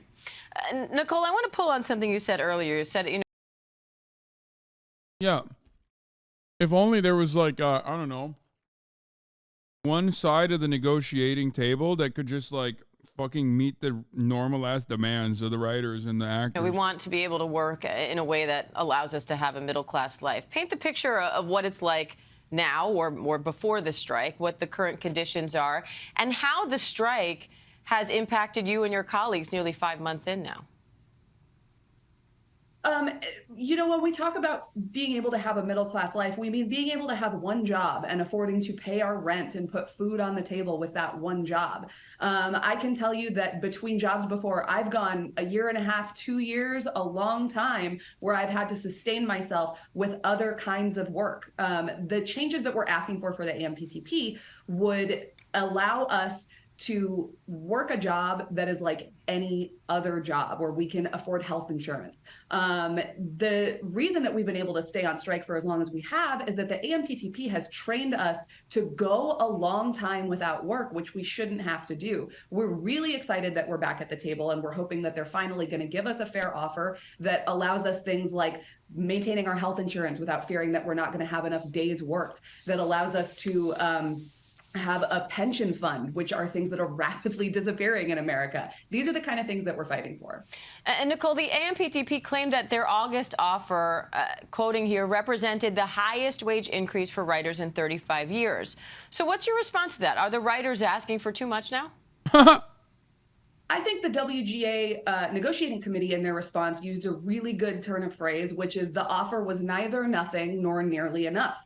They certainly gave us more than their initial offer, in which they refused to bargain about certain topics at all. But it's not going to be enough to maintain this as a career, as something that you can do from any background without being independently wealthy or having a spouse who can give you. Writers are so funny. Like, they can't stop being a fucking writer. Like, she's not there.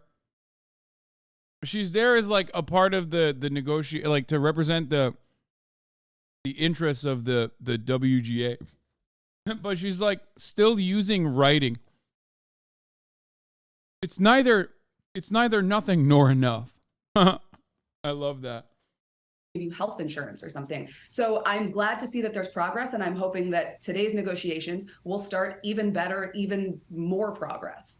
Now, Kelly, some celebrities and actors are coming together to help out, you know, the work writing staff, trying to cushion the blow. And the impact here, obviously, as Nicole was painting the picture and as Alexis said, has been huge, not only on the people striking, but a larger fallout. And I don't want to detract to that, but I also want to get to the content, because even people that have nothing to do with the entertainment industry are going to feel the impact when it comes to content, shows, movies being delayed. So talk about that part of it. What kind of an impact are we all going to see from this? I mean, normally this time every year, we're either talking about who won an Emmy Award last night, or we are getting excited about fall TV premieres. That's simply not happening right now because there was nothing that was being written, certainly nothing that was being shot. I recently was on a studio lot a couple of weeks ago, and it was the most bare I've seen it. And we're talking about, I've been on studio lots during a pandemic, during a global health pandemic, and there were barely any cars on that lot. You know, studios that normally will be lit up and bustling with activity, nothing is happening. So it's going to be a while before we see some new work because of the delays of the labor strike. All right, Alexis Christoforous, Nicole Conlon, and before we go, I want to say happy birthday, Kelly Clarter. Happy birthday. Thank you. Thank you all. Hi, everyone. George Stephanopoulos here. Thanks for checking out the ABC News YouTube channel. I mean, let's see what happens. Let's see what the fuck happens. From what I understand, at least according to like industry insiders, it's either going to get done this time around or it's going to be held out until March.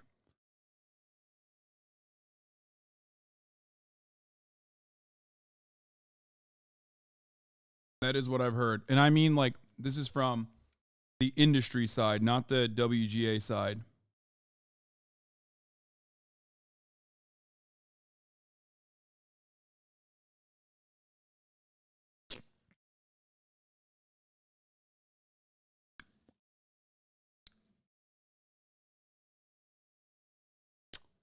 I think one of the most interesting parts.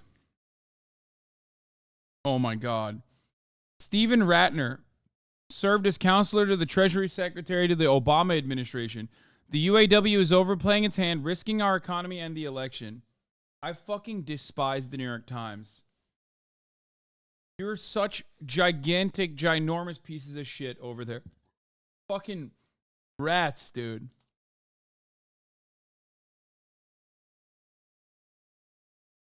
Oh my God. Oh. So fucking annoying.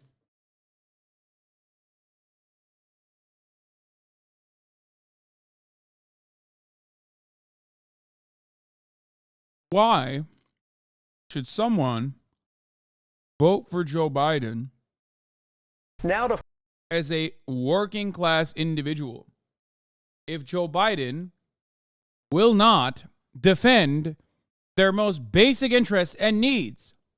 Why? The real opportunity here is Brandon coming out of the gate swinging for the fucking labor class so that he can galvanize his support in these massive unions that are incredibly impactful in states where he needs to be impactful in. it's an easy dub for him. So fucking annoying. Speaking of W's, or victory royales, rather, FTC says Fortnite players could be owed money. Let's take a look. Fortnite, the government agency that protects consumers, says the makers of that extremely popular game owes millions of players a refund. Trevor Alt is here to tell us how to find out if you are eligible. Good morning, Trevor. Good morning, Robin. And parents really should pay attention to this because late last year, the creator of Fortnite agreed to pay out hundreds of millions of dollars to consumers because the FTC said they were targeting, even tricking their players and kids into buying things in the game. And now you can file a claim to make sure you get paid. This morning, the FTC wants to know if your child cost you real money buying in-game items in the massively popular game Fortnite, as its creator, Epic Games, prepares to shell out $245 million in penalties. This is one of the FTC's biggest settlements ever. It's its biggest administrative settlement ever, and its biggest settlement involving dark patterns. The company agreed to pay the penalty in December for violating provisions of the Children's Online Privacy Protection Act. The FTC says Epic Games intentionally tailored The fact that they conceded to 245 million means that the number that they stole was in the billions, okay? Like multiple billions. That's nutty. Oh my God, they were making money hand over fist, bro. If this happens with Valo, you'll be able to buy a second house. Yeah, imagine being able to get back my money, except Riot. Good luck. You know, I don't think it's happening.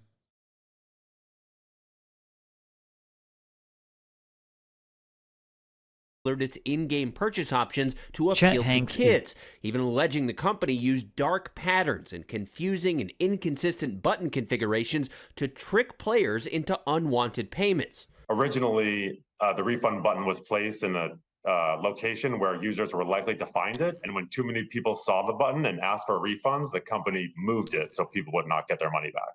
In a December statement, Epic Games said in part, "We accepted this agreement because we want Epic to be at the forefront of consumer protection and provide the best experience for our players." And they have since made a number of changes regarding in-game purchases. But the FTC says as many as 37 million people may now be. That's awesome, dude. Every time the federal government moves in and like forces the hand of a company, they always come out with some fucking dumbass PR statement like, "Oh yeah, we're doing this because like we want to be good." It's like, bitch, if you wanted to be good, you wouldn't have changed where the refund button was. You know what I mean? What are you, a fucking gym in New Jersey? Like, what the hell is this? Oh, sorry, you subscribed one time, so you're fucked. No refunds. I'm coming after your whole family. It's like worse than fucking student loan debt. It's so fucked up. Yeah, this is some LA Fitness ass bullshit, dude. Be eligible for compensation.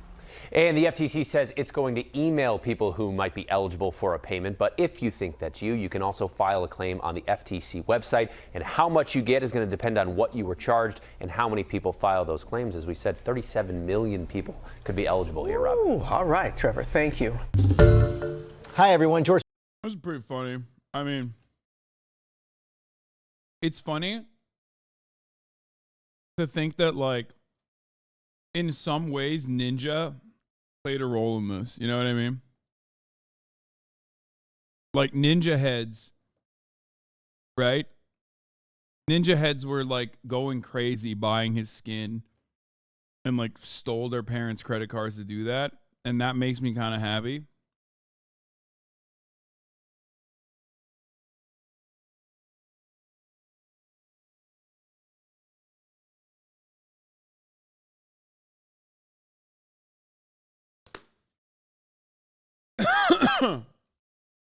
Lol, so did you? No. My stint in Fortnite was so brief, brother. I wish. Like, I wish I had an influence on this. You know what I mean? If anything, I'm more of a victim.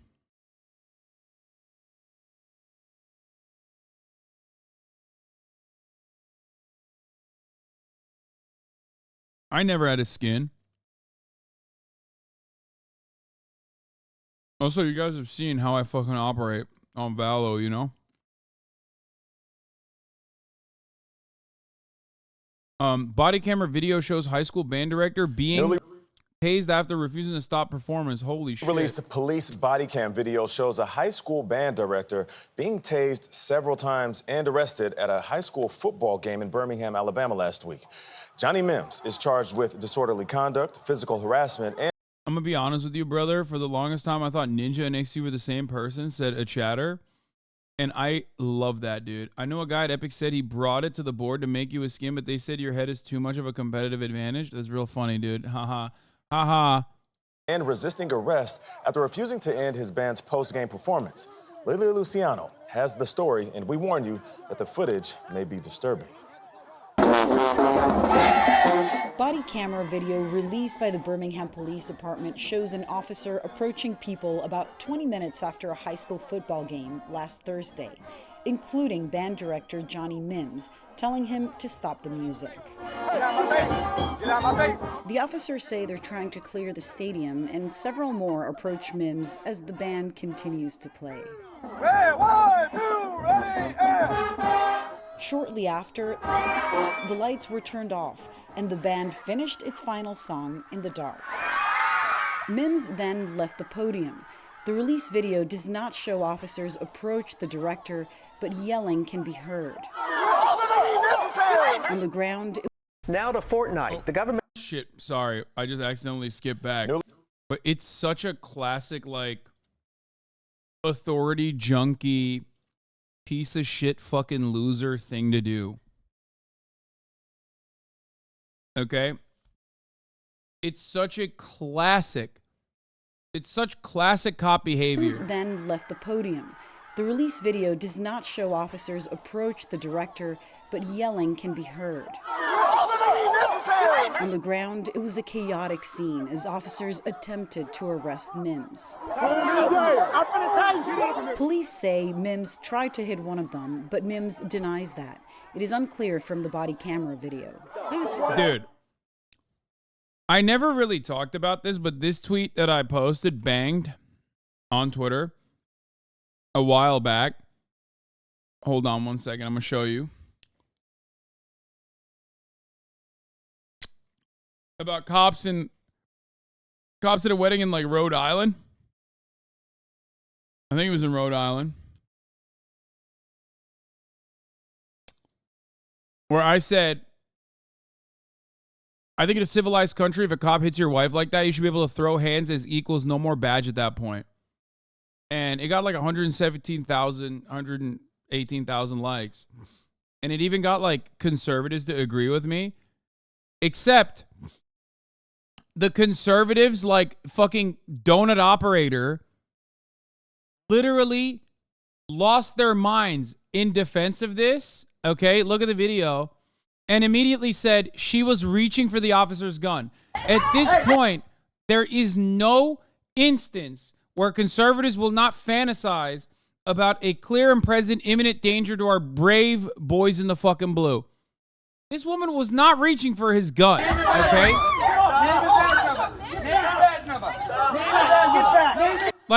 Like that's nuts. No, she kicked him in the nuts, and that's why he fucking knocked their ass out. Oh my God. Yo, Kooks. So then this guy, Kooks, okay? It's a different angle. She very clearly reached for his gun. She absolutely was reaching for his gun, another angle. It's not even, it's so fucking annoying. Because I didn't even bring up the second part of what I was going to say, which is that you're so, it was a different girl, by the way. So you guys are so fucking annoying for bringing that up. Because I'm talking about the girl in the fucking brown. And secondly, it doesn't even fucking matter. Okay? Like, you're nuts. You're nuts for being like, no, this is what you're supposed to do. Like, you're supposed to fucking start, destroying folks. Like, what do you think? She's like going for the gun and like is gonna start fucking popping off cops? Like, is that what you think? Kooks, get over here, bro. Oh my God. I love that people are like talking about an entirely separate person in this video, by the way, when I'm talking about the action here, which is this lady getting hit, and then the reaction from the husband, which is popping off on the fucking cop. It's very clearly action, reaction. But hey, guys, you don't understand.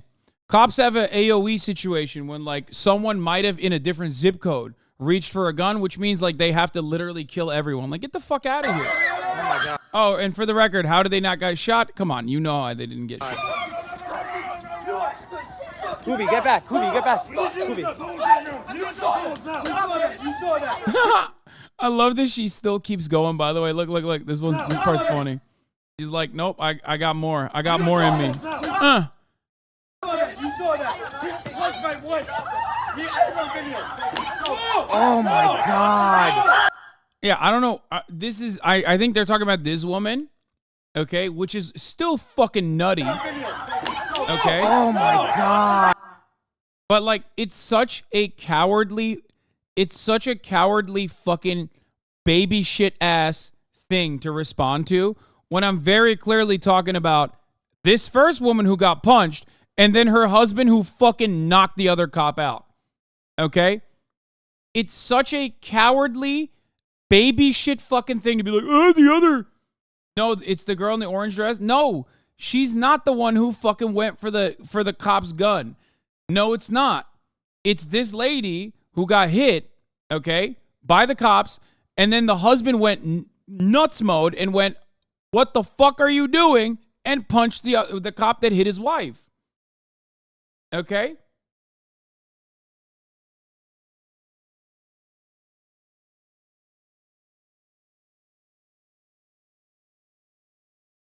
That's the girl in the black. Okay?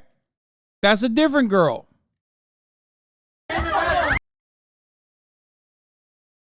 And even that, in this grainy ass footage, like, people are literally like, oh no, she definitely was going for the gun. Like, get the fuck out of here, dude.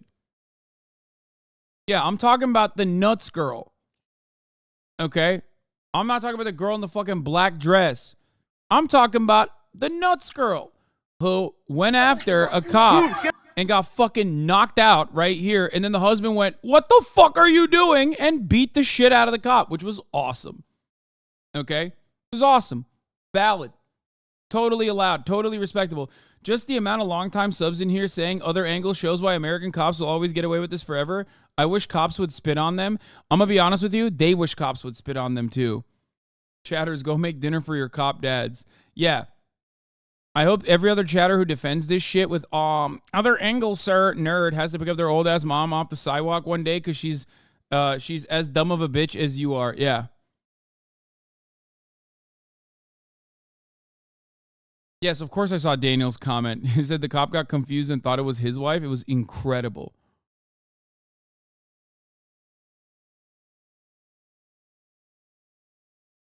Like, if this is your response, like, oh, she went for the gun for the other woman. I wasn't even talking about the other woman. But here, I'll talk about the other woman too. Fuck that. You shouldn't be able to fucking knock someone out like that. That's insane, dude. This is the other woman in the black. Jesus Christ, take it easy. No one is defending this bullshit-ass pig behavior. No. There are plenty of smarmy, annoying, overcorrective debate lords in this community who love the spirit of debate and not necessarily, like, genuine interest in what is right and what is wrong, without ever thinking, like, am I actually participating in a ruthless, brutal, oftentimes militaristic occupation of the domestic civilian population by justifying an act of violence from the state which currently has a monopoly to do so, to do violent action. They never think about it like that. They only go, I want to be the smartest guy in the room, and I actually saw the alternative video, and in which case, I'm going to defend this. Okay? That's it. That's what is going on in the chat. Okay? That is what's going on in the chat. It's not necessarily that they are thinking about, like, the morality behind these actions, or a state that kind of completely wholesale justifies this kind of brutality. They more so are interested in coming across like the smartest guy. It's always like a big problem in communities like this one.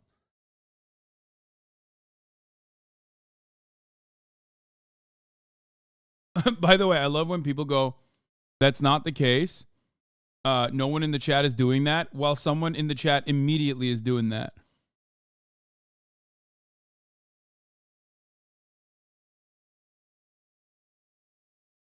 It's not even fucking remotely clear if the woman is going for the service weapon. And even if she is, the guy should fucking apprehend her without knocking her the fuck out and possibly breaking her brain. Fuck do you mean, bro?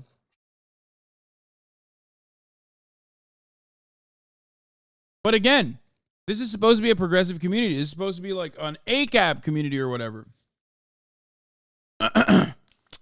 And there are plenty of fucking people even in here that are defending it because we are conditioned to defend it. Because these guys, well, there's a couple different reasons. One, because it is the norm and it's supposed to be defendable.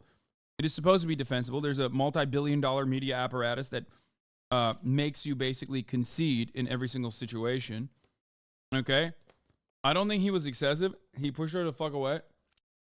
Yeah, look at the cop pushing this other. Now we're talking about the girl in the black dress, okay?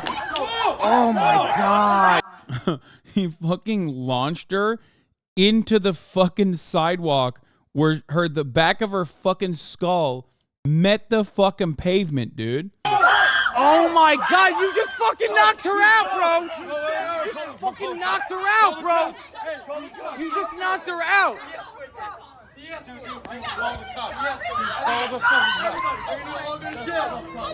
Relax, bro. He just body slammed her into the fucking curb. Like, it's fine. It's like, yeah, whatever. He would 1000% arrest someone for doing that, but he has a badge and is white. Well, maybe a bit excessive force is true. Yeah, okay. Well, I'm glad that you are now in agreement after immediately rushing to the conclusion to try and defend the cop. You turn around. Also, this cop is not white, I don't think. I think he might be black. I can't tell, but whatever. It doesn't even fucking matter. They're a cop. That now you're coming to the conclusion that the lady who is fucking like flopping on the ground like a dead fish out of water, maybe she shouldn't have been slammed so hard in the fucking into the concrete ground. A bit excessive. Hit the pavement. Her head just hit the pavement, bro.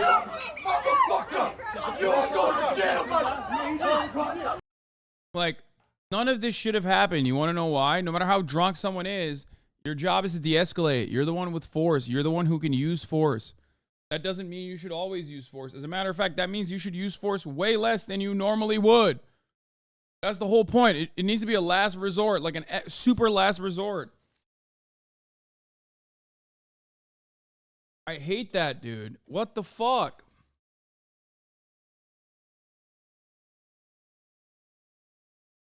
Like, the American mind, no matter how progressive they fancy themselves, to immediately submit to authority and justify use of force in any kind of circumstance where a cop is not able to exert their authority is so shocking. It must be studied in a fucking laboratory, dude. We are some of the biggest cucks on the planet, okay? Like, cops always escalate, and that's always completely wholesale justified by the broader population. How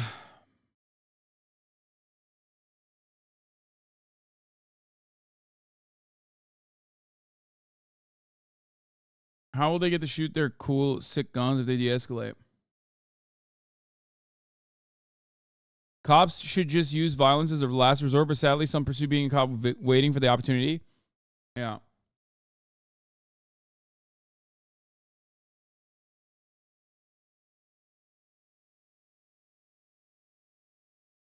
It is wild that it naturally makes sense that someone with more authority should be held to higher standard of accountability, but our system has ruthlessly worked to ensure the opposite.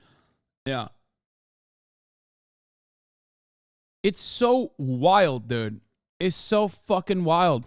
Like, how do you rush to that? Which, by the way, ironically, that's not even who I was talking about. It's like very obvious who I'm talking about. And all these fucking cop-loving pussies immediately were like, well, the other lady rushed to grab his gun, bro. It's like, really? Is that the guy who was married to the other lady? Or do you think I'm talking about the guy who fucking knocked the cop out? Very clearly, in this video, in the first half of the fucking video, you asshole.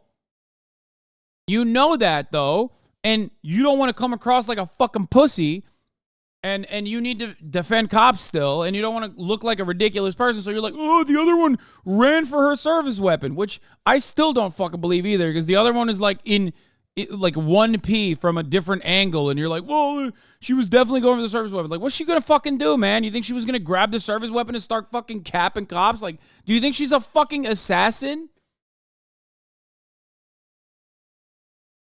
It's so stupid, dude. They're like, look at this pixelated video from afar, proving 100%. This is like Angelina Jolie and Mr. and Mrs. Smith, dude. You don't understand. Drunk women in Rhode Island, like, they're famous for doing this shit. Like, yeah, Karen Wick. Jane Wick, brother, you don't understand.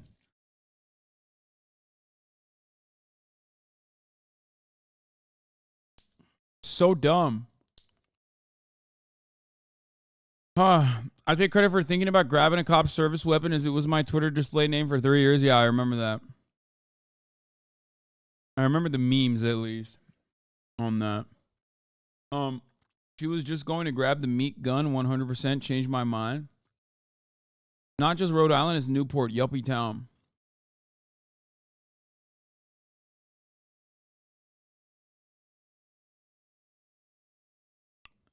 According to the police report, the cop was just trying to point someone else and missed.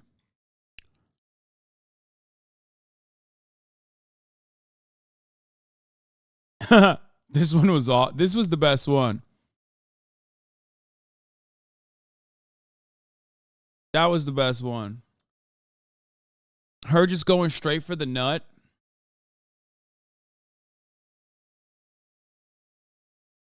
Anyway. So fucking stupid. Now, why did I get here? Why did I talk about this issue? The reason why I talked about this issue is because these are white people, okay? As white as you can fucking get. Rhode Island, Newport, whites duking it out. So white that they think they can fight cops, okay? That's how white they are. Like, they're white. They're literally on a different planet, right? Now, having said all that, there were still hella people trying to fucking defend the cops in the situation. Because the American submission to authority, no matter how violent or brutal, has to be studied, okay? For generations. We need to find out what happened to the American mind. What is wrong with the American skull? We need to do phrenology to understand what has happened in the, not just the regular Caucasoid skull, not the Angloid skull, but the Ameroid skull, that for some weird reason is like way worse than all of its other forefathers, okay? Our willingness and interest to submit to authority makes no fucking sense in comparison to like the American Revolutionary War that started off with a bunch of fucking prisoners that didn't want to pay tax to a fucking monarchy. What the hell happened?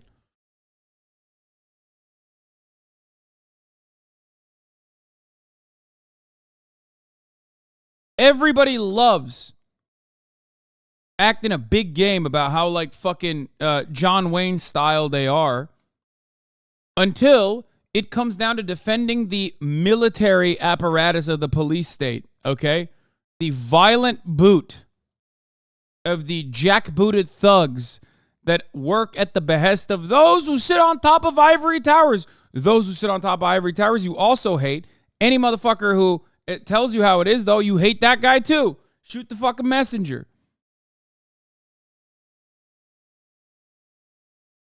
And I don't know how this happened, and I don't understand why Americans are like this, okay? There needs to be a multi-generational anthropological study on the American willingness to submit to any kind of authority whatsoever.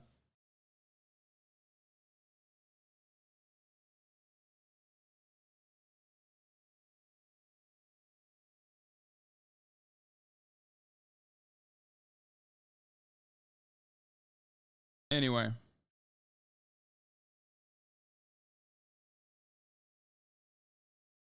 The lady stood no chance. These cops have been the cops have been training on their wives for years. Okay, so why did I show this though? Because we're talking about yet another instance where police in Birmingham are behaving like a bunch of fucking monstrous assholes. Where they ended up tasing a high school band director for the crime of refusing to stop the performance. I did not swing an officer, man. Mims was asked to put his hands behind his back, but when he didn't... Yeah, Americans love talking about how I need my fucking Second Amendment, dog. I need to stand up against the tyrannical government and then shove the boot so far down their fucking throats it pops out of their ass. Okay? Anyway. An officer tased him. He remained standing until the officer tased him again. Then he falls to the ground where he's tased a third time. It caught me off guard. I'm thinking about the kids are in the dark. They're screaming. You know, they're trying to figure out what's going on. I have officers pulling on me. And so it was just a lot going on. Mims said the opposing team's band director suggested before the game that both sides play 3 songs when it concluded. He said it was a common occurrence. Police say the other band complied when they told them to stop performing as well. I've been a director for 13 years. I've never had a case of this ever happen. I've never ever had police officers intervene in a school activity. Mims and his legal team are now calling for all charges to be dropped and the involved officers to be placed on leave. The Birmingham Police Department says it investigates all incidents where an officer uses force during an arrest. For CBS Mornings, I'm Lilia Luciano. Boy, it does seem like there were a lot of different off-ramps. It could have gone in a very different direction. And I really don't understand why the cops needed to get the stadium cleared that quickly. Yeah, especially when you look across the field and seem like there was a group of people on the other side. Yeah, like kind of band off happening. Yeah, both sides playing. Yeah, very strange stuff. Unfortunate. $4 million was stolen from these podcasters, and I decided to investigate. I found the man responsible, but before we confront him, let's go back to where it all started, when Theo Von, a comedian, On leave, Americans are so cucked. Yeah, it don't matter. I can do that study on why Americans let cops stomp all over them for you, Abby. 9/11, there, study done. No, Americans have been defending cops like in a ridiculous manner for many, many years. It's not just 9/11. It certainly goes. It certainly was around before 9/11.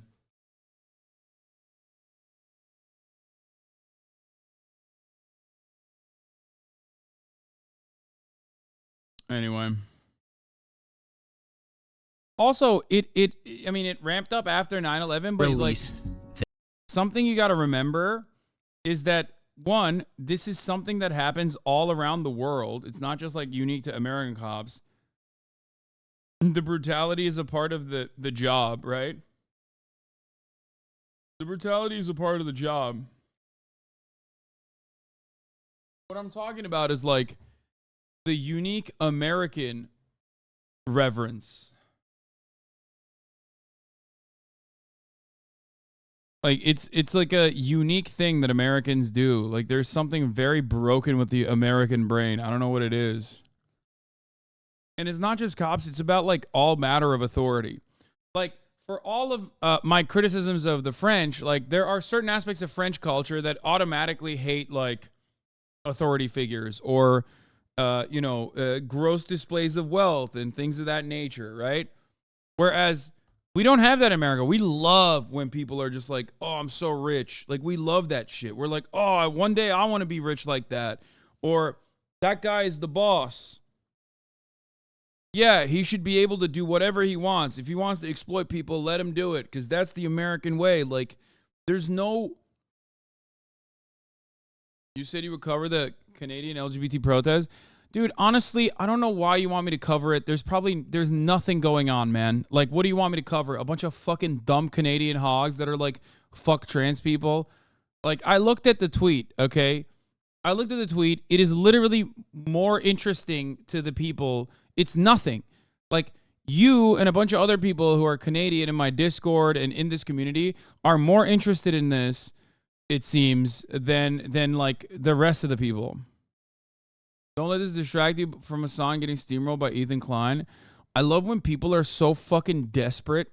Like they're so debate brained and so incredibly desperate for drama that because they can't get like any other type of drama, that they try to manufacture it in between two people who are co-hosting a fucking podcast as they fantasize about like their favorite internet commentator being in that position instead. It's nutty.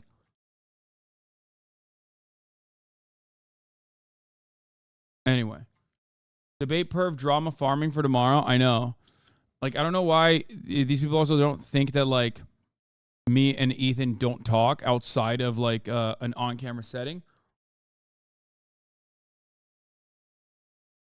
And because it's like a normal conversation and a simple disagreement that two parties can have, and then like continue on with their show as is normal, and then continue to have conversations off camera as is normal between co-hosts, that they're like, oh, I could potentially be like, I could potentially like hit the parasocial button here and try to manufacture drama between two people that know each other in the real world, and potentially change the outcome of their relationship and maybe even the show. It's so weird. People seriously write entire fanfics about you and Ethan is so cringe. Yeah, I know. It's because the only time the streamer of choice talks to friends is in debates. I don't fucking understand it. But there's nothing dumber. There is nothing dumber than like making endless amounts of videos about like a 30-second to a 5-minute disagreement between two co-hosts on a fucking 2-hour podcast where they continued to do the podcast. Like there wasn't any drama. And then people desperately cut videos on it to be like, dude, there's so much drama. I told you. And then the worst part is like, if you're a fan of these content creators, don't you get mad that they like kind of dupe you? Like, don't you get mad that you've been led to believe that something is happening when it's not happening? Or does it not matter to you because like you like the invention of the drama? You know?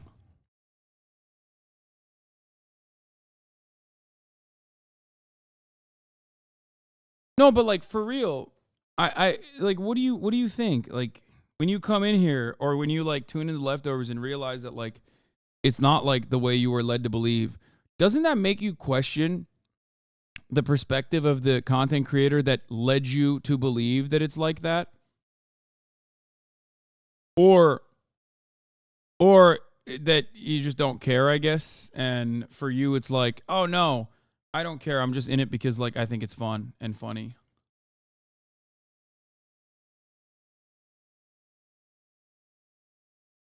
Can we just troll you without demoralizing? But like, you're not really accomplishing anything. You know what I mean? You can. And there are plenty of people that do it here in a funny way.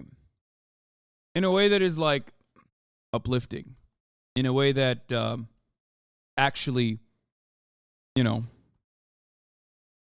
in a way that is productive to the conversation. What you're demanding in this circumstance is basically saying like, no, I want to be the guy that like comes into a crowd of people and like takes his pants off and then everyone's like, oh, you have a micro dick.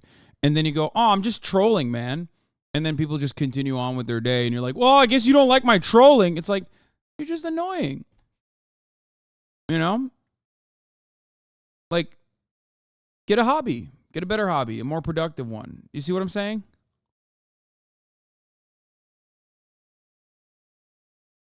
At least you get it.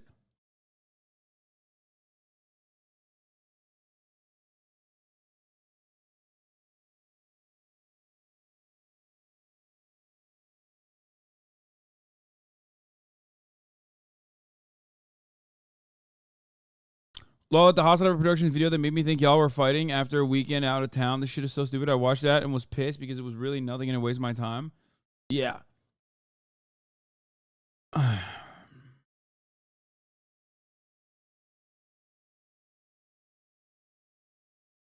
But overall, I think it's like, you know, if you're going to spend all your time trolling, like at least you could be creative, interesting, unique. and not like scrape the bottom of the barrel. You feel me? Like, how are you going to do that? How are you going to fucking be in communities that revel in this kind of behavior and still suck dick at trolling? Oh, fuck, I almost got it.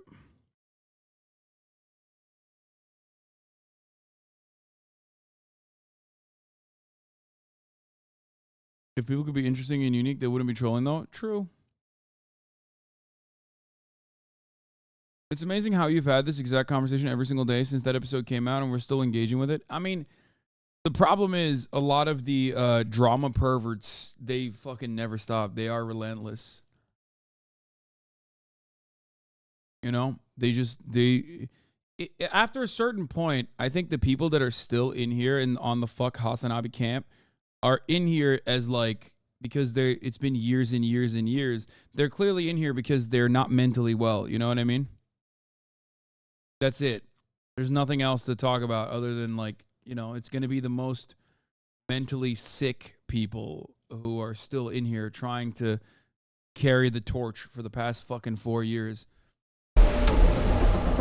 If a person robs you on land, they are a thief. But if they rob you at sea, they're a pirate. Let's say it's 2007, and you're the captain of a cargo ship traveling off the coast of the Horn of Africa. You're transporting wheat from Kenya to Saudi Arabia. When you look out at the ocean and you see these guys, they come at you quickly, just a This is anti-One Piece propaganda. small speedboat of them, and soon they're right up against the side of your ship.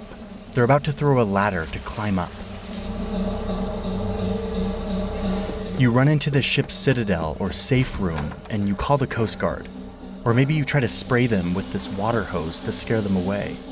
But it's too late. They've now climbed on board. They're rounding up the crew. They're gonna hold you hostage and demand a ransom of millions of dollars for anyone who will pay. The shipping company, your home government, your family, doesn't matter. And if you don't give them the money, you'll be held in captivity, starving, maybe even tortured for days, weeks, months, even years. If there's no answer to payment of the ransom within 3 days, then the kidnappers here will sell me to Al-Shabaab. This happened hundreds of times. This is what a typical hijacking in this region looked like in the early 2000s, where by the end of the decade, hundreds of piracy incidents were reported every year, and they were still just getting started. Dun, dun, dun. Dun, dun, dun, dun. Bum, bum, bum. Ba-dum.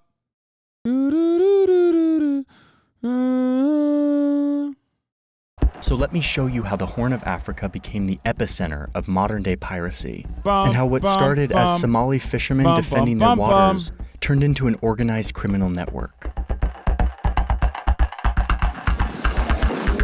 This is the rise and fall of Somali pirates. It's kind of wild that they were like able to do so much with a bunch of dinghies, you know what I mean? Like barely. Tiny ass boats that would tip over with like a little bit of fucking a little bit of wave activity, and they were, God, man, when there's a will, there's a way. Mashallah, you know, you gotta say. Off the Somali coast where those pirates attacked that vessel.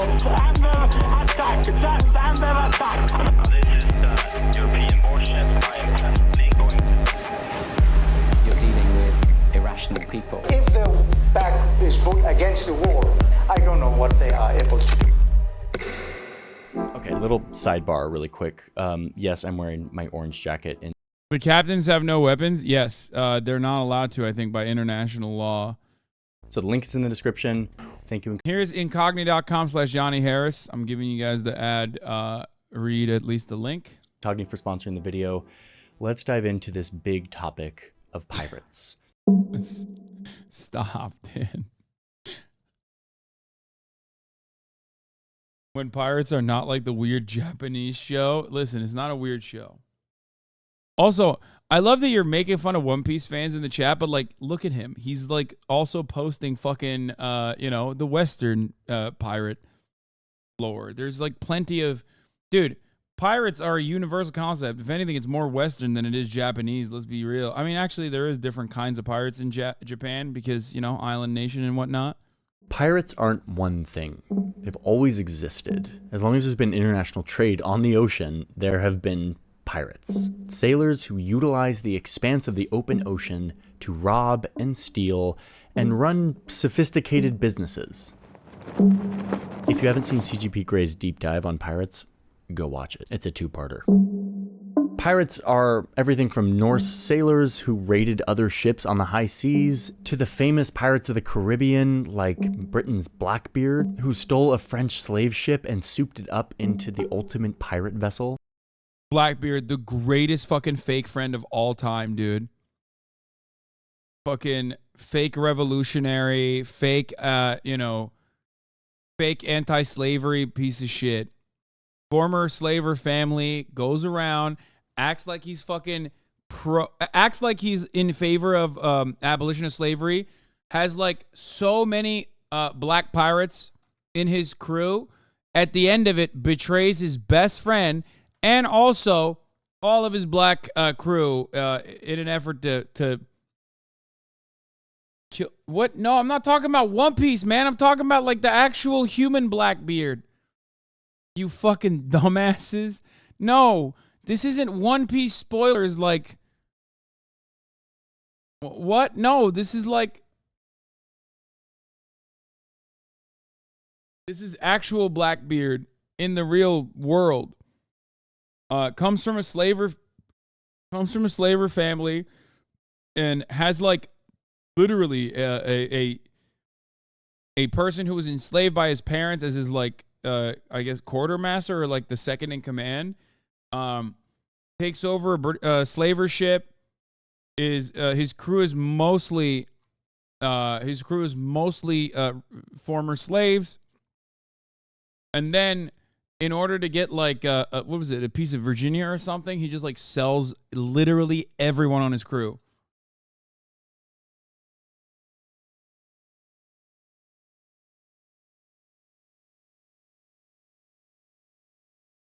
North Carolina.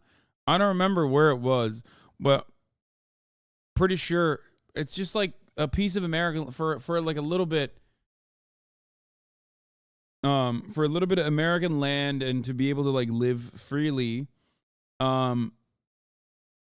He went and he sold literally his second in command, like his childhood friend / every single former slave that he that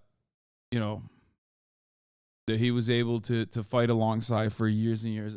One of the greatest fake friends of all time. Pirates were poor men who were looking for money and social mobility. Some of them were looking for fame and glory and power in a time where seafaring men had little status or opportunity in society. We've romanticized them, we've caricatured them, and we idealize them as legends and myths of the past. But piracy never fully... He wasn't a good guy, dude. He was a pirate. Actually, and I did not know this at all, but no, pirates are like the first formation of like anarchism, and like they had collective ownership. It varies from pirate to pirate. Some of them were literally pro-abolition. They had unionized ships. Not all pirates were as you think they are. They were pretty good. There's a lot of good pirates. There's a lot of crazy, gay, queer, communist fucking pirates out there. I think the only issue is that they, didn't shower. They were anarchists. That's what it is.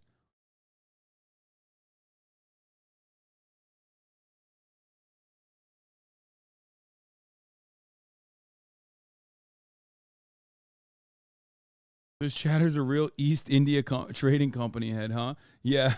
like at the time, who's dominating the fucking high seas? If it's not the fucking pirates, it's literally slavers, okay? It's colonizers. You know what I mean? Bro, you're arguing with Akainu. Yeah. Like, not to take this back, Not to take this back to like, you know, One Piece, but like you are sounding like a bunch of fucking admirals, dude. What's happening? Marcus Rediker, a Marxist historian, has a few great books on them. He also did a great book on the slave ship as an environment and condition.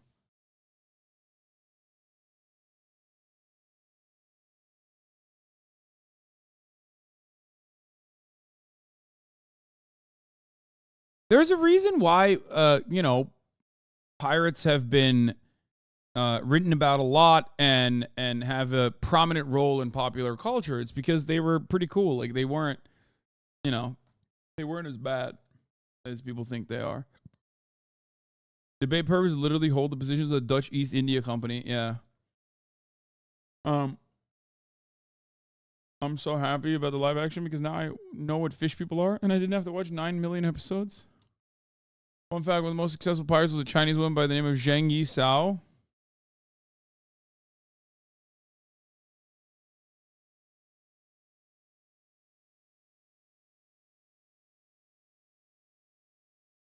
A lot of pirates in the typical pirate era were ex-Navy that were decommissioned. Pirates are modern-day libertarians. That's not true. Not all of them. Pirates weren't anarchists. They were private contractors mostly, or capitalists. Oh my God. Dude, listen to me. Most historical formations of pirates getting together, because they had to operate outside of the boundaries of, like, you know, colonizing forces, ended up having like a equitable pay in some forms. Like they did a collective ownership. They had a say. I don't know why you're you know, I guess going against plenty of historical works that have been written on this issue. Now, that doesn't mean all of them were good. Obviously, like I said, Blackbeard is like a story of betrayal. Just fucking Google it. I don't know. The Great Conundrum. I was born too late to be a sea pirate, born too early to be a space pirate, born just in time to see the 3-minute ad break at the top of the hour, but it's okay because I can do some piracy and steal a Twitch Prime by connecting my parents' Amazon Prime account to my Twitch account, where I get 1 free Prime subscription a month, or I'll use the $5 and act like I don't, you know, I just avoided the ad break that way, but it's a bit like piracy. Or maybe you can get gifted a sub, you know? Yar! Here's the 3-minute ad break now! Wholly went away. It still very much exists today. Here's a map of all the piracy incidents over the past 40 years, at least the reported ones. From Indonesian pirates hijacking cargo ships in the Strait of Malacca, to Bangladeshi pirates holding fishermen hostage in exchange for ransoms, all the way to West Africa, where Nigerian pirates steal oil off huge tankers and sell it on the black market. But most of the dots on this map are right here, the gateway to the Suez Canal, one of the busiest highways of global trade, off the coast of a country where piracy uniquely could thrive.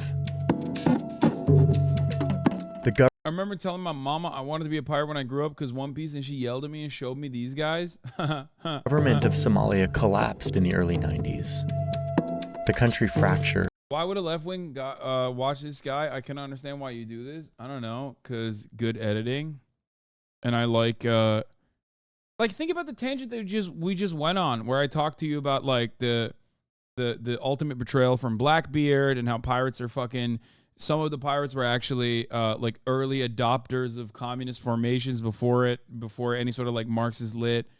I told you all of this shit. That's a fun tangent that we would not have gone on if I hadn't watched this video. It's so dumb. It's so silly that people just like cry about watching Johnny Harris videos. And instead of a central government, local clans started to control patches of the country. There was no real government to regulate this 3,000-kilometer coastline, the longest coastline in Africa. As a result, huge fishing boats, mostly from Iran and Yemen, took advantage of this free-for-all, swooping in to these unregulated Somali waters to fish. These foreign fishers would steal hundreds of millions of dollars of seafood every year with nets that tear up the seafloor, destroying the ecosystem and depleting the fish stock in the process. This illegal fishing by foreign vessels started to outsize the catch of locals whose water this was. Local Somali fishermen with their tiny boats couldn't at least he's like, at least he's admitting like that there were material reasons, and he's not saying that like piracy is in the heart of like the Somalian. You know what I mean? Like, because liberals will look at the story and be like, Somalians can't help themselves. They love piracy. This is what they do. This is what their heart. This is what is in their heart. This is what is in their blood. Couldn't compete. And soon, this illegal foreign fishing eclipsed the catch of local Somalis. Around the same time, companies from Switzerland. Do I think Aiden Ross will actually have Kim Jong-un on stream? No, because I'm not a fucking idiot or 12, okay? So no, I don't think that. I think that he will not have Kim Jong-un on stream, okay? Please stop. And Somali's former colonizer, Italy, were illegally paying corrupt factions of the Somali government to take their toxic waste, some of it even being radioactive. Tons of this waste ended up in both Somalia's land and water, which would go on to have significant effects on the health of local communities. So, it's the 1990s, and between the illegal overfishing and the waste dumping, Somali people's main livelihood is being pillaged by foreigners, and they don't really have a government to help them out, to protect them. So some Somalis decided to fight back. An American cargo ship taken over by pirates. Somali fishermen got together and they formed an ocean militia. Some would call themselves the Coast Guard, and they would use these tiny boats to chase down foreign fishing vessels and demand that they pay a fine. Some experts have called this subsistence piracy, because it was piracy, but it was also kind of... Yeah. Yo, try that shit in not a small town, but try that shit in like the American coast, okay? Like, what the fuck do you mean? No, it is a nation state exercising its own fucking concerns, national security concerns, and its own autonomy in its own fucking sea line. Like, fishermen defending their livelihood from predatory foreigners. And at first, it was rare. I mean, if you look at the data, you just see a handful of successful incidents every year. Oh, and they were pretty basic too. Like in one of these early incidents of Somali piracy back in like 1995. How did you let that Voa screenshot go by? He's trolling you. I mean, he's not. You've got this wooden boat full of 26 Somali men claiming to be the Somali Coast Guard. And they go up to a shipping vessel and they get on board. They like hijack it for 5 days, but realize they can't really do anything. So they just steal as much as they can from the cargo ship and just go on their way. Monkey D. Luffy started off with you know, big dreams, but also small wins. You know what I mean? Yoinking shit here and there. He was drifting away in a fucking wooden cask for a long period of time. You know what I mean? Not a long period of time, but short period of time. Same with Nami. Right? In a barrel. Well, not Nami. Nami was doing small hits left and right. Medium hits.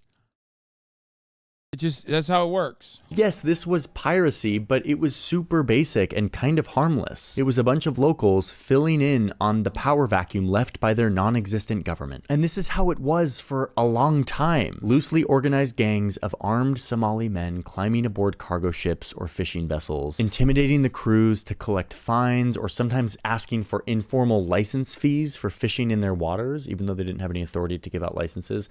They did it to get money, to basically be like, if you're going to fish in our waters, you need to pay us. And the rest of the world didn't really know about this. It like wasn't big enough news for anyone to care. But that would soon change. Across the region, 80,000 people are dead. At least 22,000 of them were killed here in Sri Lanka. So there's kind of a turning point. Christmas 2004. This tsunami was devastating, mostly in Southeast Asia, but it also hit Somalia's really delicate coast, destroying homes and boats and crippling an already delicate economy and food supply. The tsunami took the lives of some 150 people in Somalia and poisoned the precious little water supply that people had here. And it also washed up some of that toxic waste that had been dumped off their shores. This led to a UN investigation, which concluded that the waste was likely causing severe damage to the health of local people. And at this point, Somalia still isn't one country. There's some parts of the country that are peaceful and safe and under government control, but most of Somalia is still a patchwork of competing clans and warlords. It's like a hotbed for terrorism and organized crime networks should be, for all intents and purposes, when you hear that, immediately know it does not matter, no matter where we are in the world, immediately know CIA, okay? No centralized government. Why is there no centralized government? Who's backing some of these clans and warlords, okay?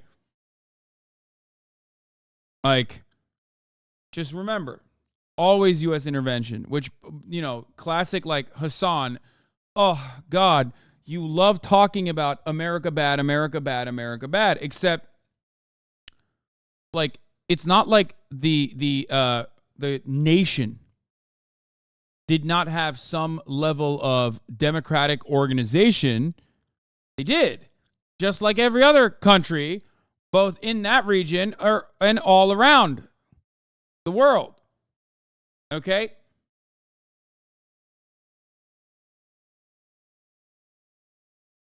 CIA activities in Somalia. I mean, it goes beyond this. Here, the CIA agents reportedly played a significant role in manipulating the outcome of the 1967 elections. The ascension of Prime Minister Mohammed Haji Ibrahim Egal was in large part financed by thousands of dollars of covert support to Egal and other pro-Western elements in ruling Somali Youth League Party by the CIA.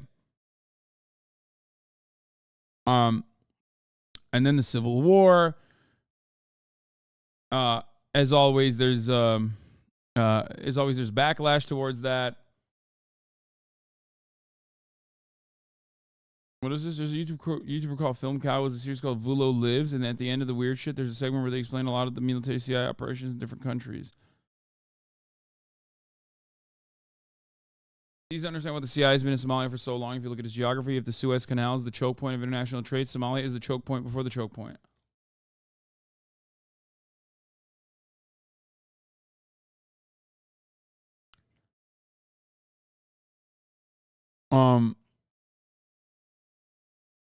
But yeah, July 12th, 1993, Black Hawk Down. U.S. State Department issued a warning that the CIA had received intelligence regarding a planned large-scale assault on UN officials in Mogadishu. According to Professor Raphael Shijoke Njoku, the American contingent of UNISOM 2 responded to the CIA's intelligence by launching a helicopter attack that resulted in the deaths of 70 Somalis who had been discussing a peace proposal. Shortly after the raid, it was disclosed that the CIA report had been incorrect.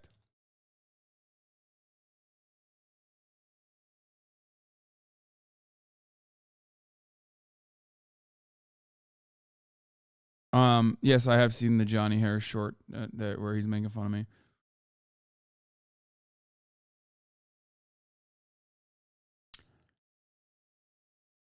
We still have black sites in Somalia. Jeremy Scahill, in August 2011 edition of The Nation magazine, reported on the CIA compound in Mogadishu's Aden Ade International Airport. According to Scahill, the facility looks like a small gated community with more than a dozen buildings behind large protective walls and secured by guard towers at each of its four corners. At the facility, CIA runs a counterterrorism training program for the Somali intelligence agents and operatives aimed at building an indigenous strike force capable of snatch operations and targeted combat operations against all members of al-Shabaab.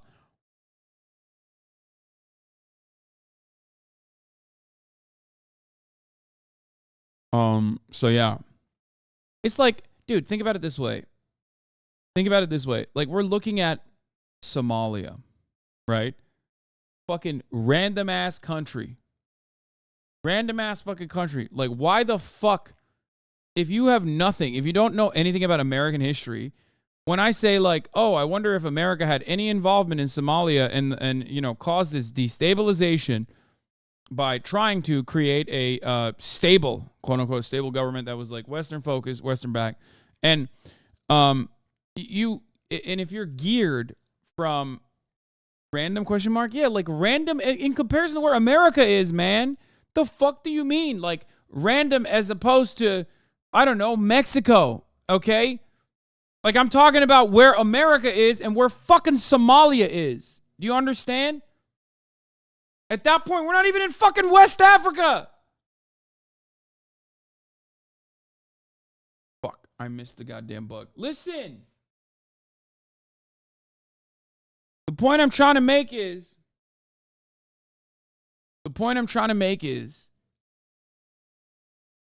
why the fuck would you ever think in a million years that your favorite commentator is in the wrong when he tells you, like, America does a lot of stuff. Sure, it's bad. They tell you it's bad. But, you know, some of that stuff is a necessity, especially the stuff that we're doing now, okay? Like, why would that guy lead you astray? You know? Doesn't seem like America could be, like, at the root of all evil on the planet, right? God, seems like this other guy who keeps fucking telling me that America is at the root of all evil all the fucking time just has, like, a one note, America bad, America bad, America bad. And he doesn't think about it with the you know, genuine, he doesn't offer a genuine intellectual thought. He's just saying America bad and moving on. Okay? And it's great. You will believe that until you, I don't know, do a little bit deeper of a reading and realize that, like, yeah, America does have its hands in every fucking pocket. 800 military bases all around the world doesn't happen on accident. You know what I mean? Hotbed for terrorism and organized crime networks that control different parts of the country. And piracy, this thing that started off as an informal Coast Guard, was maturing in sophisticated ways.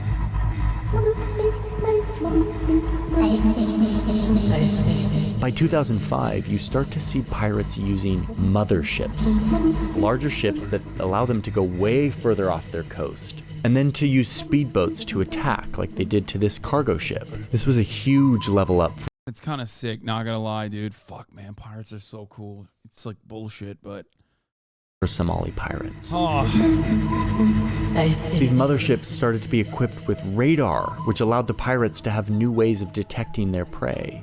You start to see them have GPS systems or satellite phones to communicate. Pirates start looking at shipping industry blogs and databases to locate and track shipping vessels. This was turning from basic subsistence piracy to something more sophisticated. Pirates started to realize just how much money and value was flowing through this corridor, headed towards the Suez Canal, like one of the busiest highways of international trade in the world. And with these new and improved tactics came more profitable business models that would change everything for pirates. Police in Finland say the owner of the missing freighter Arctic Sea has received a demand for a ransom. It was the early 2000s, and it was the beginning of the era of ransoms. You were kidnapped. Bro, they literally, they leveled up. Like, they leveled up. They got the mothership. Of course they're going to fucking need more money. You know what I mean?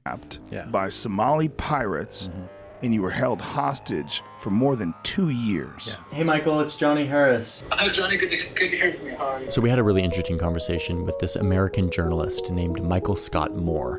He was kidnapped by Somali pirates and held for almost 3 years before being released for a $1.6 million ransom. People say, oh, but they're just frustrated fishermen. They're not.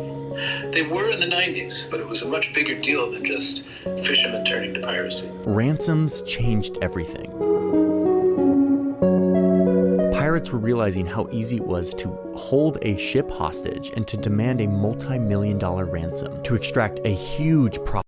He's a Fed, Lemafau. I don't know. What the fuck was he? I don't know the backstory, but what the fuck was he doing on the ship? Like, as a journalist. I guess he wanted to embed with them so he could, like, link up with the pirates or something. Which attracted the attention of warlords who saw a business opportunity. I don't know about this guy. Warlords now wanted to fund hijackings, like this one, where pirates were hijacking a Ukrainian coal ship. I doubt he's traveling from South. I doubt he was a Fed, though. I think you guys are being ridiculous. Like, they would, you know, they did apprehend people and demand ransoms. So Africa to Turkey. They could hold it hostage and release it only in exchange for $700,000, which is what they got. Or another instance where pirates riding on speedboats captured this Japanese ship and its 20-person crew, holding them hostage until somebody coughed up $2 million.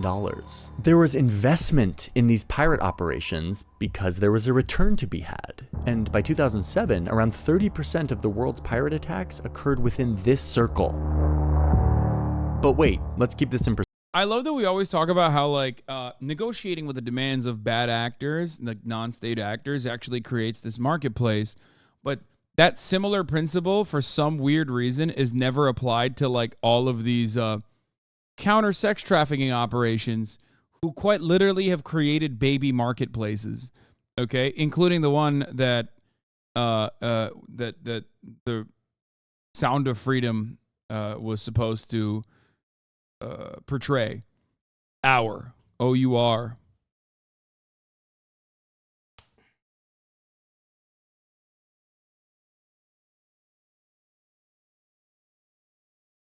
Fuck.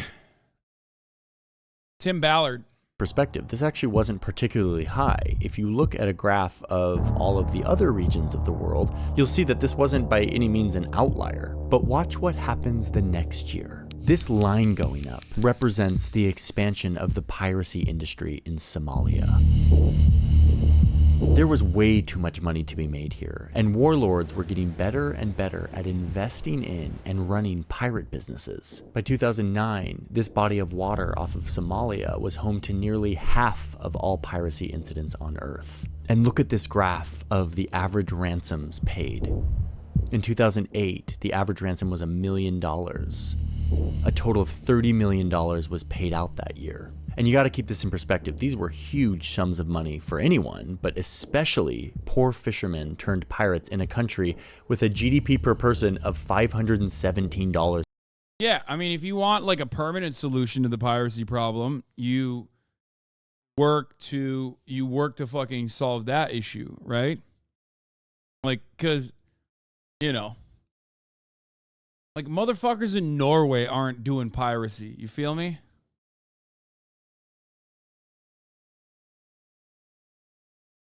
But, you know, probably not. Per year. But even still, this was just the beginning. If you simply refuse to pay, I mean, the pirates have a lot of hostages. Phrasing. I mean, what do you mean? They used to. Like, it's the perfect example. Like, they are the OGs, right?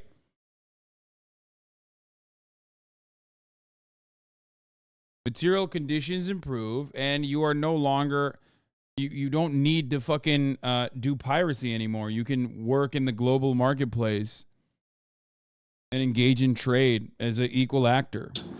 The consequences of those being shot, for instance, would be unimaginable. All of this influx of ransom cash kicked off a pirate economy cycle, where pirates would attack a ship, hold the crew hostage, and get paid a high ransom. They would bring this back to the clan leader warlord who funded them, which would make that person rich and allow them to invest in bigger boats and more guns and recruiting more young men and appeasing the local coastal communities who would support them, which they would use to hijack more ships in more sophisticated ways. And it repeated and repeated, getting more and more sophisticated and dangerous each time. So a businessman who gets to be so rich that he needs to protect his business interests with gunmen, that's a war.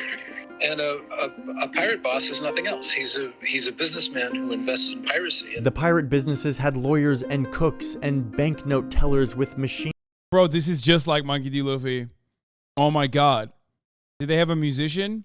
Did they find a skeleton by the name of Brooke who became their musician? Like, what's happening? Dun, dun, dun, dun, dun, dun, dun. Did they get Black Lake Sanji as a cook?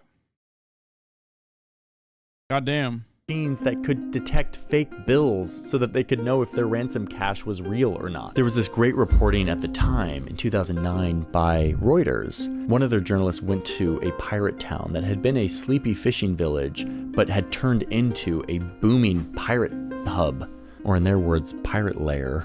What Reuters found was that this economy was so booming that they had created a stock exchange where any local in the town could invest what they had into a piracy business. There were dozens of these piracy businesses, and you can invest in the one that you think is going to go get a successful ransom by hijacking a...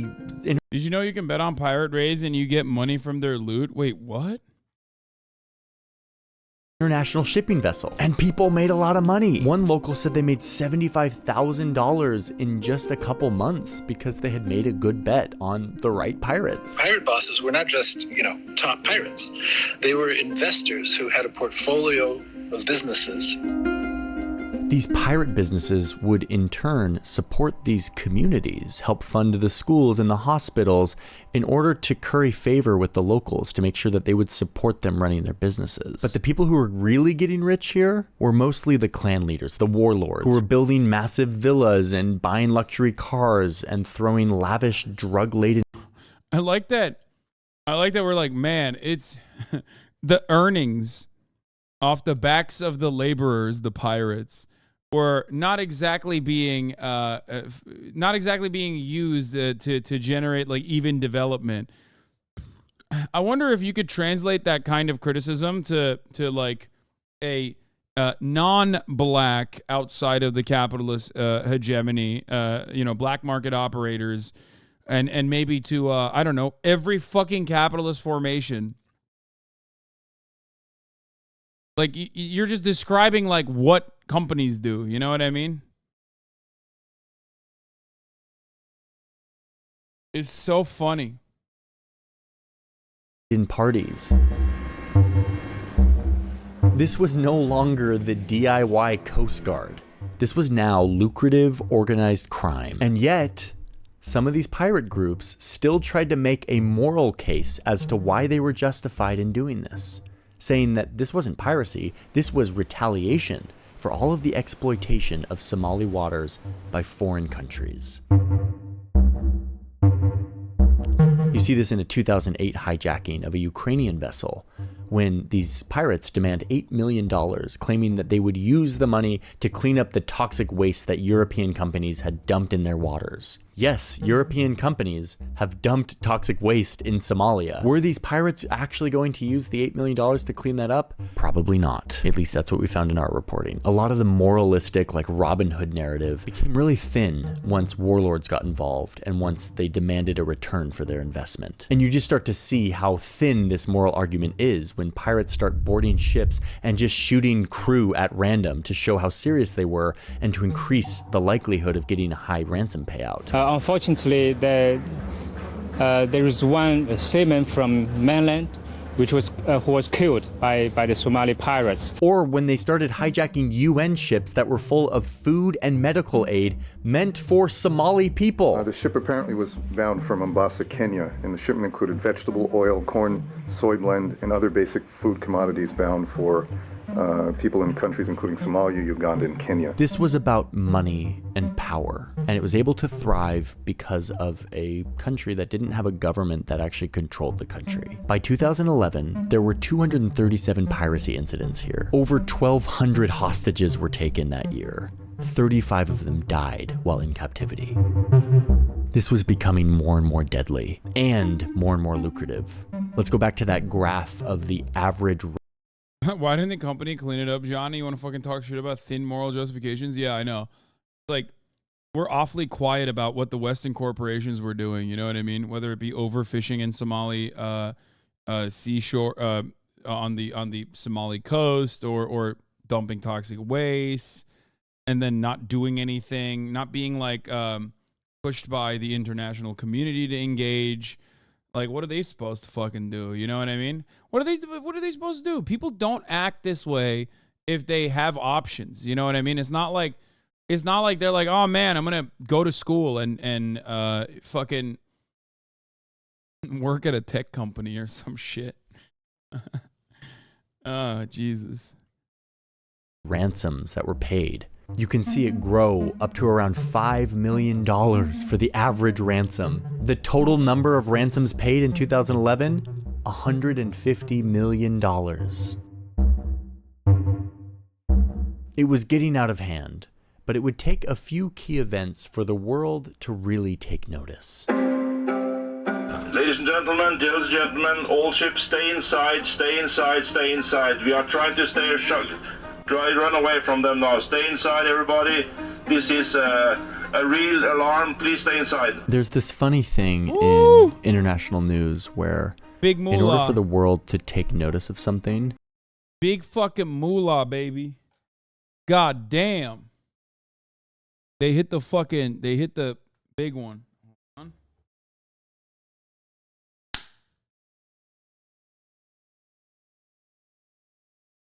Okay, now I feel like this fucking fly is like antagonizing me. Like it's literally doing it to piss me off, I think. Keeps flying directly in my fucking face. it sort of has to affect like Westerners. And that's no different with pirates. There was this one incident in fall of 2005 where a group of pirates showed up to a luxury cruise ship. It was full of Western tourists. They hit us with rocket grenades, RPGs, and there was a woman in her cabin, and she was fortunately in her bathroom, but a rocket grenade went right through and blew the whole cabin out. The cruise ship escaped, but it still led to global news coverage. Another incident was in 2008 when a Ukrainian ship was hijacked by these pirates. Little did these pirates know, they had just stumbled upon a shipment of tanks and grenades and ammunition bound for Sudan. They were demanding $35 million to give it back, holding the crew and the ship hostage. The US and Russia both freaked out here, and they sent in their navies to monitor the situation to make sure the pirates weren't going to take the weapons off the boat. In the end, the pirates agreed to a $3.2 million. Wait, what? Why is Ukraine sending weapons? Wait, what? Dollars to give it back, holding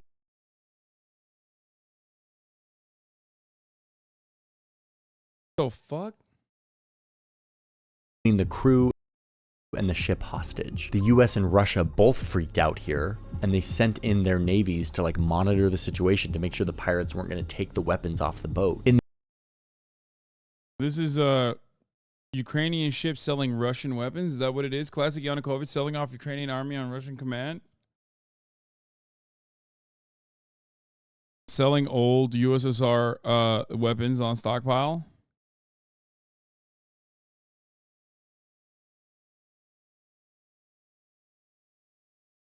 To Sudan?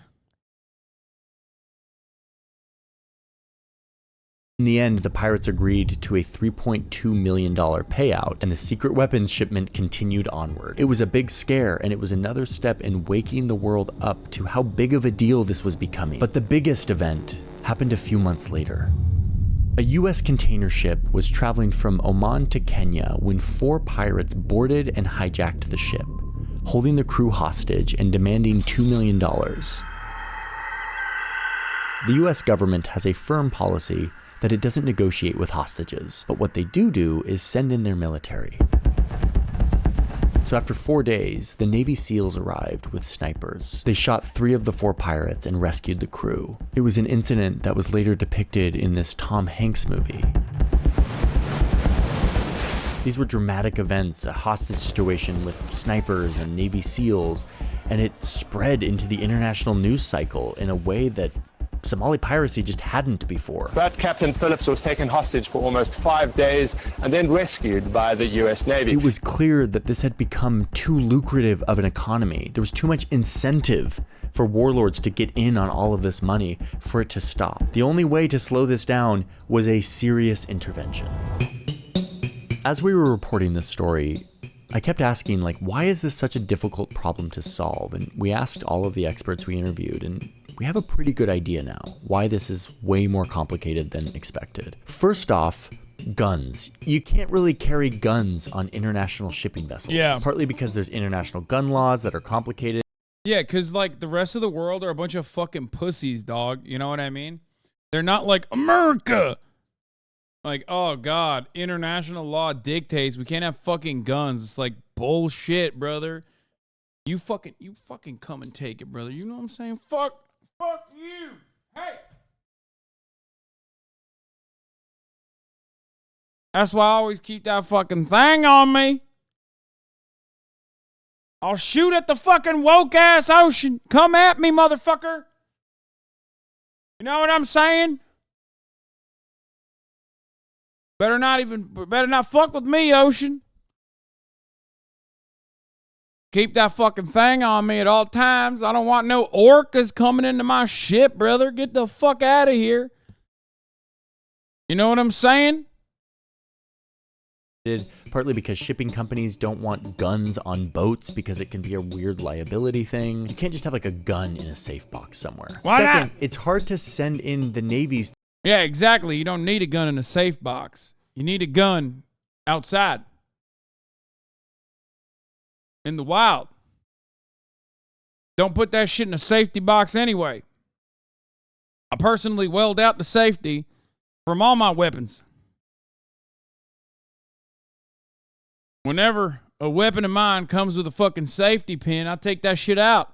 To patrol these waters because pirates often don't look like pirates until it's too late, at which point they're prone to use their victims as human shields against any threatening navy. So unless you've got like the best snipers in the world, like the Navy SEALs, it's actually really hard to use just like military force against these pirates. And lastly, you have to remember what we're talking about. We're talking about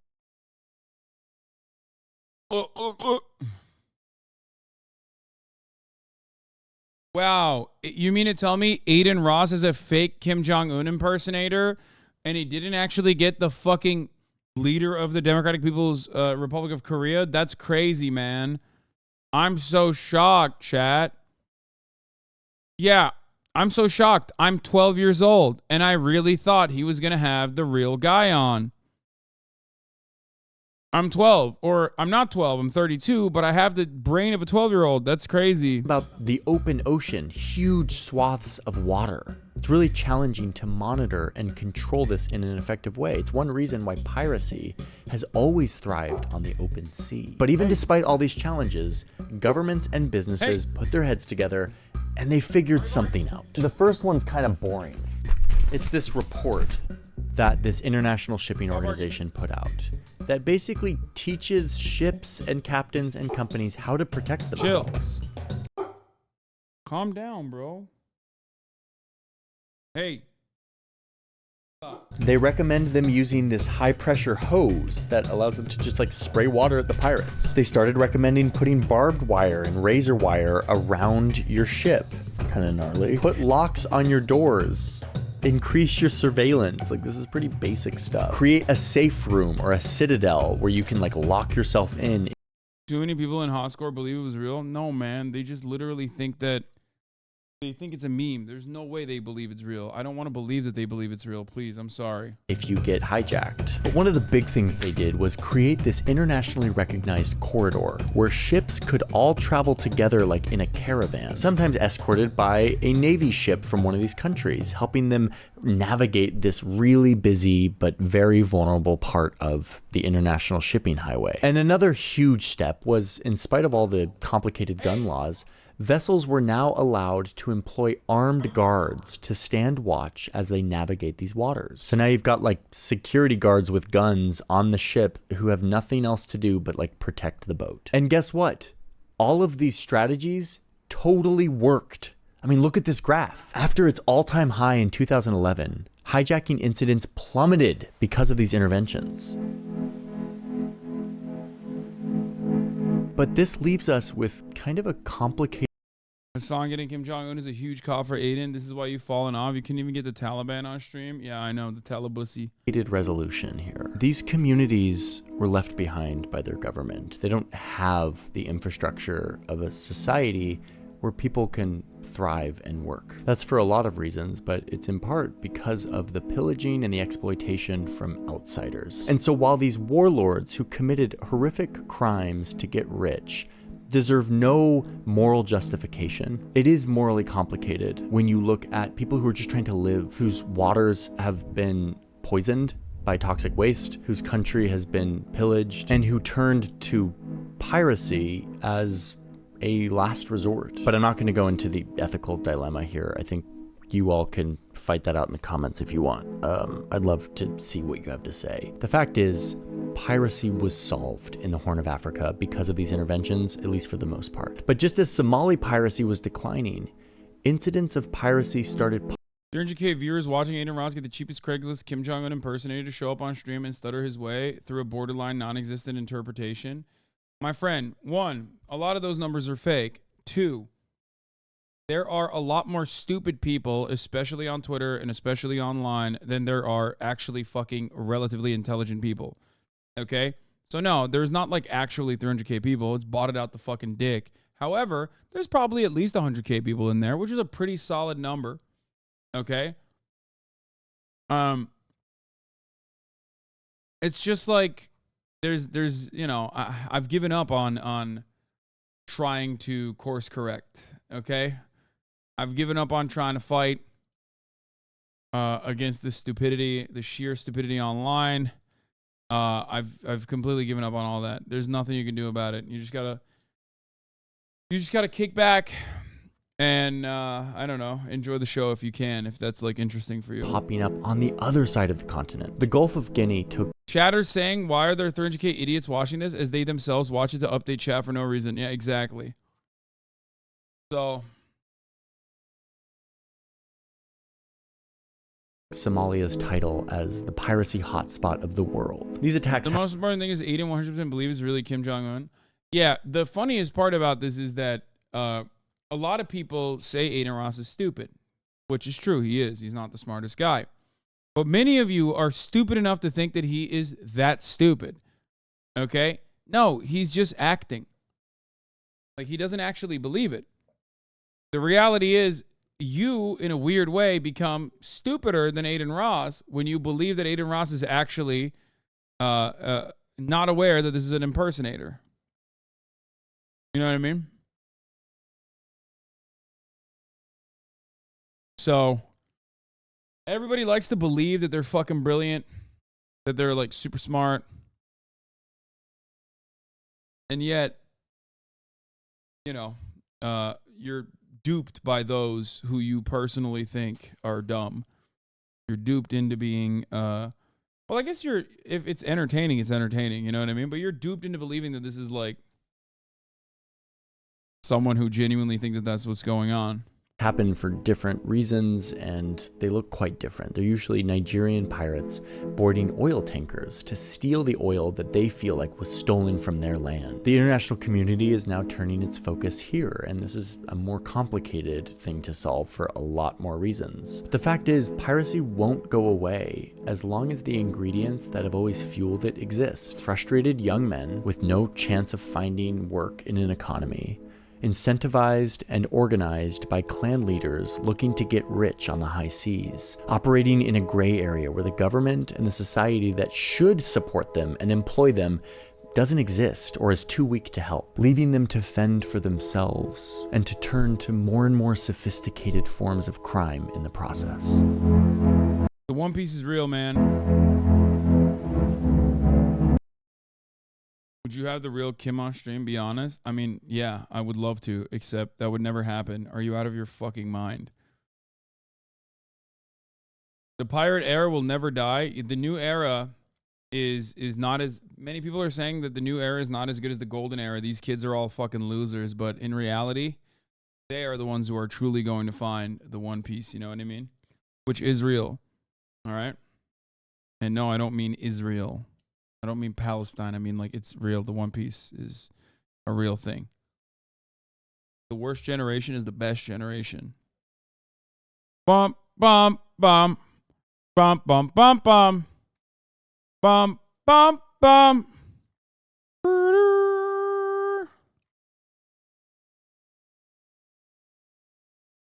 Journalist Alex Berenson on the real cost of pharmaceuticals. This is literally going to give me a fucking aneurysm if I watch that, okay? Instead, we're going to watch something fun. What Domino's wants you to forget from AM Gleams, who's, I don't know, we've been pumping this guy. When a corrupt politician realizes he's been caught. Wait, what the fuck is this? Hold on. I want to watch it. Today, we will look at the 3 most despicable politicians ever recorded on body cam footage showing how corrupt some of them can be. Oh, fucking. Take me in. We're working through it. Need help in, or are you good? No, I'm looking at you. Okay, we're gonna do this, and then we'll do the Domino's Pizza one. Who's on the Noid, which is a fun story. It's Asplin. It'll be on all the paperwork. This is me getting fired, is what it is. Yep, I'm right there with you. That's my name like 3 times. Politicians are still everywhere, and they control our laws. You said fun? What do you mean? Of course this is fun. Detective Williams, when corrupt politician realizes he's been caught, his videos are fucking fire. I think they might be AI created, but ultimately I don't give a shit because they are, these compilations are pretty fucking good. We won't avoid the Noid. Don't worry. We're going to get to the Noid. Also, I'm going to take Kaya out to pee. What happens when they are the ones who commit crimes? Here are 3 more times when politicians realize they've been caught. Starting with 70-year-old Fort Wayne, Indiana, Mayor Tom Henry, who had been driving at night after an event and crashed with another car. Hello? What's going on today? What can I do for you? Well, obviously, I swung too wide on the roundabout. Hit her side mirror. Okay, you guys are coming through the roundabout? Yeah. I was going this way, he was coming this way. Yeah. And he was in my lane coming straight. I went around it. I went to slow down and it just... All right, so you. Sir? I'm Tom Henry. Yes, sir. It's a pleasure, that's it. I just do the... Okay, that's good enough. I don't do that for the COVID. I understand. So, you guys just want to stand over here closer to the car so we don't get hit. So, which... It was me. So you're just coming out of the roundabout and you were on Old Mill? I went around too wide. I was going this way. Okay. I thought I made the curve and I didn't. Okay. That was my fault. Mayor Henry tells one of the first officers to arrive at the scene that he was the one who caused the crash. The officer then asks for his driver's license and insurance. Instead, Henry keeps giving the officer his health insurance card, and he also confuses his business card with his driver's license. When Mayor Henry couldn't find the cards he was asked to provide, he went on the defensive by saying there was no need for him to show the officer his cards because he was insured by the city and because he was the mayor. Jesus Christ.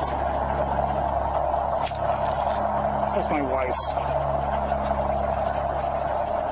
I'm insured by the city. I just sleep. I'm the mayor. For God's sake, I'm insured by the city. You're insured by the city of Fort Wayne? Do you think? I don't know. I don't know how that runs. I understand. But I'm insured by the city. Okay. Take it. That's a city car? Yes. Yes. Okay. Okay. All right. So, all right. That's your health insurance card. I don't need that. That's yours. Is that mine or yours? That's Okay, I'm yours. sorry. Henry later approached the officer, complaining that his wife was sick and needed a ride home immediately. He also told the officer to call Fort Wayne Police Chief Steve Reed, but the officer, despite taking his personal information... Motherfucker pulling rank instantaneously, dude. That's crazy. That's crazy. Party Animals is what I would download if I were to download and play a game, by the way, chatter, who was asking. Party Animals or the actually, you know what? I'm gonna get it right now. Bump, bump, bump. Bump, bump, bump, bump. Everybody's playing Party Animals like crazy, right? Instead of Liza P. Bump, bump, bump.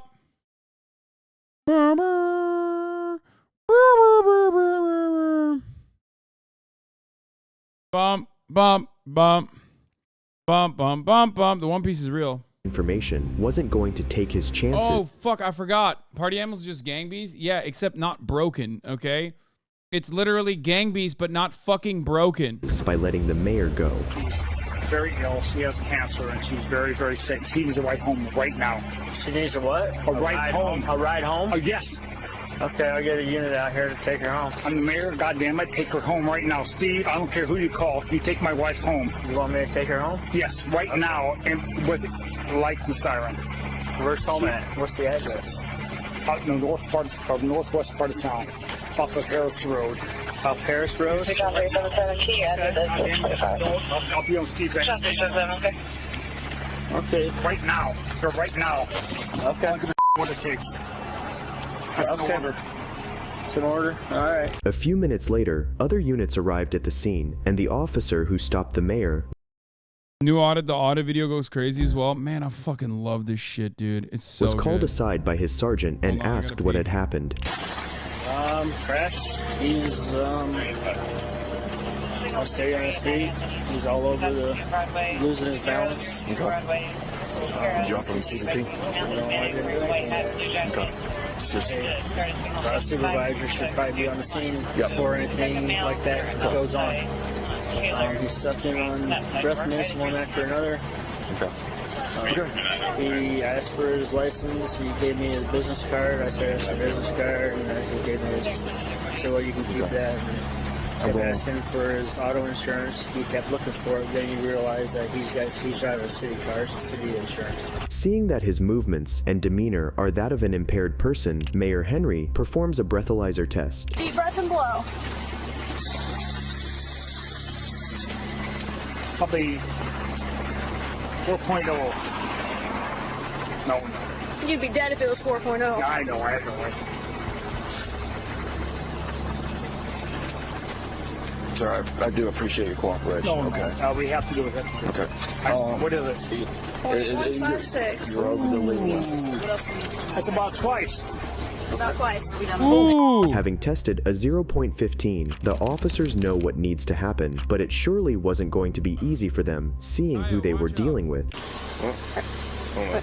Charges. Go, turn around for me, please. Put your hands behind your back. Hands behind your back for just a minute here. Yep. Yep. Behind your back. There we go. No, you're just being detained right now for suspicion of drunk driving, sir. Let go of your hands. Whose car is this? 0.15, not as high as I thought it might be. Really? He seems to be fucking doing fine.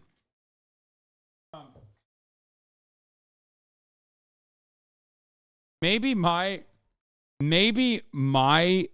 assessment of drunk people caught on body camera is so broken because we watched too many cops get arrested for drunk driving.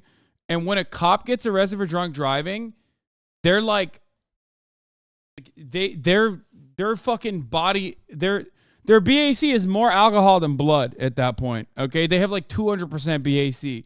So that's why I'm like used to people just being so fucking absolutely shit-faced. They're like, ugh. Am I a cop? I don't fucking know. Like that kind of shit. Yeah. Yeah, he's just like an entitled... He came across like a entitled old man rather than someone who is like genuinely fucking sloshed, okay? Let's wait, let's see. He said go.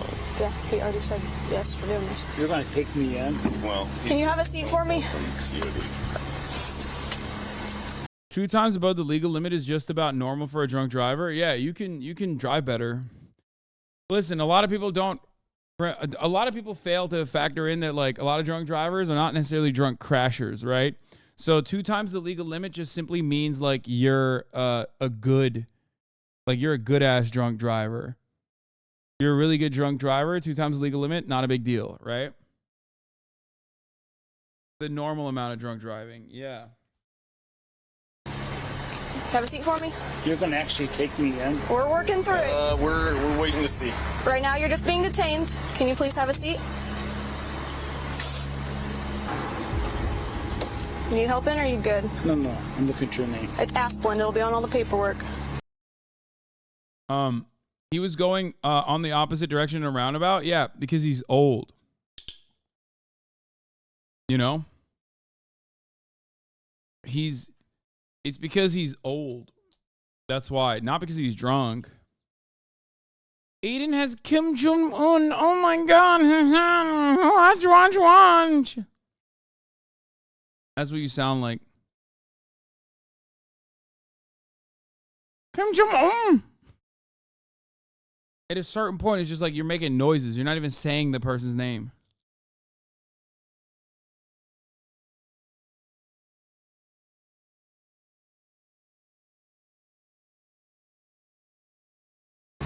I'm sorry?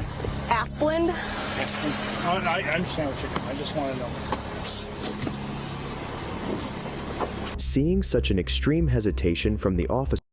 I read what he said. He said Kim Jong-un. And I read that.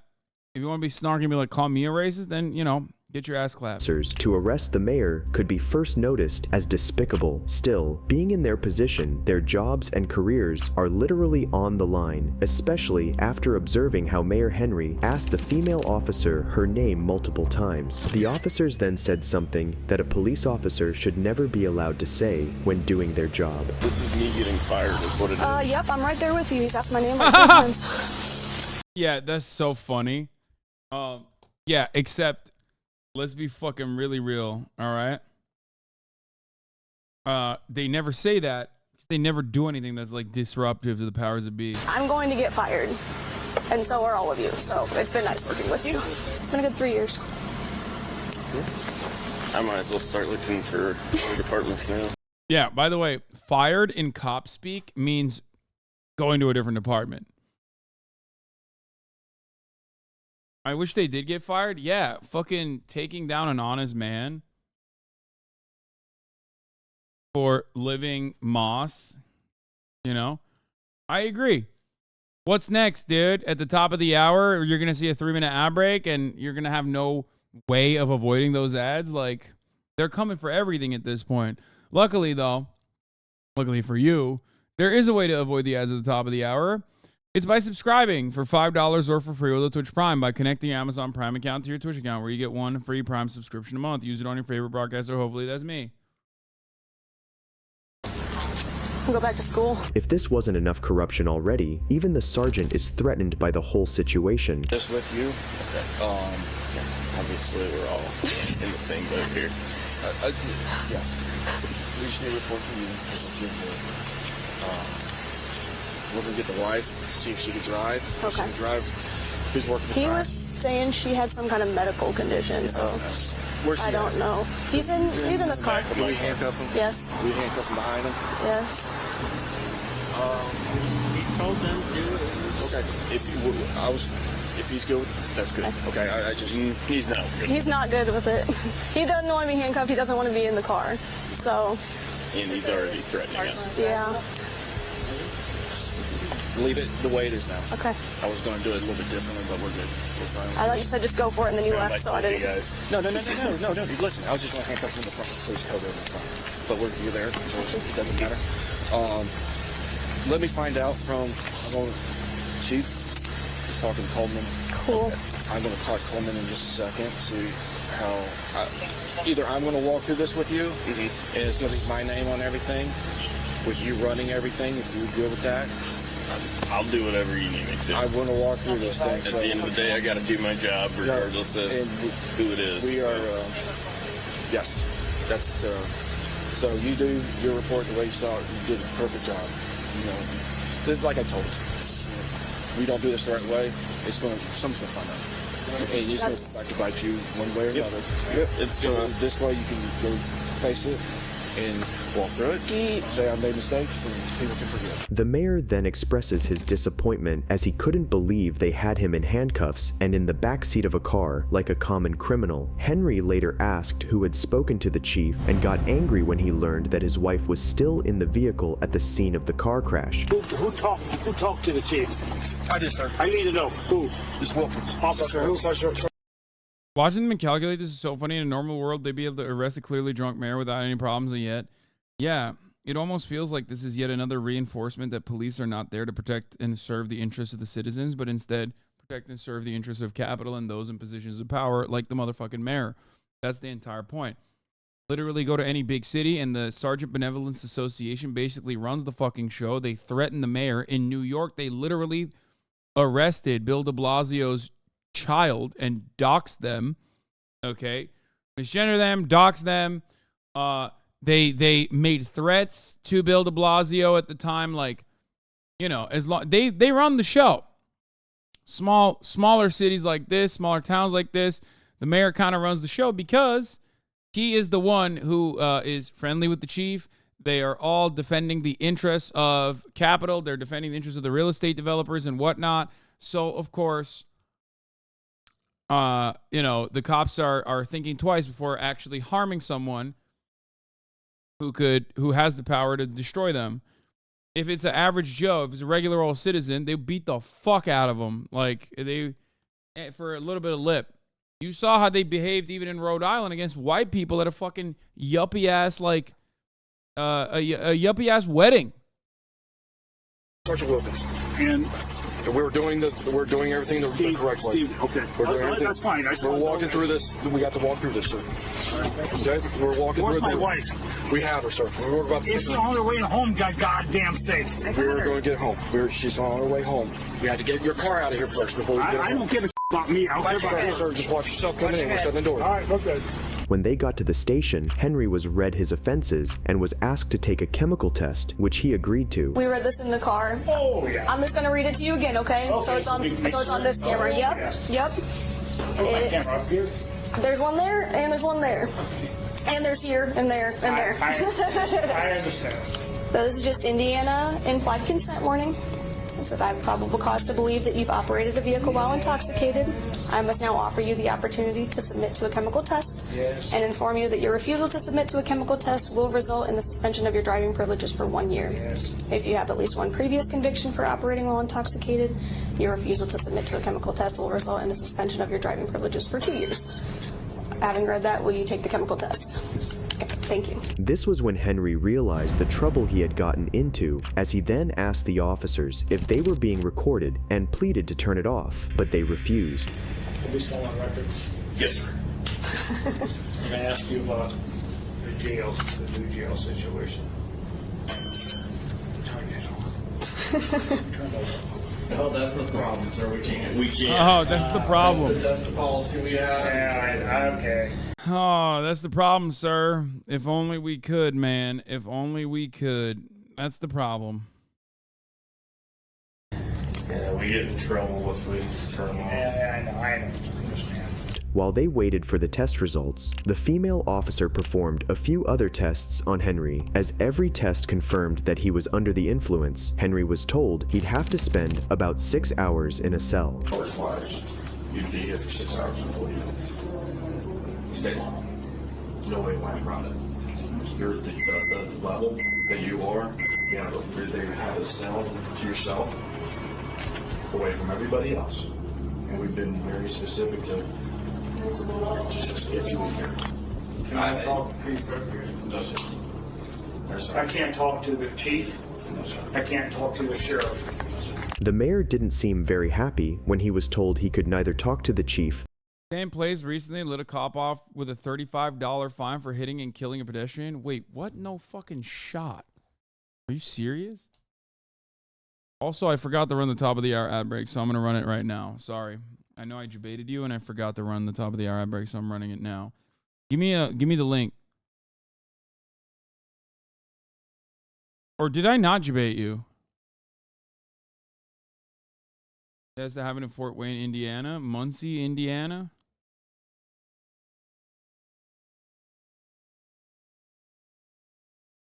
Bro, what is happening? Fort Wayne officer who struck and killed a pedestrian ordered to pay $35.50 fine? What?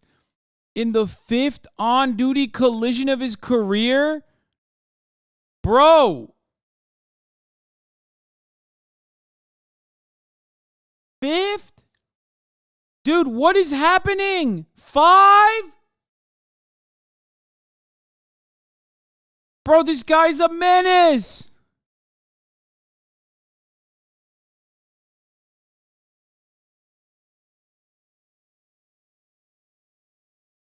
Yo, that is so nuts, dude. Get him off the fucking streets, brother. Take his fucking license away.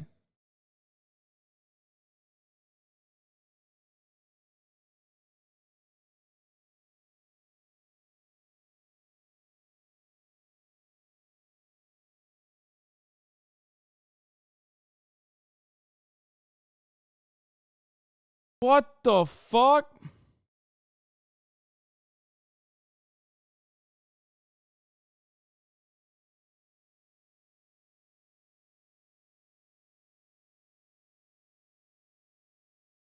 I don't.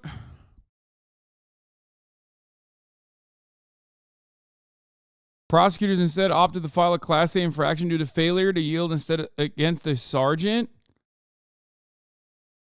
Allen County Prosecutor Mike McAlexander announced his office finding that Hardup was not criminally liable. How? Najeski had the right of way to cross the street when he was struck in the crosswalk, the prosecutor's office found. As he turned east onto Main Street, Hardup had a green light. Dude, I hate America so much. Only in America, baby. Oh, he crossed during a green light? Well, you know, then you can murder him. It's legal.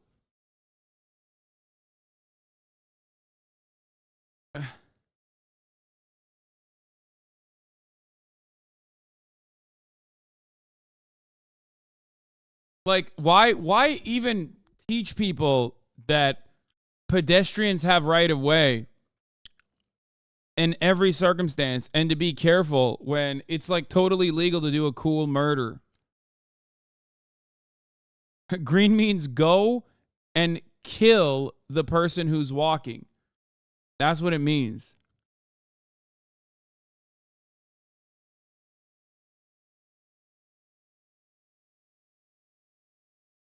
In the release, McAlexander said Hardup submitted the chemical testing, provided statements and interviews to investigating agencies.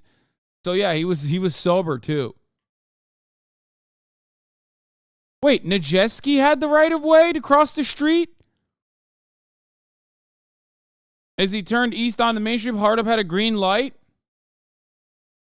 Wait, how does Najdesky have the right of way and they still found him not criminally? What the fuck?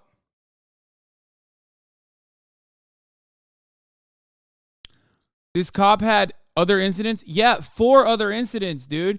He's struck four other people before killing this guy. The victim was crossing at a red. Correctly, the cop had a green, turned left into him.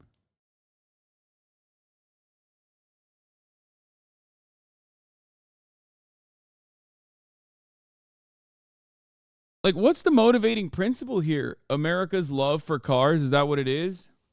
Because, like, a love for cars means that, you know, you have a love for vehicular manslaughter, too. Like, it comes with the territory. You know, this is what the 15-minute city wants to take away from you. 15-minute cities want to take this away from you. You should be able to murder pedestrians, like, or it just makes your life much more fun and interesting when you can just be struck by a cop at any given moment when you're living in a non-15-minute city.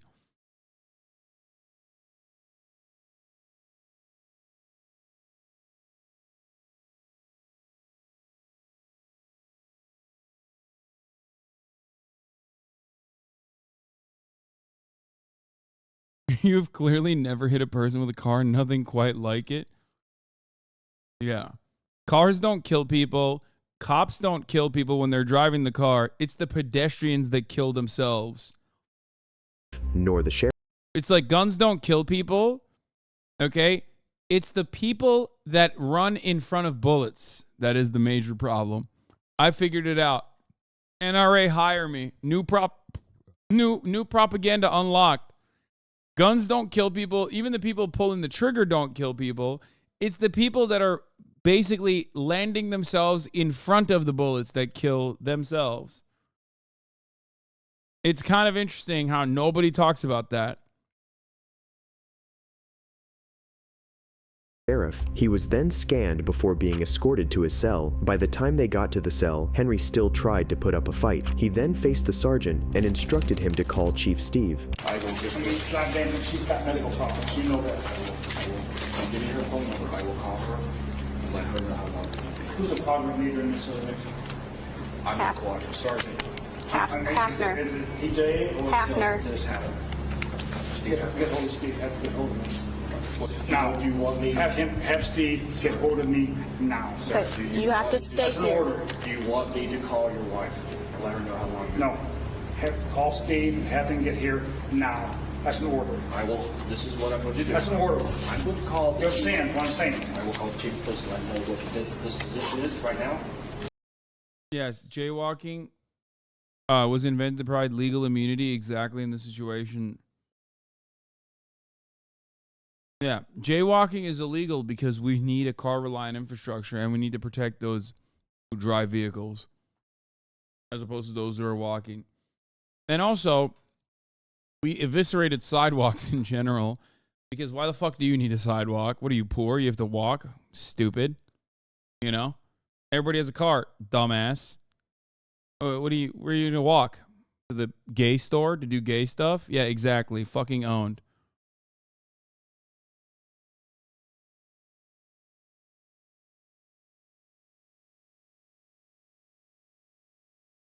Typical shit. I almost had to walk somewhere today. It was horrible. Yeah, where are you walking to? The dick sucking factory? Exactly. Fucking got him. I will let him know. Either Steve gets here or Steve gets here. Now. Sir, you got to I don't care what time it is. Sir, you got to step aside. I will. Thank you. But I just want to sorry for these circumstances. I want one of them here now. Okay. In a weird way, it is quite fun to watch cops be so apologetic for fucking doing their jobs whenever it's like a position, whenever it's a person with a position of power. I will let That's an order. Okay, I hear you. Thank you. Thank you. A plea agreement was reached in early November 2022, which required Henry to pay $3,166 in restitution, as well as a $25 fine and nearly $800 in court costs and filing fees. Not the kind of punishment. That's it? For fucking drunk driving, dead to rights? Dude, are you... Oh my God. Fuck this city. Fuck the state of Indiana. Indiana can suck my cock, dude. Everything I learned about Indiana today, specifically Fort Wayne, has been nutty. I hate it. Fuck this goddamn city, this town, this fucking state. What the fuck is going on? What is happening, man? What the hell's going on there? Yo! He's still the mayor? Shut the fuck up. You would expect from someone capable of freely threatening the police. But if you thought entitled and corrupt politicians end here, 40-year-old Sam Cramblett II, the mayor of Ironton, Ohio, who was arrested on August 20th, 2022 for allegedly running over a stop sign and failing to use his turn signal while driving impaired. Not long after, a trooper pulled the mayor over and asked for his ID. Is this your vehicle, sir? You think Chicago any better? I mean, better than this. At least there's like, dude, listen, this is where libtard cities actually kind of win out, okay? 100%. You know, like, there are certain things, like, don't get me wrong. Obviously, LA is a shithole, okay? Like, it's a shithole, for sure. There's a lot of corruption. Our sheriff's department literally has a gang, okay?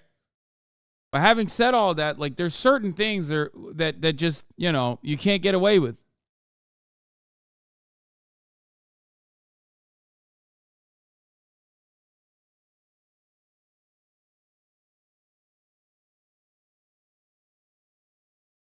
Like, I don't think even, like, Rahm Emanuel could get away with operating black site torture facilities for the Chicago Police Department, but I don't think he'd be able to get away with, like, you know, drunk driving and shit.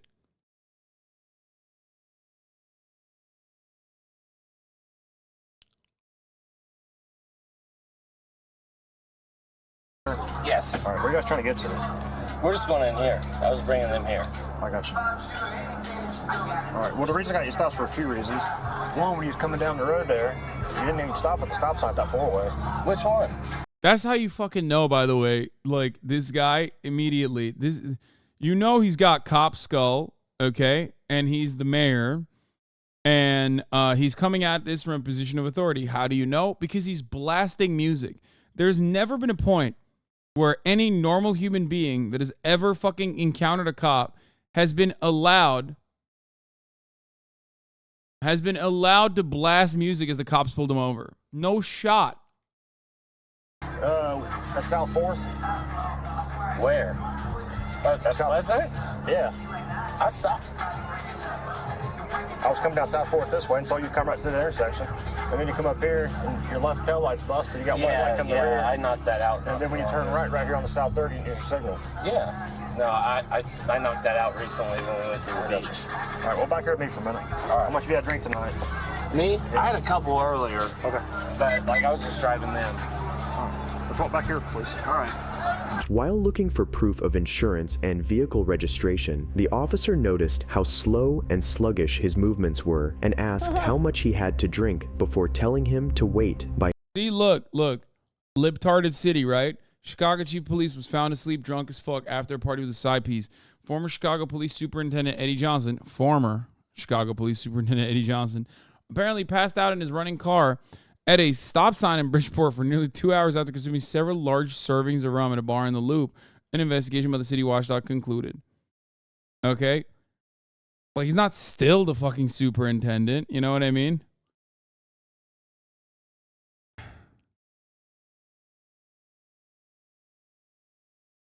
Like, come on, man, it's late. I was taking a little nappy poo. By his car, though, as many of you would expect, it wasn't long before he mentioned who he was to the officer. This is off the record. I'm the mayor here in Ironton. Okay. I was just wondering what you guys were doing in town. Someone look it up. I wonder what he's doing now. No, now he's the country prosecutor? No, he's not. What does he do now? What does the superintendent do now? Please. Please.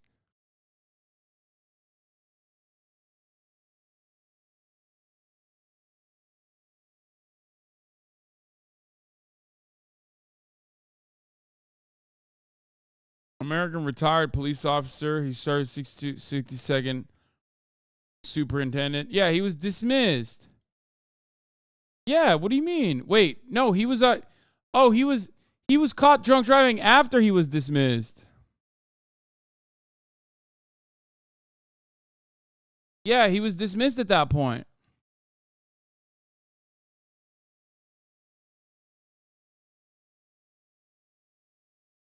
And he was collaborating with the U.S. federal government's efforts to round up illegal immigrants as a sanctuary city, embroiling Johnson with a newly elected President Donald Trump. Oh, he did not want to collaborate with the U.S. federal government. He was based.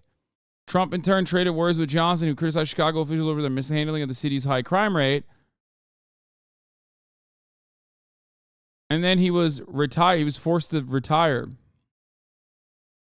Oh, he was forced to retire after officers found him asleep in the vehicle. It wasn't in 2020 where he was asleep in his vehicle. And apparently, the real reason why he retired probably was this.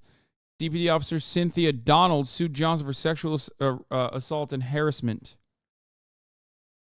Ah.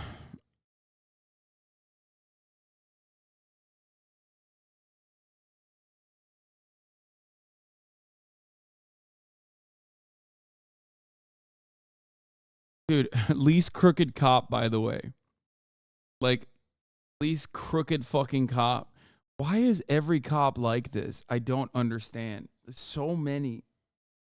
I mean, I do understand, actually. I perfectly understand it. I talk about it all the fucking time. It's because the system allows them to be this way and demands that they're like... I'm just enforcing traffic laws. Okay.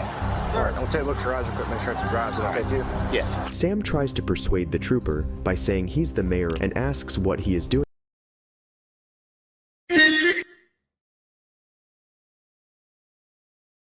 All right, well, we are rid of the megaphonic scourge for at least a week. There you go. You did it. I should perma you. I probably might change my mind and perma you later down the line. Okay, very nice. Doing there, but the officer shows no concern about Sam being the mayor and simply tells him that he is on patrol. After a series of questions, the trooper then starts performing a series of tests on the mayor. A few minutes later, a lady approached the duo, asking that the trooper take her instead of the mayor. However, the trooper refused and helped the woman back across the road. Take me on so you can. Like, nobody What? or anything. He's a good mayor. Please take me to jail. Oh my God. Wait, she's just a fan, dude. She's like, I love how his mayoral duties have been my favorite. Take me to jail instead. Fuck it. I love the way he's being the mayor.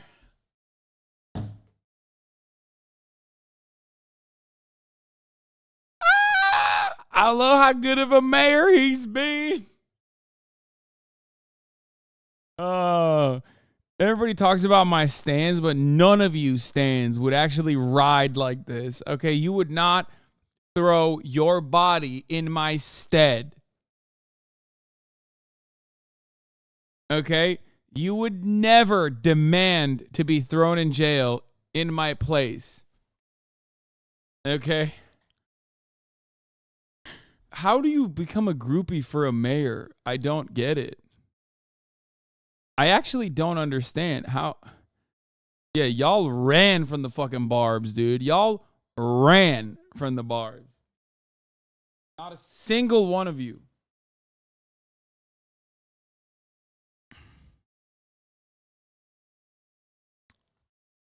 Joe, it has nothing to do with that. I promise you, take me to Joe's. Pull me over because would you stop? I have a light out, okay? He has a brake light out, I know. Yeah, it's okay. Take me to Joe's. Tim. Yo, what's going on with white women? Really, though? Like, what's happening? Are white women all right? Someone explain to me what the fuck is happening here. Truly. What we're going to do is we're going to walk back across the bridge. We're going to stay over there. All right? There's no cars coming. Stand over here. Don't go nowhere. Me? Yeah. Hey, please. Can I sit? Walk. Yeah. Okay. Take me to Joe's. Walk over here. Mayor Sam just said that no one is in trouble, but it's completely delusional of him to think his position would free him from what's coming. The officer then helped the woman cross the street and go back to her house. When he came back, he put the mayor in the back seat of the car and moved the traffic stop to a nearby empty parking lot. Nope. Oh, I have to get in the back? Yeah. Can we just walk over there? I can't. I gotta have my car. That's gonna look awful. Like, do you want to go up there or you want to stay here? I didn't say he was under arrest. You want to go up there? Yeah. All right. Sure. Soon after, he resumed the tests. 4, 5. Bro, thank God they're censoring his, like, skinny-ass toothpick legs, dude. 6. Bro, all you need in fucking Steelton or whatever, Ironton, whatever the fuck this Pennsylvania town is called, or Ohio, all you need to do is just, like, be a little jacked, okay? And you got white ladies. Hasan, don't come for his legs. I will always, okay? I got some big-ass fucking legs. I never skip leg day. Anyway. It's just like you need to be a little jacked, and then women will come out of their homes to defend you like the Fedayeen. 7. All right, yeah. You turn around, face straight ahead. 10, 11. Just pick your foot up and continue where you left off. All right. Can't do a different foot if you want. Okay. The mayor did not do well in any of the tests, as the trooper observed 7 standard cases of impairment. To confirm this, the trooper walked to his car and brought out a breathalyzer test kit, which he asked the mayor to perform. Oral breath test, not in this one court. You don't have to do it if you don't want to do it. If you do want to do it, all I need you to do is take one big deep breath, create a seal through your lips around the straw. Just one continuous blow until I take a stop. If I don't want to do it, you don't have to. What does that mean? No. That means that we won't do oral breath test. And then what? I'll go from there, make a decision whether I believe you're impaired or not.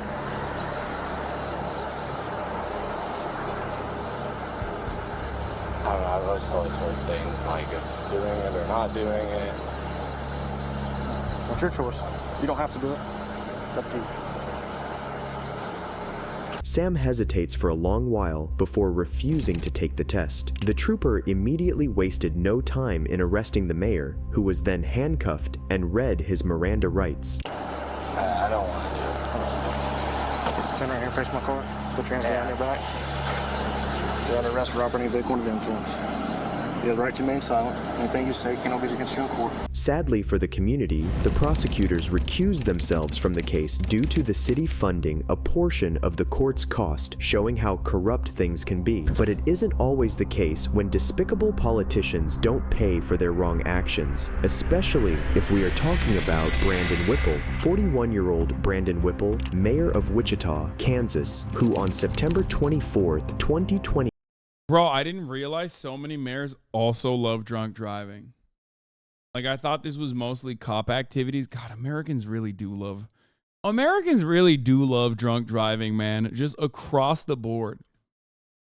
And I feel like our BAC, like legal limit is also higher than the global limit is. Like in most other countries is even lower than that.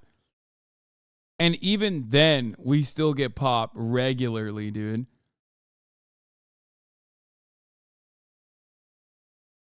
I guess what we should do is increase it a little bit more.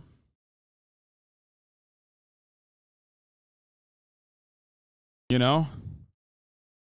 It's like 0.05 in places. Some places literally 0.1. It actually is crazy. Lack of public transit? Yeah, no, exactly. That is precisely the problem. But it's also America, so it's like I feel like our public transit drive, like our bus drivers would be fucking hammered. You know what I mean?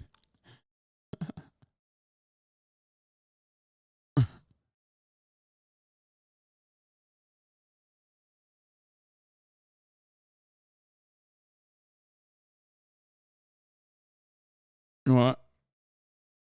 Anna was just talking shit about you and saying you trash Jank in Twitter and on your channel, and she said, fuck your nephew. That's funny. She's right. 22 seemingly attempted to exert his political influence to cut in line at a... My favorite is when you get fucking caught drunk driving in the middle of the day, though. That's like undefeated. You know what I mean? There's no better time to get caught drunk driving than in the middle of the day, because that means you are God's drunkest driver at that point, okay? It's like, what the fuck are you doing? How'd you get so shit-faced? Where did you go to get shit-faced? Awesome. This one's not a DUI? Oh, damn it. Really? Wait, he skipped the line? Man, what the fuck? He got arrested for skipping a line? Neighborhood event to throw away his garbage at a cleanup in a Wichita neighborhood, but was immediately confronted by a police officer. Hey, Bob. Yeah. Hey, I'm getting screamed at by one of your cops. Who's the chief now? Who's the chief? Yeah. Lynn's still the chief? Yeah. I got a guy who doesn't know who I am, and he's just screaming at me to turn around and incredibly rude. So I'm going to figure out how to report this. He's still the chief until... Oh, this guy's such an asshole. I'm glad he got fucked, dude. I hope he got fucked.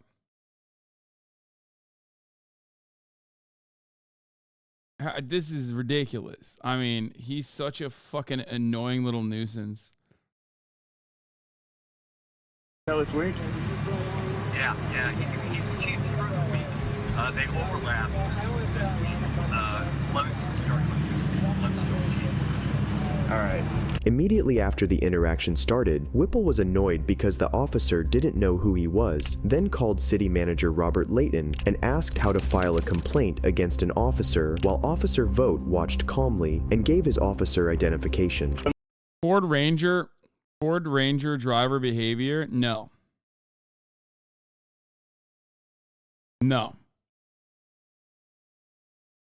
How dare you? Ford Rangers are fucking dope. That's crazy. Ford Rangers are like actually some of the only viable, decent fucking Fords out there. Okay? It's actually unironically F-150 behavior, not a fucking Ranger behavior at all. Wild take, no shot, dude. Anyone who has a F-150 or above behaves way worse than this, okay? Classic, like, contractor who only shows up at the job site one time and doesn't do a single piece of work. King rancher.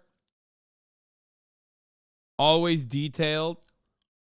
Not a single speck of dust on that bad boy. No shot. Entitled asshole. Ford Rangers are like the American... Ford Rangers are like the American Tacomas. Well, not even Tacomas, the Hiluxes of the United States of America.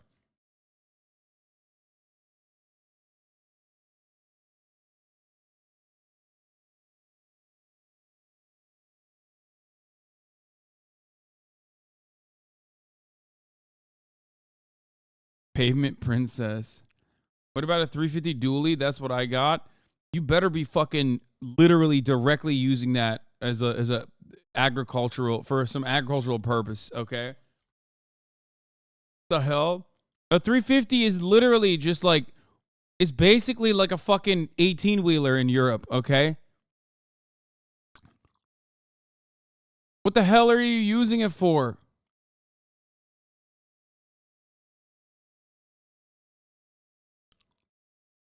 They added the Riz GIF in your merch mail. Nice.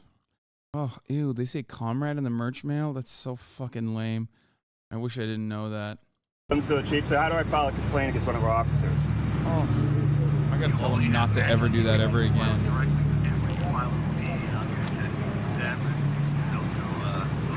I hope that wasn't real. Please tell me that wasn't real. Chatter, please tell me that wasn't real. Ugh.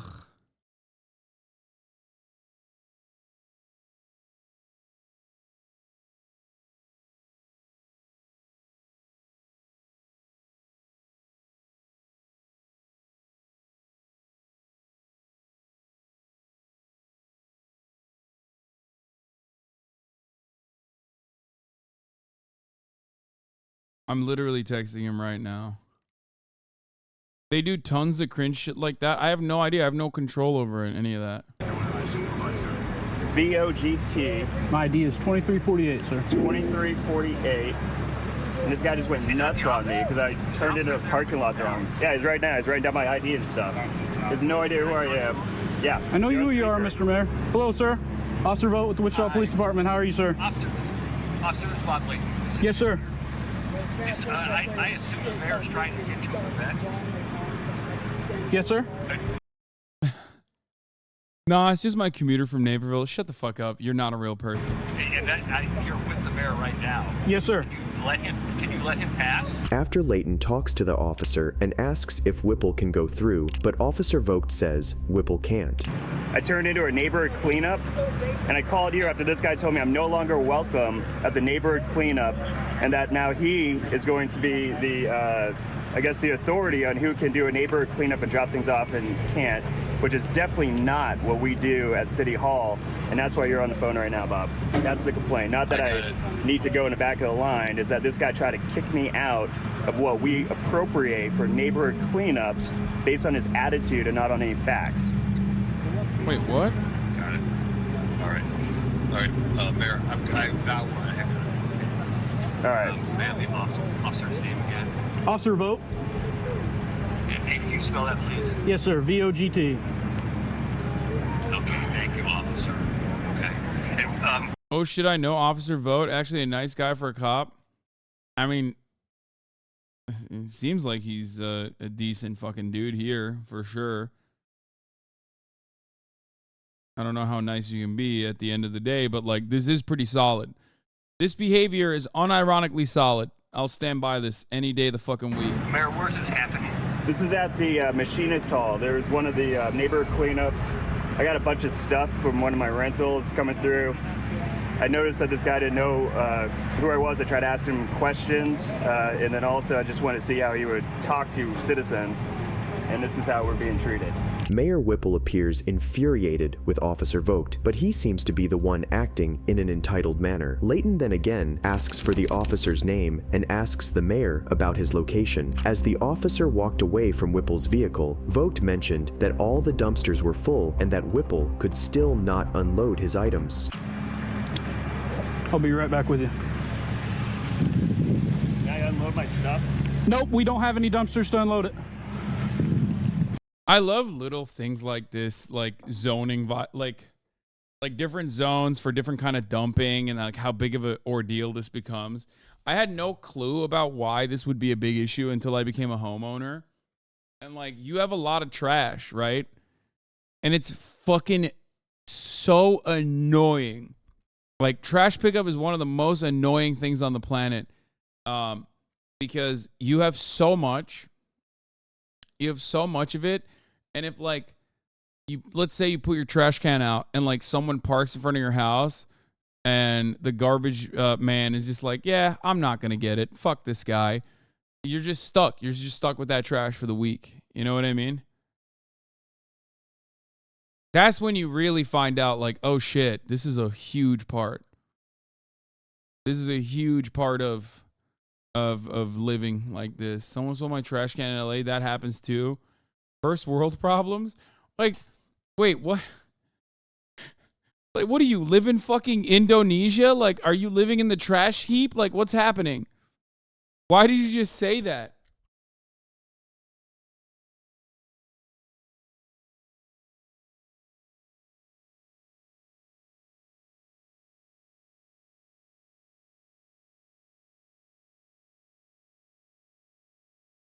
Put it in front of your driveway? I usually do.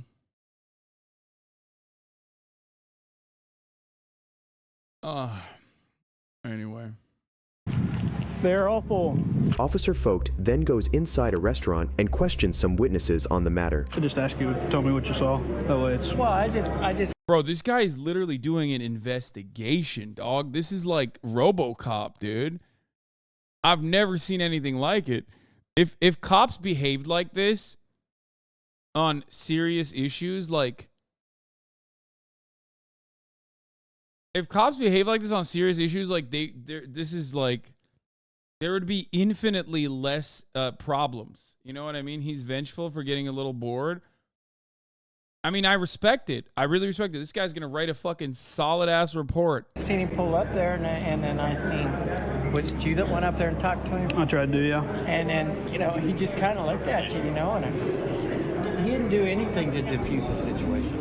He just looked at you, and I know that you told him like 2 or 3 times, and you were starting to get a little bit stern. I understand that, yeah. And you kept telling him turn around and go back the other way, and it's just like, I got and you know how this is. Yes, sir. My opinion was like, he just kind of like, don't you know who I am? Yeah, I didn't recognize who he was. Did you recognize who he was initially? Okay, I just didn't catch it. After he got there, and he kept saying, well, I just got a question, and he just looked at you, and it's like, dude, you knew, you had to know where the end of the line was. Yeah. Did you, so you heard me tell him to go back, and did you see him comply with that? Did you see him comply with that? He just kind of looked at you. That's what I said. In my opinion, he did nothing to diffuse the situation. Okay. All right. Well, I appreciate it. And you know, I support Brandon. Mm-hmm. But in that instance, from what I see, he was in the wrong. Okay. Not long after, Vogt approached District 4 Community Services Representative Rebecca Fields, telling her he thought he just got them all in a little hot water. Hey, Becca. So, I probably just got us all in a little hot water. The mayor showed up and didn't want to follow instructions to come in here. So he's already filed a complaint on me with the manager. I didn't recognize him initially. Well, I told him to turn around and leave, and he refused and said, no, I'm going to ask you a question. I said, no, you need to turn around and go back out, because he drove around our cars and came in here. I said, no, you need to turn around. So now he's... Yo, where's the...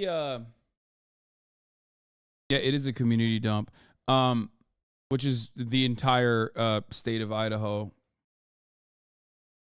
Indiana, sorry. Or wherever the fuck this is. But... sorry, I'm still mad at Indiana. It's Kansas. Whatever, dude. Indiana deserves all the strays after what I learned about fucking Fort Wayne, dude. It's nuts. Officer Vought fucked my wife in 2016. Shut the fuck up.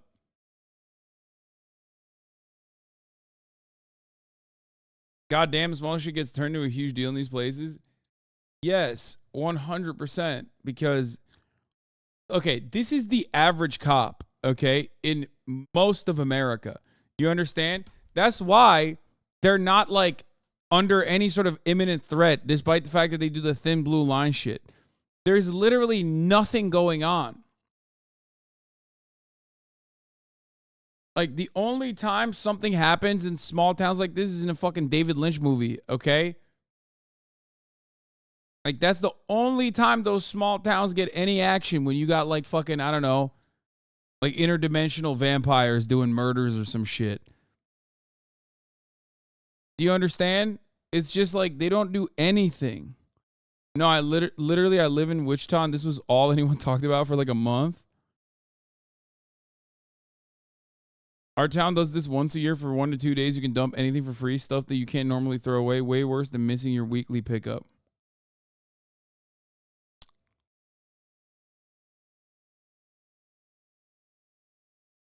Wait, DA charges... Wait, what? Wichita Police Department Officer Samuel Dugo has been charged with felony aggravated battery. No, this is a different officer.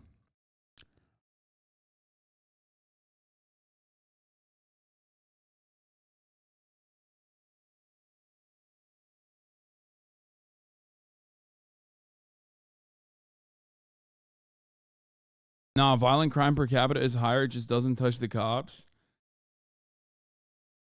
Not a fan, not an Indiana fan, but you are a dick to any state that isn't Cali or New York. I mean, I shit on fucking California all the goddamn time, too. I live in it, dude. What are you talking about? I literally... I pay so much fucking taxes so that our dipshit fucking police department can spend $8 million a day to do nothing, okay? Twiddle their fucking thumbs in and shove it in their asses. The fuck do you mean?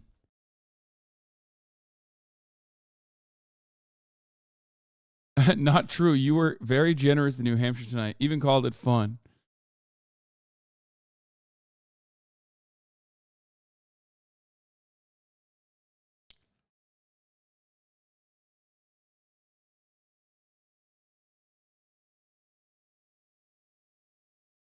I've heard you shit on every state except for like Wyoming. Yeah, no, I've shit on Wyoming too.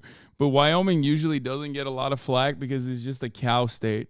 More cows than people type state. You know what I mean? So there's nothing there's absolutely nothing going on in Wyoming for me to even shit on it.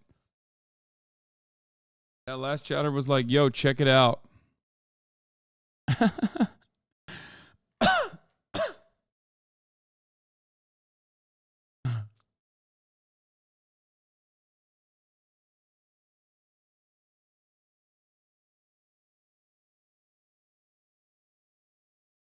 You never shot on Alaska? I have before. Alaska has like a interesting UBI structure for oil extraction because nobody wants to live there unless they are literally evading the law.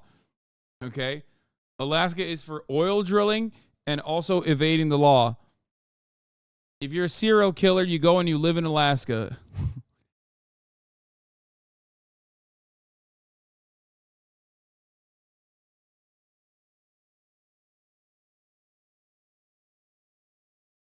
There are terrible rapes and murders of indigenous peoples happening in Wyoming. What are you trying to deny it for? What do you mean nothing is happening?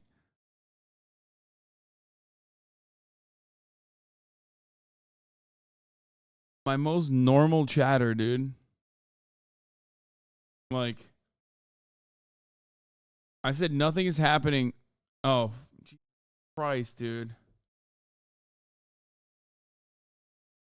I thought you were literally just like, you know, even as a joke, it's crazy when people are just like, let me wrap you up in a fucking, you know, organized rape, criminal rape conspiracy. He told me, well, this is because you're being rude to me and you're yelling at me. I said, no, you need to turn around and leave. So he called Leighton, filed a complaint on me because I'm rude. and he wants to know about if he can go ahead and dump his stuff. I said, no, we don't have a dumpster for you to dump your stuff. This one just pulled in. He mentioned to Leighton that but I didn't know who he was, which I didn't initially recognize him. I was quite a ways away. I can't stand But Where's he at now? he's right there in the red shirt. I was going to ask. I told him also when he refused to comply. I said, you're no longer welcome. You need to leave.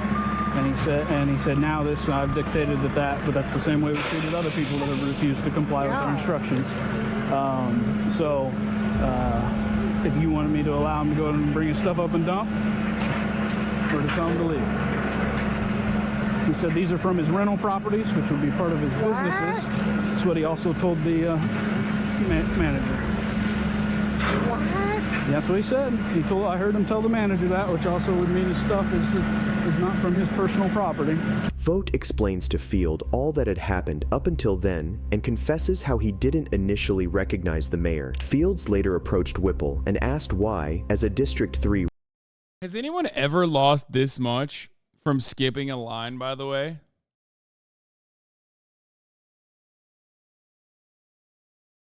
What's the most you've ever lost after skipping a line and getting caught? It's kind of nuts that Officer Vaught hit and killed a little girl on his patrol car in 2012. I can't tell if chatters are just like going nutty mode and making stuff up or what's happening here. Oh my God. You're not lying. Parents sue over Wichita police car hitting girl. Is this the same Vaught? 2012?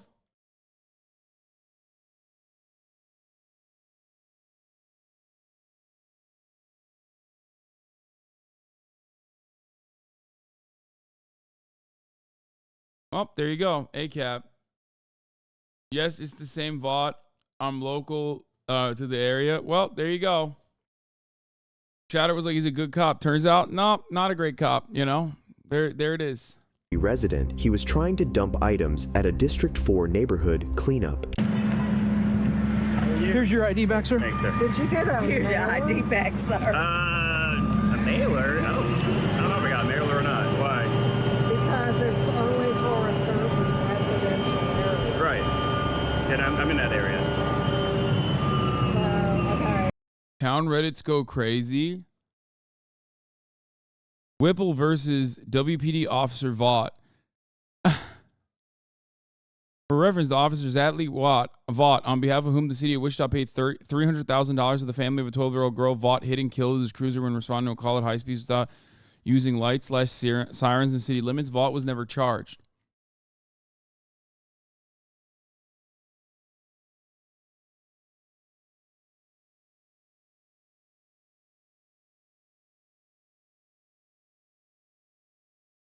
Dude, what is... Oh, yeah. America is so fucking... So why are you dumping for your residents? Because you're a nice guy. What do you mean? Okay, No, like for the my property. It's for the residents. Right. Yeah. Right. So it's from your home. Cops clocking in every day at the vehicular manslaughter factory. Yeah. It's great. They love drunk driving and vehicular manslaughter in general. They're yes. Whipple indicates he has rental property in District 4 and is cleaning up a property for a family member. Fields eventually stopped pushing. His opponent is backed by Americans for Prosperity and is running on restoring the trust between the mayor and the police. Oh my God. I live in Wichita, and yes, he's not a good guy. Whipple is not great, but the lady... Why are there so many Wichita chatters who know the fucking mayor personally and also know this cop personally too? What is there, like 3 cops in the city? What's happening? We've had like probably 20 different people chirp about Officer Vaught. Some saying he's a good guy. Only one person saying he's a good guy, and many people saying he's not a good guy. A lot of people are fucking shitting on... Like, do I have half of Wichita in here? They did like the Brazil mention meme, but for Wichita, and everyone materialized in my chat. There was a guy who said Officer Vaught fuck my wife, which I don't believe. But now I don't know. Maybe I do believe it. Whipple's not a great guy, but the lady he's running against currently is crazy and is funded and dating a Koch brother. The WPD is so corrupt. A person know 2 cops that are still serving that have serving that have killed.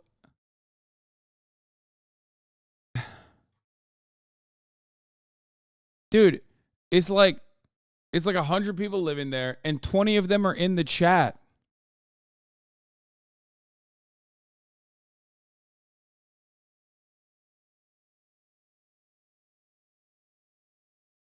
Hey, I didn't know that about Vaught. I just used to work with him in my bowling alley.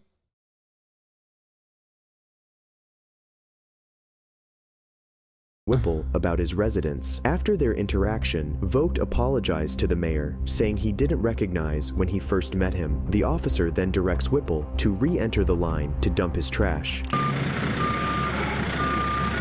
I'm sorry you felt that I was rude. I did. We opened up a can of worms about, like, you know, police corruption, negligence, vehicular manslaughter. You know what I mean? What the fuck? Didn't recognize you at first, but the reason we're so strict on the rules is because it gets ridiculous. Right. And somebody else had followed you in immediately, which that's why it amplifies the problem. That's why we try to redirect as quickly and as fast as we could. No, I understand. I didn't know what was happening, and then There is, yes. I didn't know that line was this. Yep. I never seen it like that. She said go ahead, though, if you want to pull up to this first one since you're already in here and get it done. All right. Thank you. Yep. Unfortunately, Mayor Whipples ended up leaving this situation unharmed due to his political power and influence. What is he supposed to do? Kill him? Like, he just skipped the line, dude. What the fuck? Unfortunately, he left without getting his fucking ass beat, dog. That's crazy. Oh my God. I do love these fucking cop videos, though. Shit, dude. I do love this. I fucked Officer Vaught's wife. She got that good kapussy. Yeah, okay, chatter. Chill out. Okay. No, you didn't fuck Officer Vaught's wife. Officer Vaught is wifeless. And has a braless wife.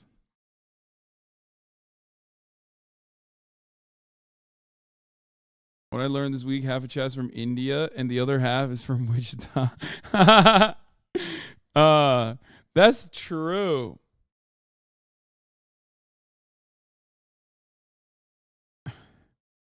Yesterday, I could have sworn the majority of chat was from India, okay? The way they were chirping about this fucking extrajudicial assassination.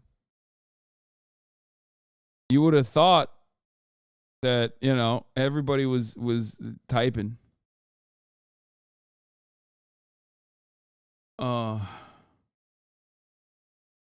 Bro, they were the second largest population in the chat. Wait, really?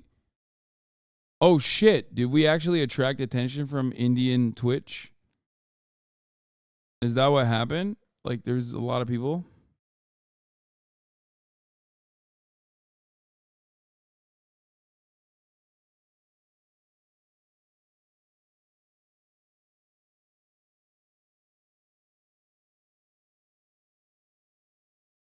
I'm Officer Vaught and I just moved to Alaska. Let's be real. You would never have to do that. Cop gets fired, arrested, and sued after the stop.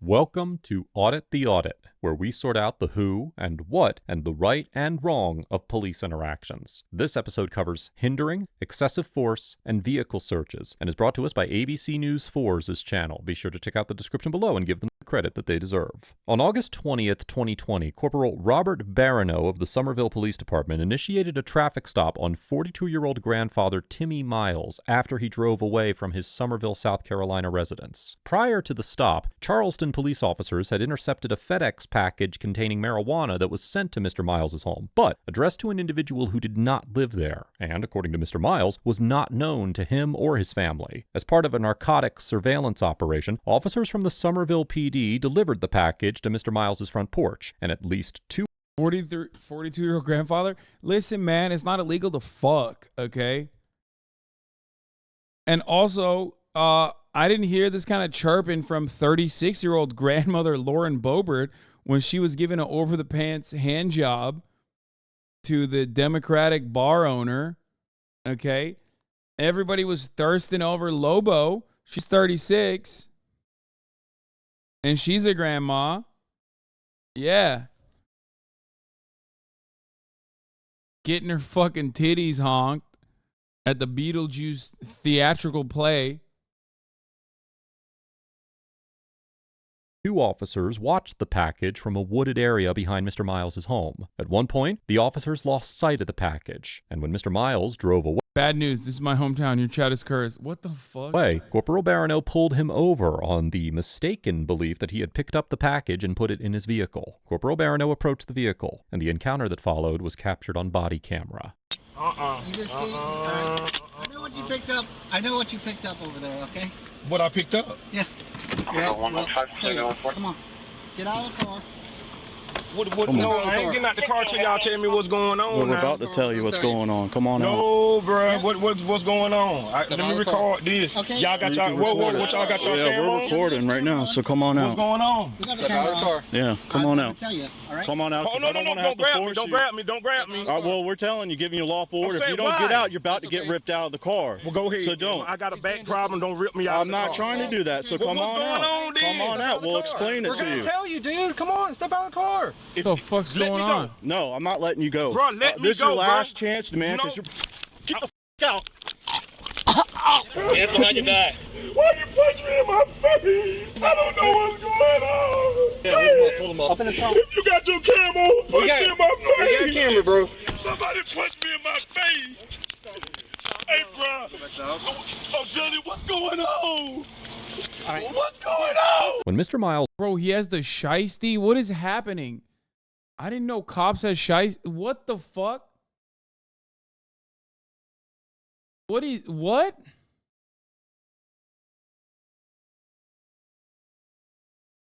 First of all, like, you have... Like, this is a box of weed, man. This is a box of weed. Like, what the fuck are they doing for a box of weed? Dude, police are unironically way too fucking funded, okay? No better example of defund the police than this shit, okay? They're acting like they just fucking took down Pablo Escobar, okay?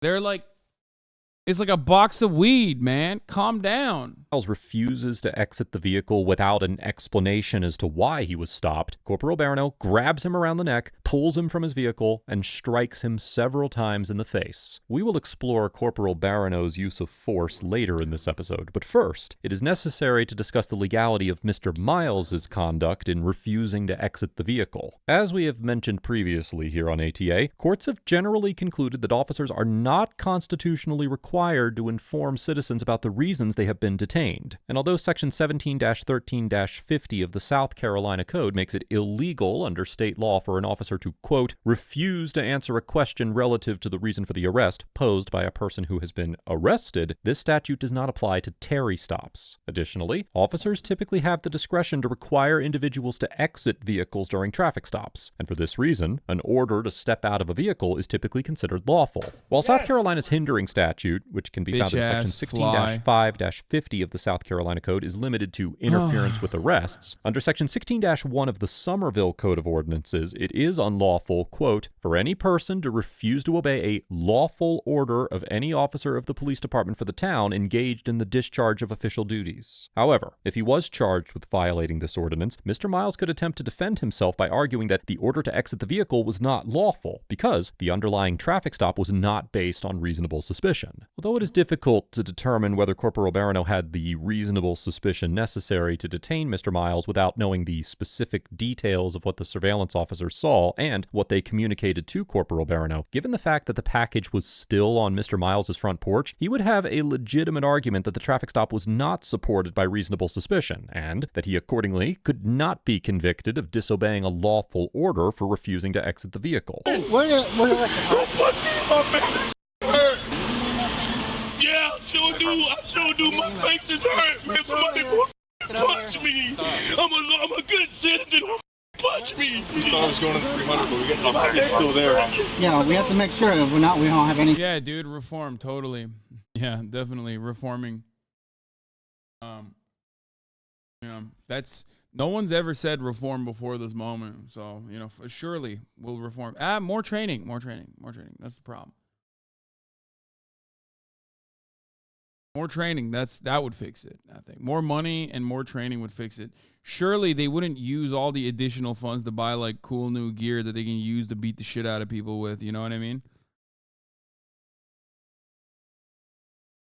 Like, this is literally a box of weed, man. A box of fucking weed.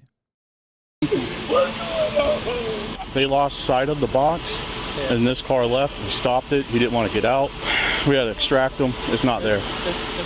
Yeah. Yep. Someone sit on the house? We got them lookers. Still on the porch. Resisting! Whoa, mother!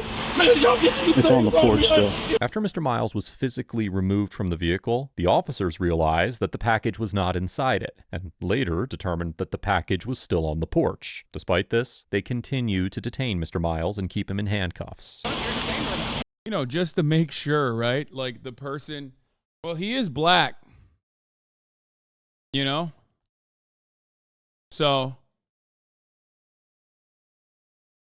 you just got to make sure, you know, the criminal element is there always. Also, a box of weed is not a fucking drug bust. What the fuck are they doing? What are they doing? Snipers? There you go. Somebody punched me in my face, but that hurt for real though. Somebody hit me hard too. Somebody going to jail for real behind this. Huh? Anybody get it? You want to search it? What? This car? Yeah. Continually search. I mean, we'll get a dog, because right now he's going to say no. We'll continue the search? Are you fucking serious? Remember when the SC officer shot a black guy who just pulled out on a gas station and went to his car to get his ID quick and just shot him? Check my last message. Wait, what? Why do you want me to... What is it? Okay. I mean, he didn't pick up the package. So let's get a dog, make sure there's probable cause. We search the car. I mean, I already pumped the trunk for safety. Come on, man. I want everybody car. Everybody car. Hey, you brave cat. With all that shit on, you real brave to be punching on, choking people, man. You wrong. You had no business choking and pulling on me like that. I would have complied only if you'd have let me know what the was going on. I come out my yard, everybody swarming me and punching me and throwing me on the ground. That's ruthless, that's thuggish. And y'all called us mother. Mr. Miles confronts Corporal Barano about his use of force in choking and punching him, and states that he would have complied with the order to exit the vehicle if the officers would have just told him what was going on. In the 2016 case of Armstrong versus Village of Pinehurst, the Fourth Circuit Court of Appeals, which has jurisdiction over South Carolina, determined that, quote, non-compliance with lawful orders justifies some use of force, but the level of justified force varies based on the risks posed by the resistance. Applying this precedent, the U.S. District Court for the Eastern District of Virginia, which is also in the Fourth Circuit, held in the 2022 case of Nazario versus Gutierrez that, quote, when police lawfully order a driver to exit his vehicle and the driver refuses, police may use reasonable force to remove the driver. In reaching this decision, the court recognized that, quote, a key determination in the reasonableness inquiry is whether the resistance is active or passive, and noted that, quote, verbally refusing to exit a vehicle constituted purely passive resistance. Interestingly, we explored the interaction involved in the Nazario case in a previous episode of ATA, and I've included a link to this episode in the description down below if you're interested in learning more. In the present situation, even if a court concluded that Corporal Barano had the legal authority to forcibly remove Mr. Miles from the vehicle, given the entirely passive nature of his resistance, Mr. Miles has a legitimate claim that the type of force employed was excessive and constitutionally unreasonable. In the 2008 case of Cleary versus Green, the U.S. District Court in Maryland, which is also in the Fourth Circuit, held that an officer did not use excessive force in physically removing an individual from a vehicle when she was spun around and slammed against the vehicle several times. No, that's just like normal. That's reasonable, man. That's like, yeah, cops always get fucking protected. They always get protected by the law. They're shielded by the law because this is the expectation.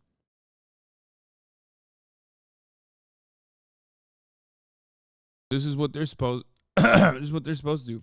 However, the court justified this decision by arguing that the officer ceased the use of force once the individual was in handcuffs, and that he did not punch or slap her, implying that such a use of force would be excessive. Additionally, in the 2020 case of Wilson versus Painter, the U.S. District Court for the Eastern District of Virginia denied qualified immunity to an officer who delivered a single, closed-handed strike to the face of an individual who failed to comply with 4 orders to exit his vehicle. And in a 2021 case by the same name, the Fourth Circuit Court of Appeals affirmed the denial. In support of its decision, the district court noted that no more than 15 seconds elapsed between the first command to exit the vehicle and the punch, that the officer blocked the driver from exiting the vehicle by situating himself between the open door of the vehicle and the driver, and that although the driver did not immediately comply with the officer's orders, he did not undertake any threatening or evasive movements. Now, while Corporal Barano waited about 35 seconds before employing force and did not appear to block Mr. Miles's exit from the vehicle, he used more force than Officer Painter did, as he grabbed Mr. Miles by the throat and punched him twice instead of once. And given the fact that Mr. Miles did not resist physically or even make any threatening or evasive movements, he would have a strong argument that Corporal Barano used constitutionally excessive force against him. Please,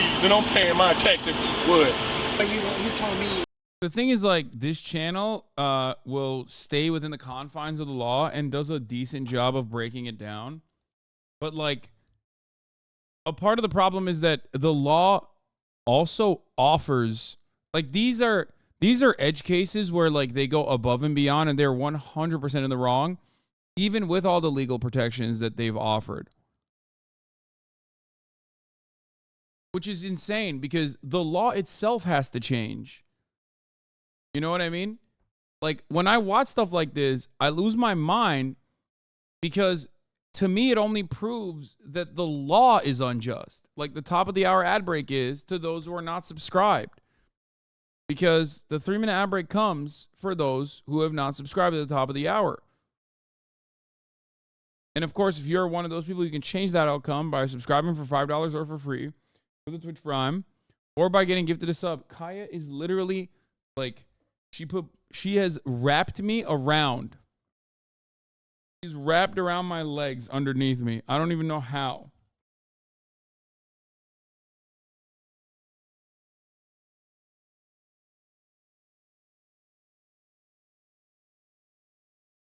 Here's the 3-minute right now. Can I get some medical situation? Yes. Ambulance? Yes. I got cards in my face. You know that's wrong. Well, come on, man. Come on. No. You refuse to get out of the car. Refuse to get out of the car. I went like, oh, this man grabbed me first. I said, why are you grabbing me? I got a right for my rights now. Come on now. You behind me. I did the right thing. I stopped. And then you ordered me to get out the car for what? This man choking me. 907 North people that died over choking. The good news is that you're alive and you're kicking. Shut the fuck up. Dude, you are such a piece of shit. You are such a piece of shit. That's... good news is you didn't die, did you? Oh, nice, man. Thank you. That's sick. This guy does a better job of criticizing the police, in my opinion. The civil rights lawyer, I like it. I like it a lot. You ain't no business choking me, bro. For choking me, you going down. You ain't had to put your hand on my neck. It ain't that serious. For whatever you looking for, bro. Miss Moses, we're going wait for it, Yeah, it's like the fact that they still have him handcuffed next to his car is they're putting him through the situation, making him fucking wait. Like he might have a job to go to, you know what I mean? Like fucking his day up in general. Just absolutely insane, okay?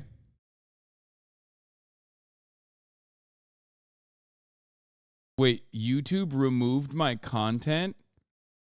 That's insane. YouTube removed my Lauren Boebert video because they said it was sex and nudity.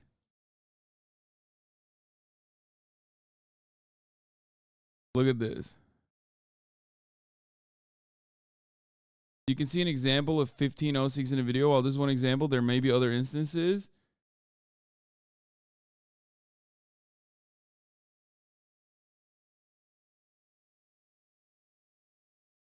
That's so stupid, man. I mean, I think they're out of their minds. Like, oh my God. My channel gets mass reported so much, dude. How are you still this fucking stupid? Like, YouTube, please. What the fuck are you guys doing?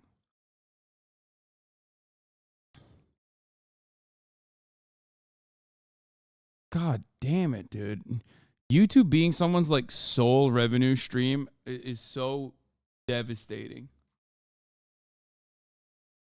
Oh, you're like the Trump of YouTube. I get banned and well, not banned, but like I get my shit pulled all the time, harder than Lauren Boebert on a first date.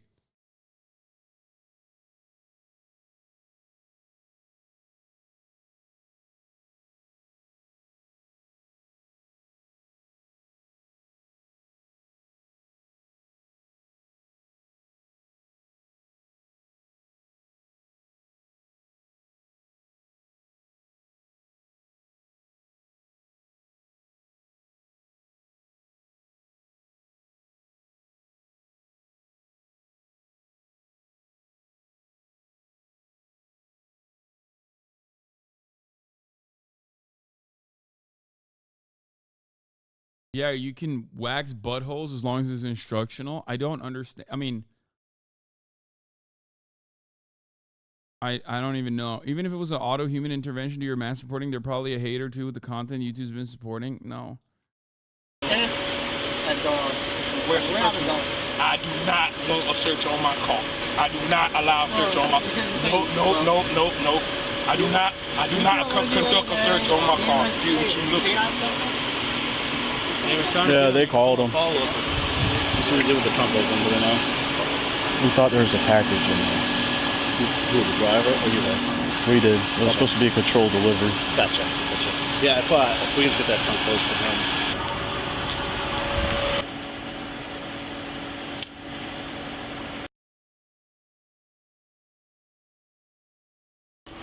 K9 units are also bogus, totally made up. Just, you know, what's the hit rate? It's because the end of the year you're due for a ban. Yeah, K9 units are totally bogus, for the record.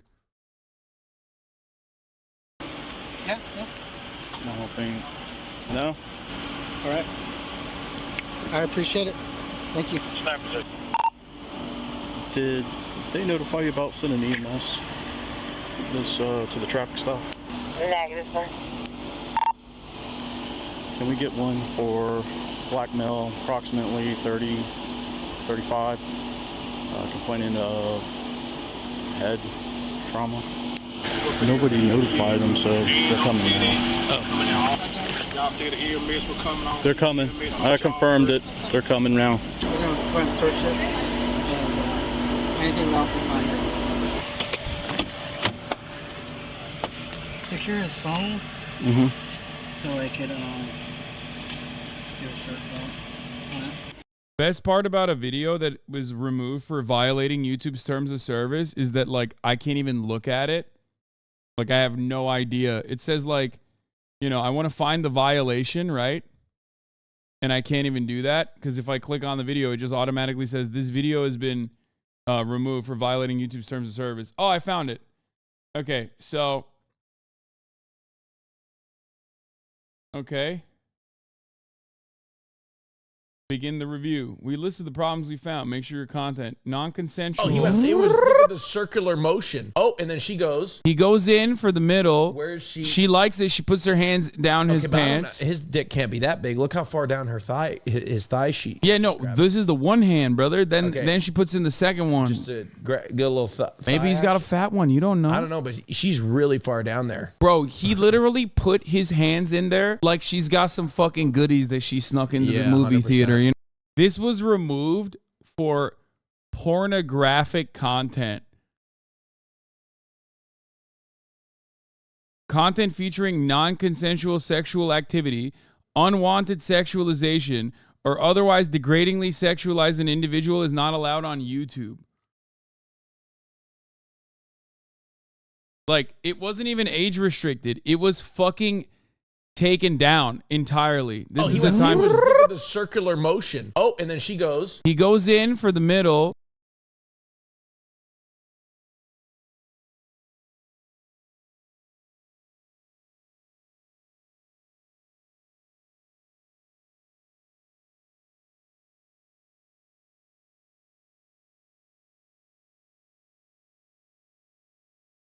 Isn't the original video on YouTube? Of course it is.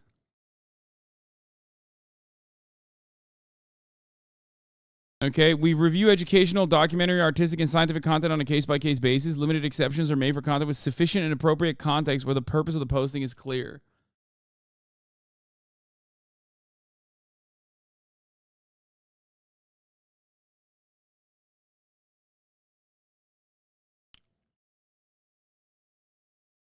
What is happening here? Every single one of my videos has been demonetized, for the record. Like, every single one. The last one is, the last one is a crazy title. Conservative Gays Are Insane. What a title to the editors. Jesus Christ. Nico Has a Realization. That one got hit with a yellow.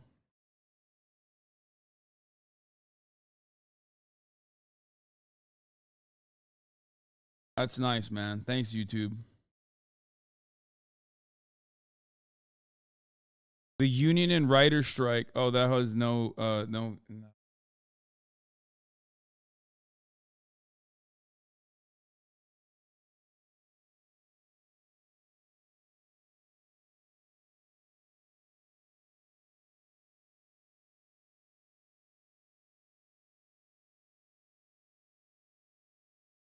He's clearly fixing a collar and she's adjusting his belt, but you had to make it sexy.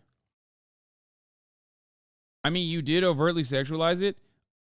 There is no fucking way you just looked at like a seated congresswoman getting her titties fondled in a public fucking area and giving an over the pants hand job and went, I'm the one who sexualized it. Okay.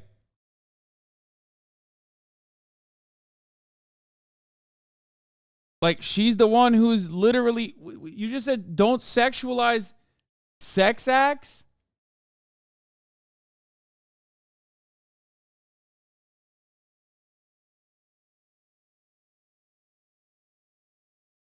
Also, removal is what is like absolutely insane.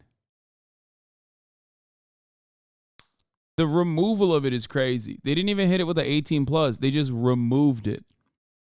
Okay? Like, demonetizing it is one thing.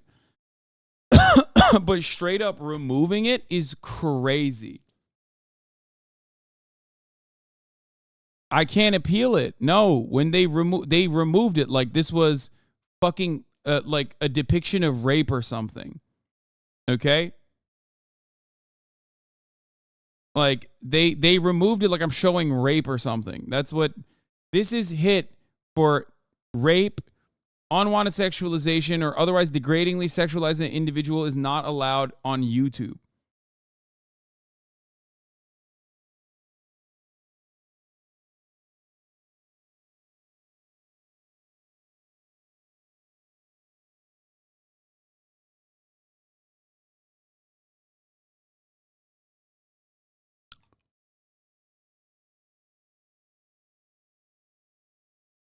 The irony is, I'm willing to bet that there are HasanAbi Clips Industrial Complex channels, you know, the ones that are still able to monetize, that probably monetize this right now. And that is mostly because they're not getting fucking mass botted and mass flagged. The original video in and of itself is also on YouTube. The original video is on YouTube.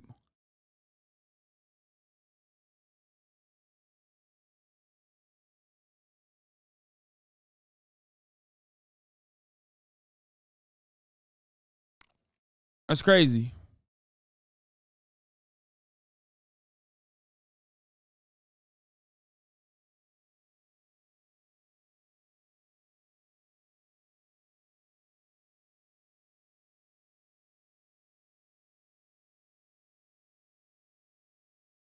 That's crazy.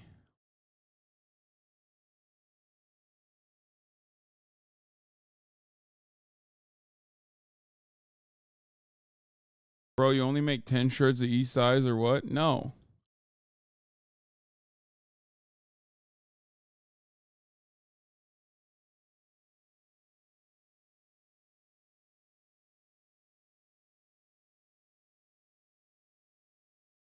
I have a YouTube account manager. I hit him up. These conservative hogs will scream about a monster like Russell getting demonetized, but would mass report any and every leftist content creator is so awful. Wait, is everything actually sold out? Really? For real? What the fuck? Just about? No. Wait. Uh-oh. Oh my god, everything is fucking sold out. What the hell? The only thing remaining is the Get Bread and Get Dead crew neck, which only has smalls left. Okay, I'm not gonna lie. I don't know why this one didn't sell out at all, because I love this one. I thought this was like fire. I got off work and everything was sold out. What the fuck? Why do you hate me?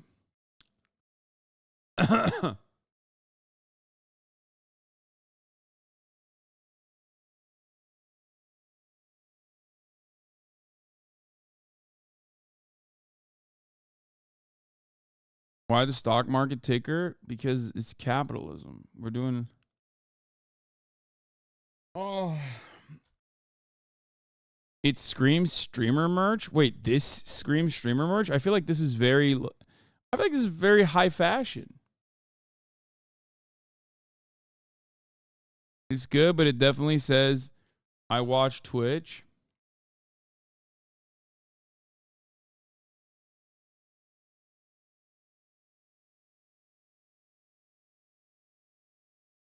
Like, my goal with everything I make, my goal is to have it be something that you could just like wear that looks cool from afar, that isn't necessarily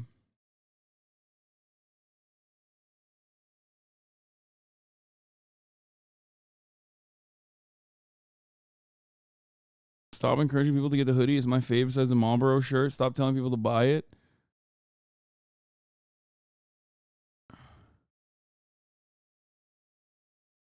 This is your first merch drop that isn't streamer merchy. Chat is crazy.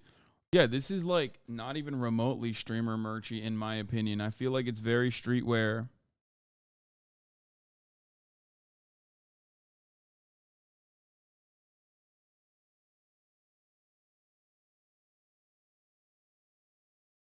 Oh, my account manager's not around. Your product launch ad is hilarious. Slamming the phone is a classic. Thanks for telling me to get bread or get dead. No, it doesn't look like streamer merch. It just looks like LA street fashion. Yeah.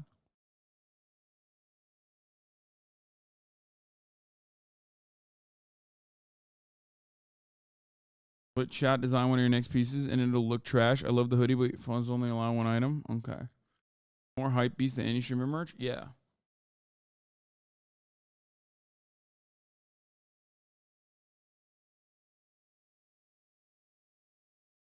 Leaning more into the ideology brand instead of HasanAbi and stream references would be better, to be honest. It's cool merch, but most people prefer something that doesn't say Twitch viewer.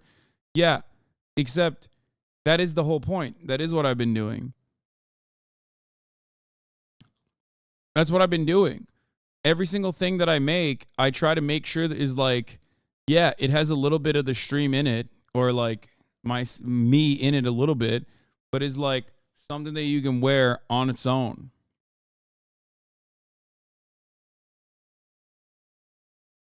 I was in the shop when it opened and the Capitalism Bread Dead tea sold out in like 5 minutes while I was checking out. Got it ejected from my car. People are ruthless.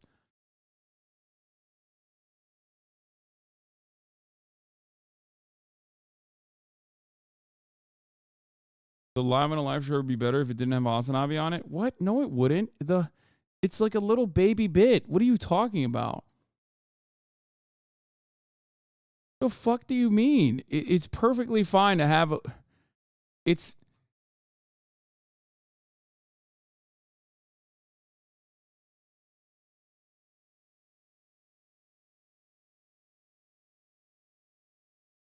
as a 35-year-old GigaChat, this merch looks all heat pressed and has a generic style.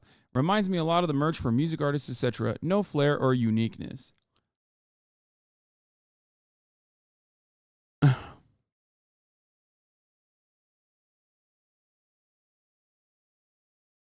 chat proving the Haywatcher theory? I don't know what's happening there.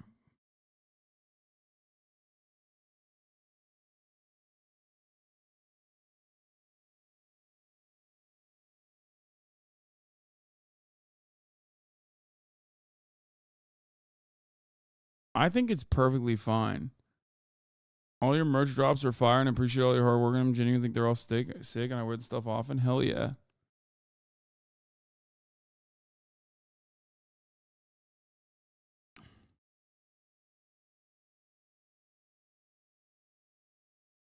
Also, how are you going to be hating outside the club? You can't even get in, okay? Everybody hating on the fucking merchandise is just hating because they can't buy it because it's sold out in like 3 hours. What the fuck? They're like, oh man, I would hate to. They're literally like, oh man, I would hate to buy this. Okay, it would be so shitty to buy such a shitty merch, which is why everyone should refund it immediately so I can buy it instead. Like the capitalism is voluntary one fucking sold out in literally, I think approximately 20 minutes. Like this one.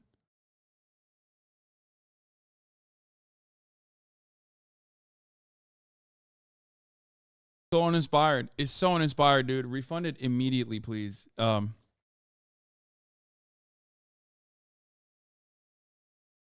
sucks because I hate not buying it.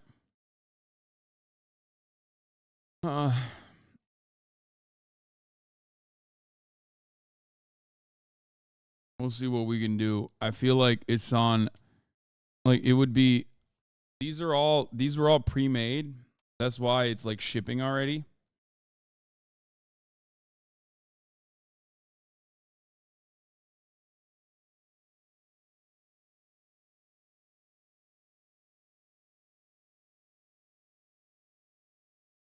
We'll see what happens.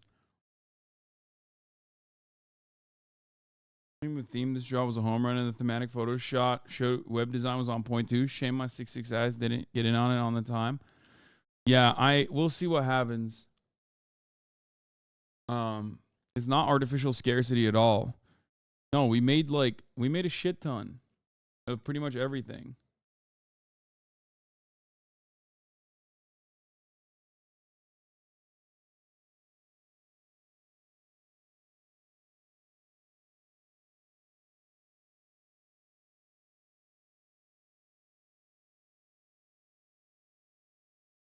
Dude, I work for a big fashion brand. If you could send me an XL of that sweatshirt that's still in stock to test that would be amazing.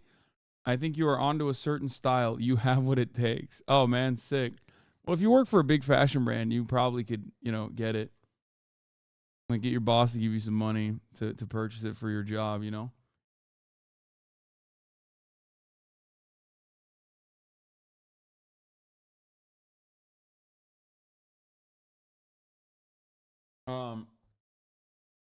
Anyway, when chatters that were complaining there's certain shirts screams Twitch viewer, I'm sure they bought the Peepo hoodie with the memes on the back.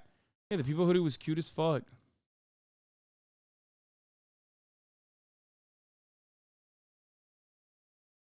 I work for Gucci, send now.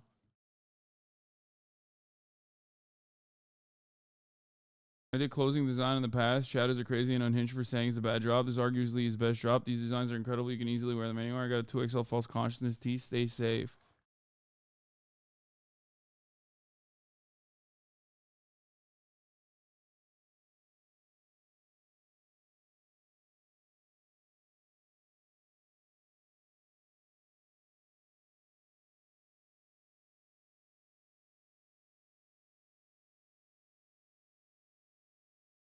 Another stand at TwitchCon to buy if we missed? No, we don't have a stand this time at TwitchCon. Especially because, like, you have to remember that stuff. I mean, the TwitchCon stuff is like, it's too much lift. It's too much overhead, too much lift to get that stuff to work.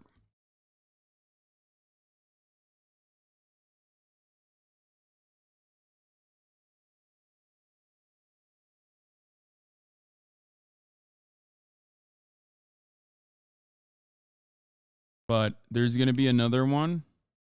There's going to be another massive one. There's gonna be another massive drop. I mean, we'll see. We'll see what we can do. Maybe we can. Well, I'll ask. Your Thrill Can Kill tee was peak. All my friends thought it was Destroy Lonely merch. That is the nicest thing you've ever said. That's so sick. People thought it was Destroy Lonely merch. They thought I was Vamp Life, dude. That's fucking. They thought it was Opium. No shot.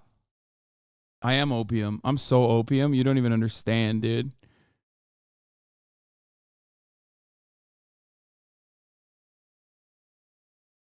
Anyway.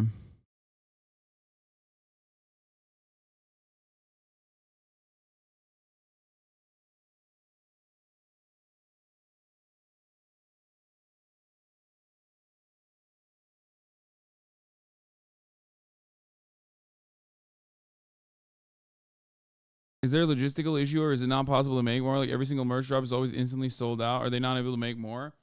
I mean, because we don't do drop shipping. That's why. Like we make it to order and the expectation usually is that it's like not gonna fucking sell out. Like the John Brown hunting stuff did not, it didn't sell that much.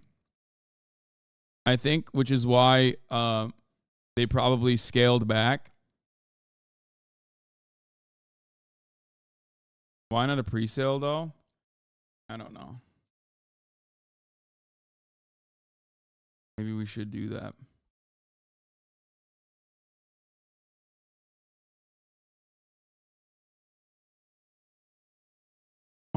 But yeah, I gotta go. I gotta do something, chat. Sorry to end it here, but because it was ugly. Okay, dude, chill the fuck out. It was not ugly. I love especially the shorts. I wear it literally nonstop. The pants, I wear it nonstop.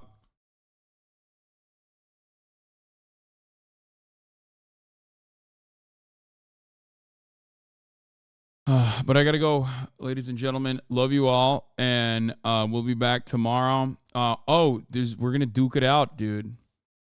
We have leftovers tomorrow. Big drama time. Big drama at leftovers headquarters. $20 billion compound is gonna be shook to the very core. Will Hasan quit? Will Ethan quit? Will Dan quit? Big drama. Oh no. Big drama with Big Ethan, with Big E. Love you guys. See you tomorrow after leftovers back here at 1 p.m. Pacific. Peace. The starlock to the starlock to the topic just begun. There he is again, Hasan is streaming. Hasan is streaming. There he is again. Hasan is streaming. Hasan is streaming. Reviewing the P.O. box, Uncle Uger's face. Sudden discord at your prop. Great names take embrace. Tiny Bernie Sanders, LGBTQ Air Force. The whole left at your fingertips, Ane at your door. H3 crowded debate, the Young Turks online show. 3 full fucking years of this, plenty more to go. 90-day fiance, talks of champagne bourgeoisie. A Trump rally live reaction, a mass riot at DC. There he is again.